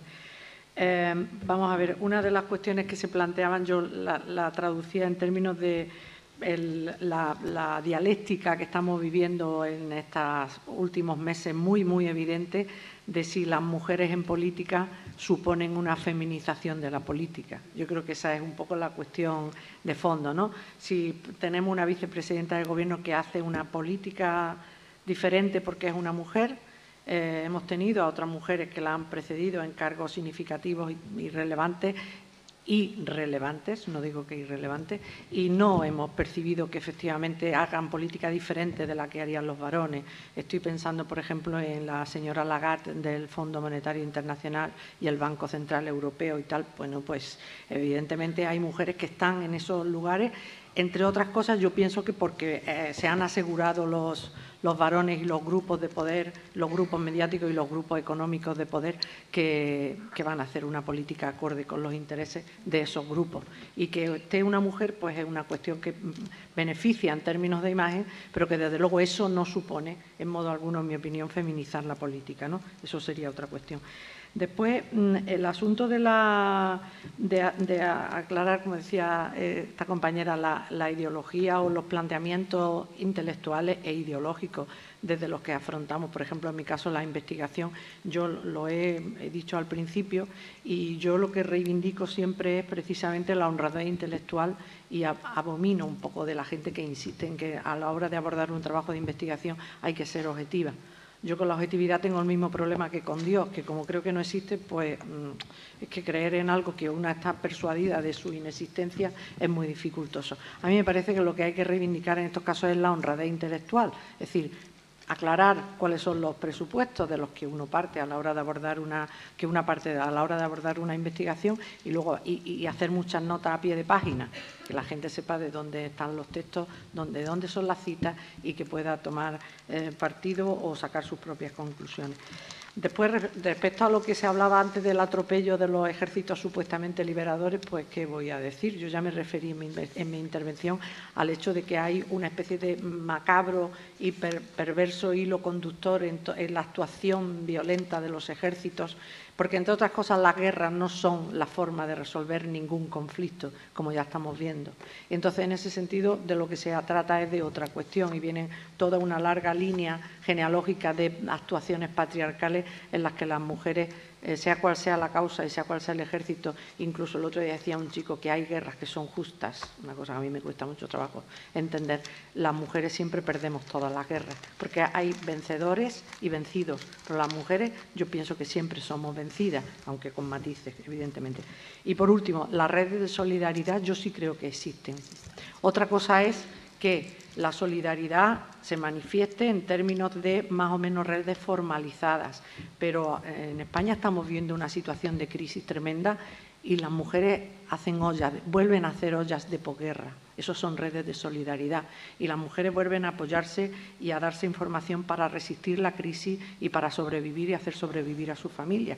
Y si no son más evidentes es porque en un sistema educativo perverso se ha cercenado esa historia de nuestra posguerra y las generaciones actuales no las conocen, pero hay toda una historia y toda una genealogía de mujeres resistentes a la miseria y a la violencia y a las barbaridades de la guerra, a los desastres de la guerra y de los conflictos armados que bien nos vendrían ahora y de hecho yo creo que se está tirando de eso también para la supervivencia en estos tiempos de crisis, que es una guerra también como otra cualquiera, ¿no? Bueno, perdón, no quería, ya está. Muchas gracias. Yo solo quería comentarle sobre sobre las delegaciones o las, ¿cómo los llaman? Estas de paz. Las delegaciones de paz. Las misiones de paz de Naciones Unidas. En el año 2000, Naciones Unidas aprobó una resolución de protección a las mujeres y las niñas en zonas de conflicto. En el año 2000. No, claro, no. Yo ahora le cuento lo que pasa con las resoluciones de Naciones Unidas, entre otras cosas. Porque es que a veces decimos, existe. Digo que en el año 2000 se aprobó. Lo cual quería decir que ya se sabía Naciones Unidas que cada vez que se establece que va a haber una misión de paz en X países, lo primero que llega son los burdeles, usados por los ejércitos que van en esas misiones de Naciones Unidas. Eso se declaró en el año 2000. Estamos en el año 2017 y en esa resolución lo que Naciones Unidas les dice a los Estados miembros que van a ir a esas misiones de paz, tienen que llevar personas preparadas para atender a las mujeres y a las niñas, dado que tienen una situación mucho más frágil que cualquier otro ciudadano de esos países. Saben perfectamente que además sus propios países, si tienen que salir de sus círculos, van a ser rechazadas por su propio país y van a llegar a donde están las misiones de paz y se van a encontrar de todo. Entre otras cosas, se van a encontrar con países que van a esas misiones de paz, pero no reconocen que puedan ser juzgados por los tribunales internacionales, como por ejemplo los americanos. Claro. No es que les juzguen, es que tú puedes decidir como Estado que no me va a juzgar nadie y por lo tanto no lo suscribo. Irá a misiones de paz porque va a ir en un contexto X, porque claro, los americanos siempre tienen que ir a gastar por lo menos munición. Los españoles ya no lo sé, pero vamos, los americanos sí que lo sé. Pero que en cualquier caso, quiero decirle que van, que eso se tiene. ¿Que qué hacemos los demás? Pues los demás hacemos planes. España ya tiene el segundo plan de aplicación de la resolución 1325 en España, que eso supone que cada vez que España manda a soldados españoles por ahí tienen que tener una mínima formación de cómo tratar a las mujeres y a las niñas en esas zonas, de qué problemática tienen las mujeres. Eso te lo digo en lo que es en la teoría, en la teoría. Efectivamente, en la teoría. Yo te cuento la teoría y lo que pasa. Es verdad que a veces no tiene los frutos que debería de tener, pero por lo menos se van haciendo y por lo menos se aprueba un plan. Que no te digo yo que haya que mejorarlo y que, por supuesto, poner más empeño. Pero, por ejemplo, dice que las personas que vayan sean una presencia equilibrada de hombres y mujeres. Teniendo en cuenta las mujeres que tenemos en el ejército, que, por ejemplo, aquí, que por supuesto, pero no saben ustedes lo que padecen las mujeres en el ejército en este país, porque a mí me gustaría saber, desde que han accedido al ejército, cuántas mujeres aguantan, están ahí, y, hacer un estudio de los hombres y mujeres que entraron en el mismo momento, cuántos están todavía entre hombres y mujeres y cómo están. Y de hecho, hay poquitas mujeres. Por lo tanto, si España va a mandar una misión de paz y tiene que mandar con presencia equilibrada, no menos del 60, no menos del 40, ni más del 60, ya le digo yo a usted que no tiene mujeres porque las 4 que hay tendrían que estar todo el día en las misiones. No podrían hacer otra cosa las pobres. Pero no puede ser. Pero vamos, con todo y con eso, lo de que las mujeres en todos los conflictos son las que peor.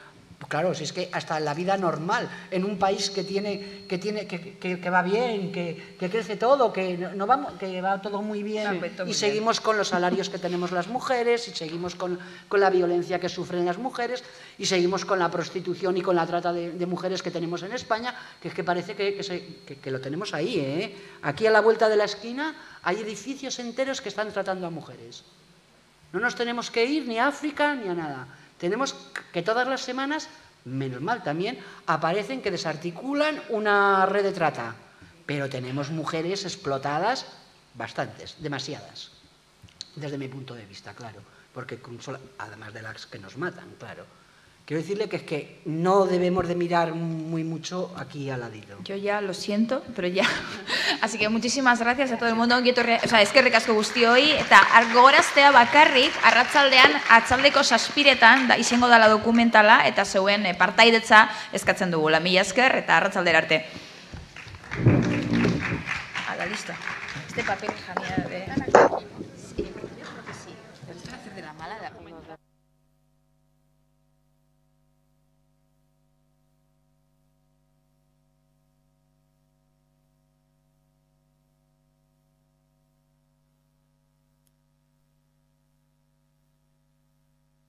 Gracias a vosotros, a vosotras. Chao. Ah, hola. Bien, muy bien. Ha ido muy bien.